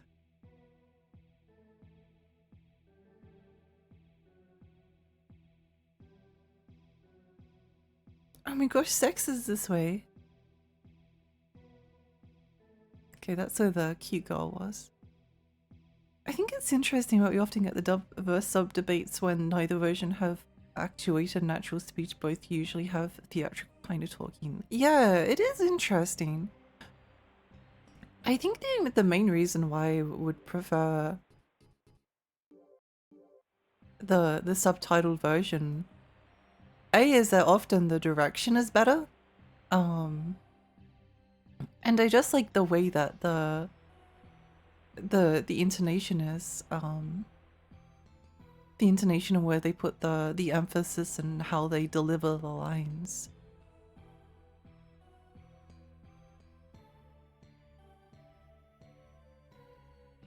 But in some other cases, I think that the the English version works better in English than it.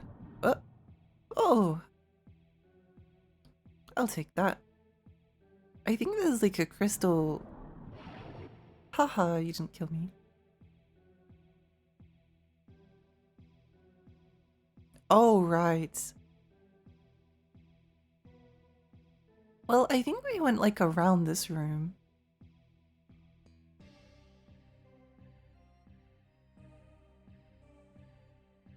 You don't have the right. You don't have the right. Oh, wait, hang on. Okay, that leads down there. I don't exactly remember where down there was, but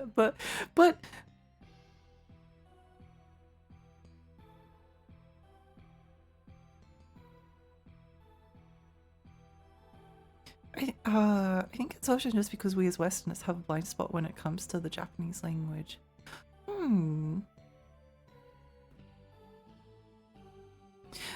But I think it's also important to be able to listen to and appreciate things in the language that they came from.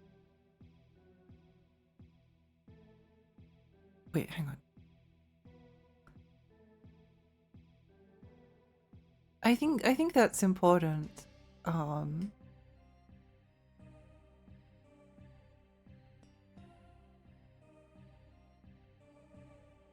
But I listen to I listen to so many things in Japanese that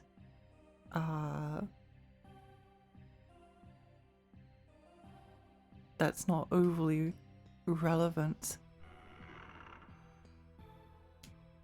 I always just think about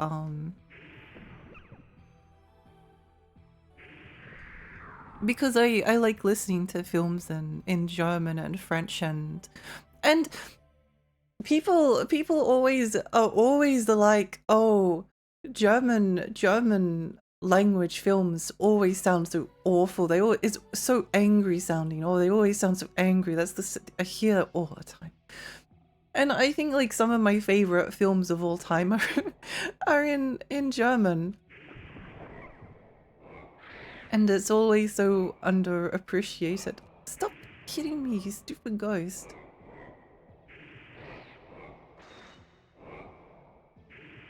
So I feel the same about like playing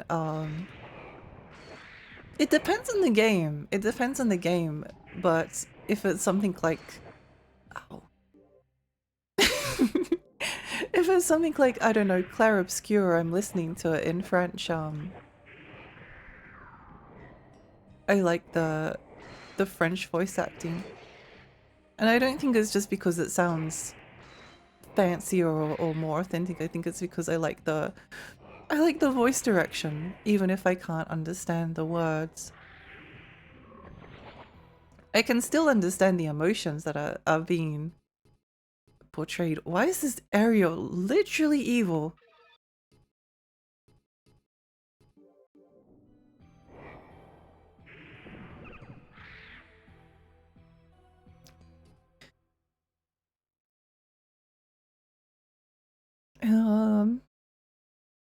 True, which is funny because Expedition After 33 had the most realistic film character people compared to anything else since French Win again.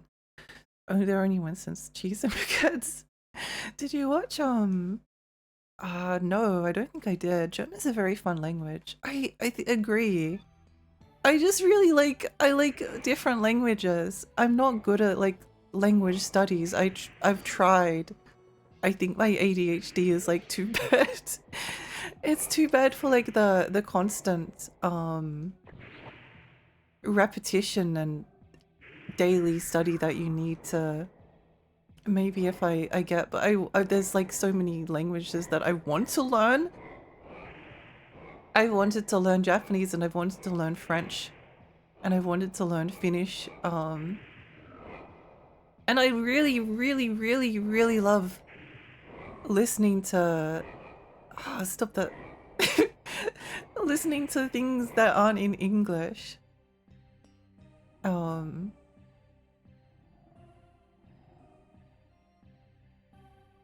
But I think as well, like sometimes there's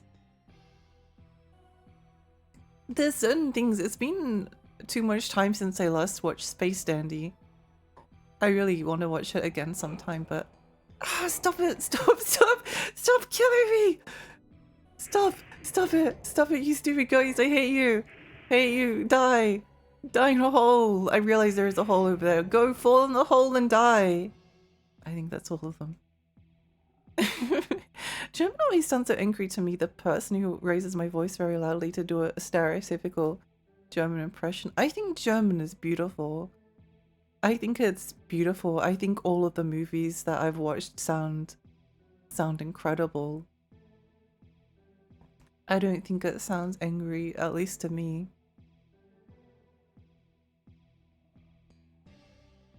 I like try to go out of my way. I think also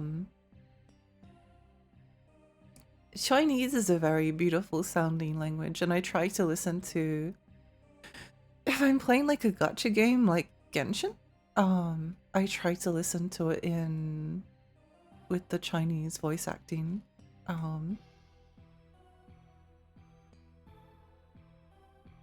Like I think it was, sometimes I get like a little bit of like, I don't know, I guess you'd say it's like FOMO. I guess it's like FOMO, where sometimes it's like, oh, but if I listen to it in if you listen to something like Genshin in Chinese, then you're missing out on some like really good performances from some really like cute Japanese voice actors, but then also I think like the English dub can actually be really fun as well. So sometimes I just want to like switch between the different voices. Stop killing me! Stop! These guys are driving me insane! Stop! Stop it! Stop! Stop! Die! Die! As a German, there are only some movies worth it in Germany, but it's a hellhole of a stupid language grammatic-wise. You should watch... I don't know how to pronounce it, but I will. I will.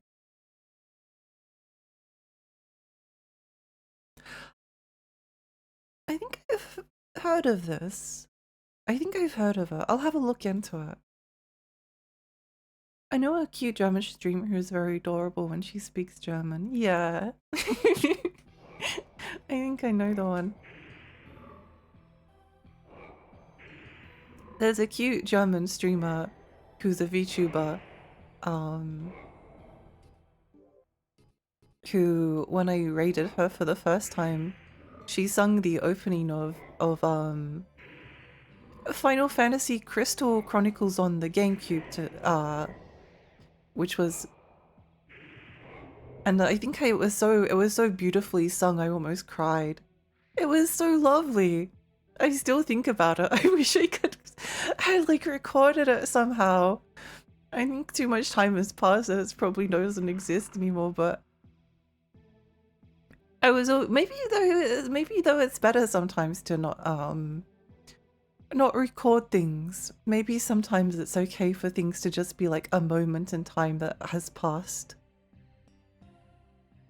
Wait, where does this go? Do not enter Old Hand. No one tells me what to do.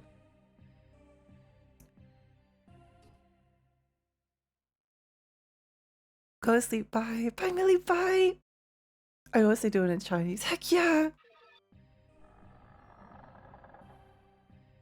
Oh, it's here. Okay, great. I know where we are. Wonderful. Do not enter.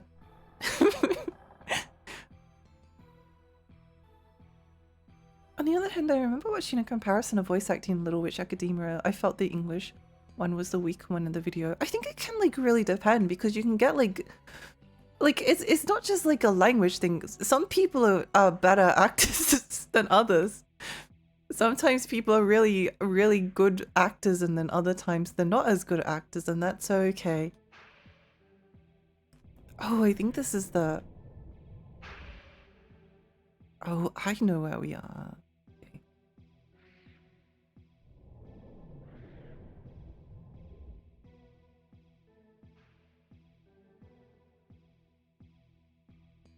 Frey the good bear. Yeah.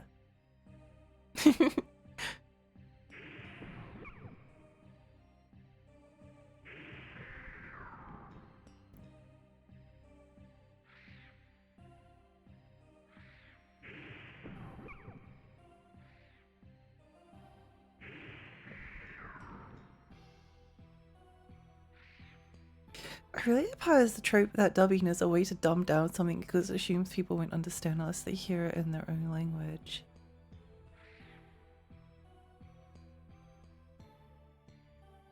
Yeah, I don't think it's that. I don't think it's I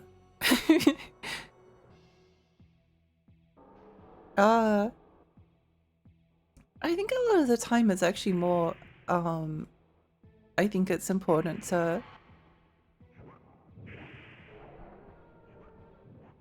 Snail's scary.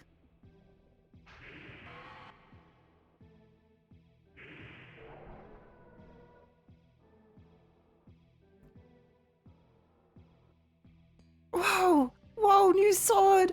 Oh my gosh, I hope it's not another dagger. I hope it's not just another dagger.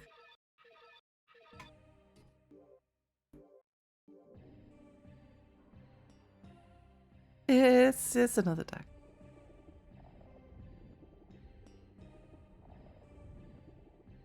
Hi Eddie, hi, welcome. Crystal Chronicles mentioned core memory unlocked. I do want to stream it one day. Just raid her again together. Like, see, I feel bad because I don't want to make her sing something if it's a lot of work. Anyway.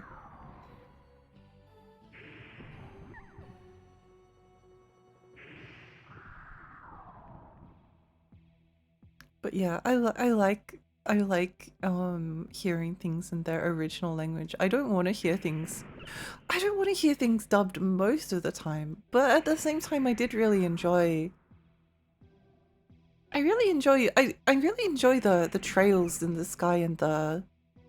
I also enjoy Final Fantasy X dubbed, even though that one is made fun of quite frequently.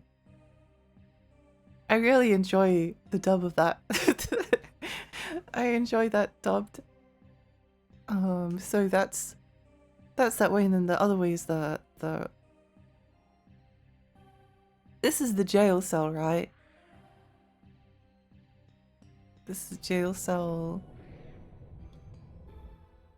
Oh wait, I'll open that just in case. 4Kids dub is my hero. I blame 4Kids dub for their jelly jam donuts. Why you kill Snail? Snail was about to breathe bone melting acid onto me. It was very scary.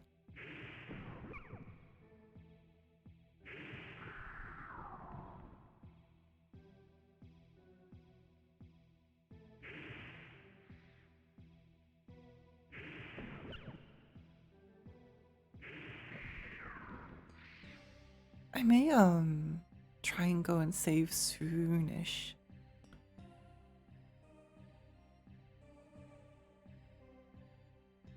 Fun fact, on the dub of the RE Vendetta, Spanish in my case, Chris Redfield was dubbed by the same guy who would dub Mario in the new movie. It was an interesting experience. That's awesome. Also, how beautiful is this area, even though it's like running out at 3 frames a second, but that's fine. It's fine.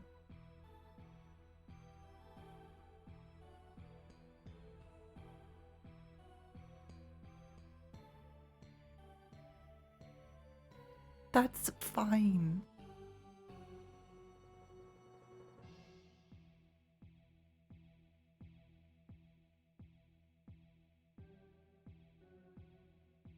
I think there's like, oh!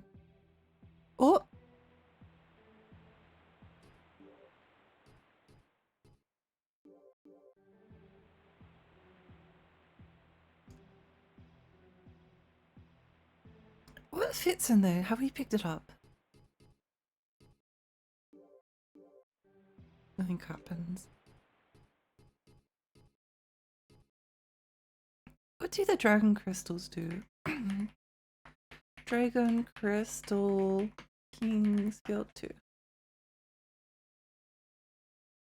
Fully restores HP and MP. Oh, right. Right.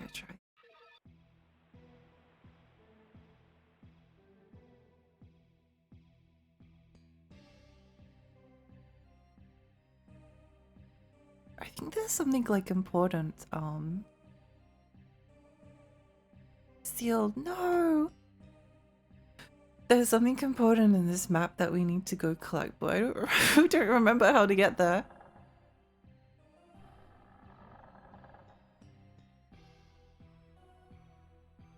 Just think about her having the joy of her life singing. Joke is that the laughing is forced in that scene. Yeah, it is. Although the stay away from the summoner, but I think that's funny. I think things can be both bad and also enjoyably funny. I think the quickest way might be wait, hang on. There was something over this way that I'm curious about.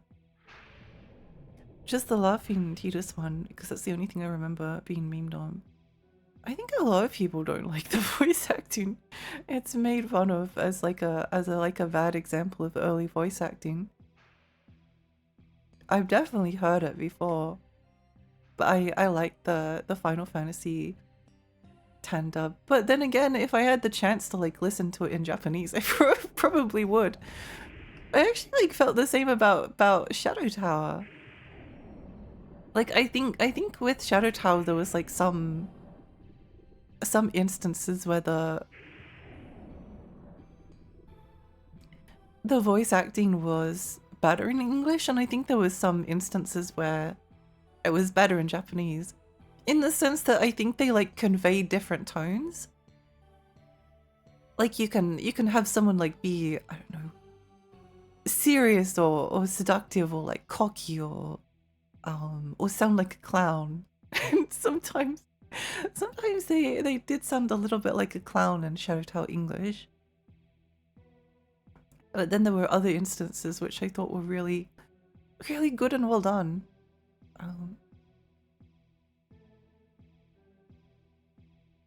I think the save point is not here.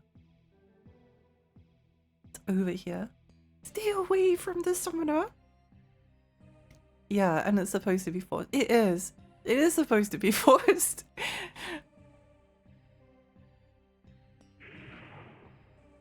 I know there's some people that still don't like that scene even if it is supposed to be forced, but I don't know, discourse over things is really annoying a lot of the time. I just don't really care.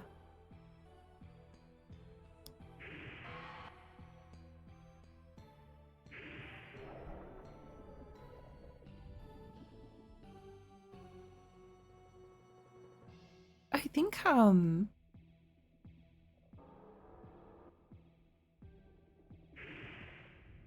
was I thinking? Oh yeah, when I first played Dynasty Warriors, I didn't like how silly the English voice acting was. Like, I didn't actually like the campiness because I wanted them to like take the story like kind of a little bit seriously.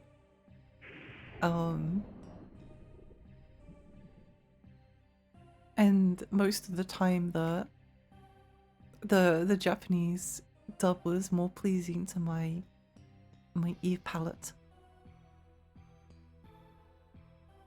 But then if I had the choice to, it's really weird in the case of like Dynasty Warriors, because if I had the option to listen to it in Chinese, I probably would go with that option. And I think some of them do offer that option.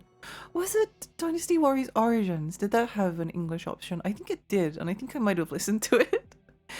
But at the same time, I remember these guys. At the same time, it's like a little bit strange because you're listening to a game.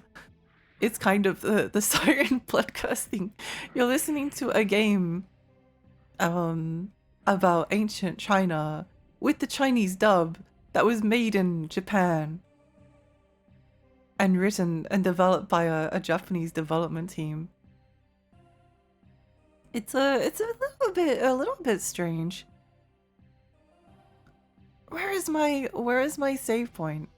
I know it's around here. Did I walk past it? Hi June, hi, welcome. Thanks for stopping by. Thank you. Thank you. My voice is literally about to die. I'm dying, but it's fine.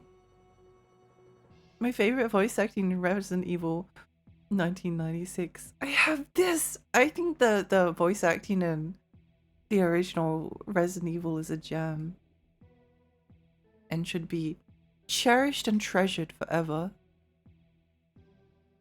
The save point was like along here, wasn't it? Am I going insane? Or was it like more towards the middle? I'm going insane.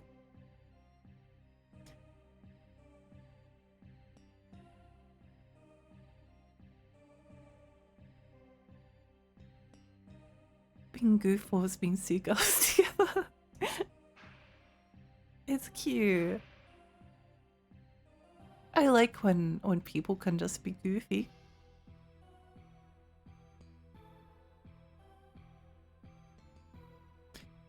Sometimes I like watching old compilations of DBZ dubs because there are some countries that get mad funny VAs, like you listen to some epic voice acting, guttural or real scream, it then jumps to Portuguese and the guy screams like, yo! And then the Hebrew dub was even sillier, sounding like a siren. That's really funny.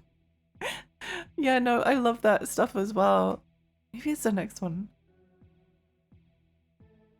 Where is my save point?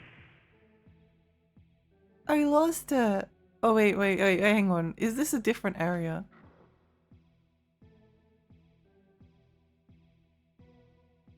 No, I don't think it is. Because I think this is the... Where did my save point go? Or is it like further along? Don't you see where this wouldn't be the same with serious voice acting? I feel like it's more serious in Japanese and Chinese, and I still like it. But I think it's kind of like it's a part of the English localization's identity. So you can't take it away. Where is my save point? Where did it go? Where did it go? Oh, it's here.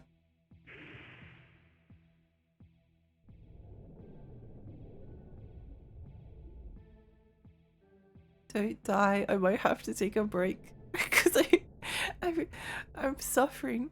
Oh my gosh, we did nearly stream for 5 hours though, so that's really good. Japan loves Chinese literature. They really love Three Kingdoms and Journey to the West. They do. How are you doing these days? How much did your sickness heal up? It feels a bit better for now. I feel like it might be coming back. I'm not sure. So maybe that is a good time to take a break.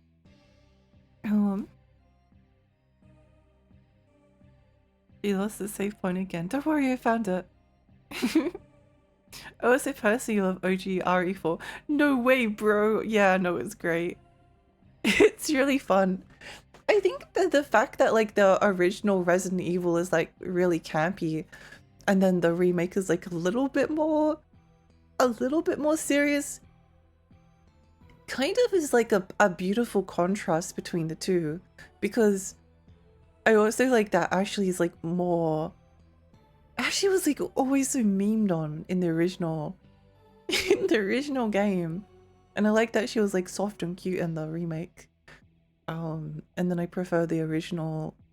It's interesting having two versions. Oh my gosh, the Resident Evil 4 Ouroboros is consuming me again. I just want to play both versions. Oh my gosh, wait, I have two monitors. What if I have two controllers and then I play both versions of Resident Evil at the same time?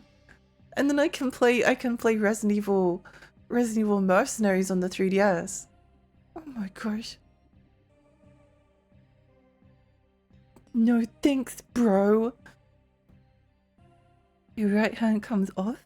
Remake is serious compared to the OG, but still extremely can't be compared to a general baseline. It is! It is still campy. It's just like a little bit less campy. I don't know, I enjoy the different directions. She's a bratty girl in the OG. She is. She is. I think that's also kind of wonderful. I think both versions of Ashley are wonderful, and they should probably kiss. Oh, what if Resident Evil original Leon and original Resident Evil original remake Leon kissed? How would that work?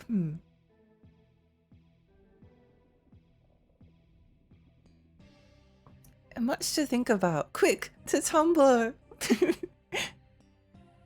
Anyway, I think that might have to do it for me tonight because I'm really tired. I'm really tired. Who to raid though?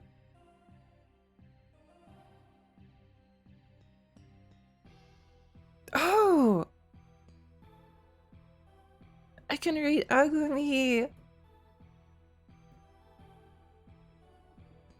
She's playing Dragon God. Oh my gosh, okay, now we have to.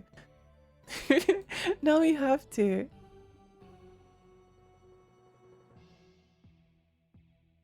Oh, Luis or new Luis, hardest decision of my life. Oh, both of them. Oh, both of them at the same time. Kissing each other. Thanks so much everyone for coming for the stream. That was really fun. Yeah, it was really, really fun. I'm so tired. I'm so tired. I'll see you all probably not tomorrow, but maybe the next day. Maybe the next day. You can tell I'm sleepy and tired because I'm like trying to. I'm struggling here. Anyway, I'll see you all soon. See you all soon.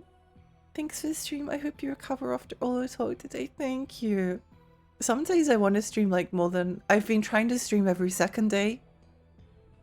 It's not like something that's locked in. It's just something I've been trying to do.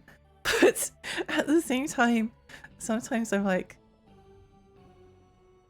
suffering. my voice is like suffering the day after. I need to give it like a day to rest. So it has to be kind of like every second day anyway. Maybe sometimes I do feel like streaming twice in a row. Anyway, I'll see you all soon. See you soon. Bye. Bye. Bye. Bye. Bye. Bye. Bye. Bye. Bye. Bye.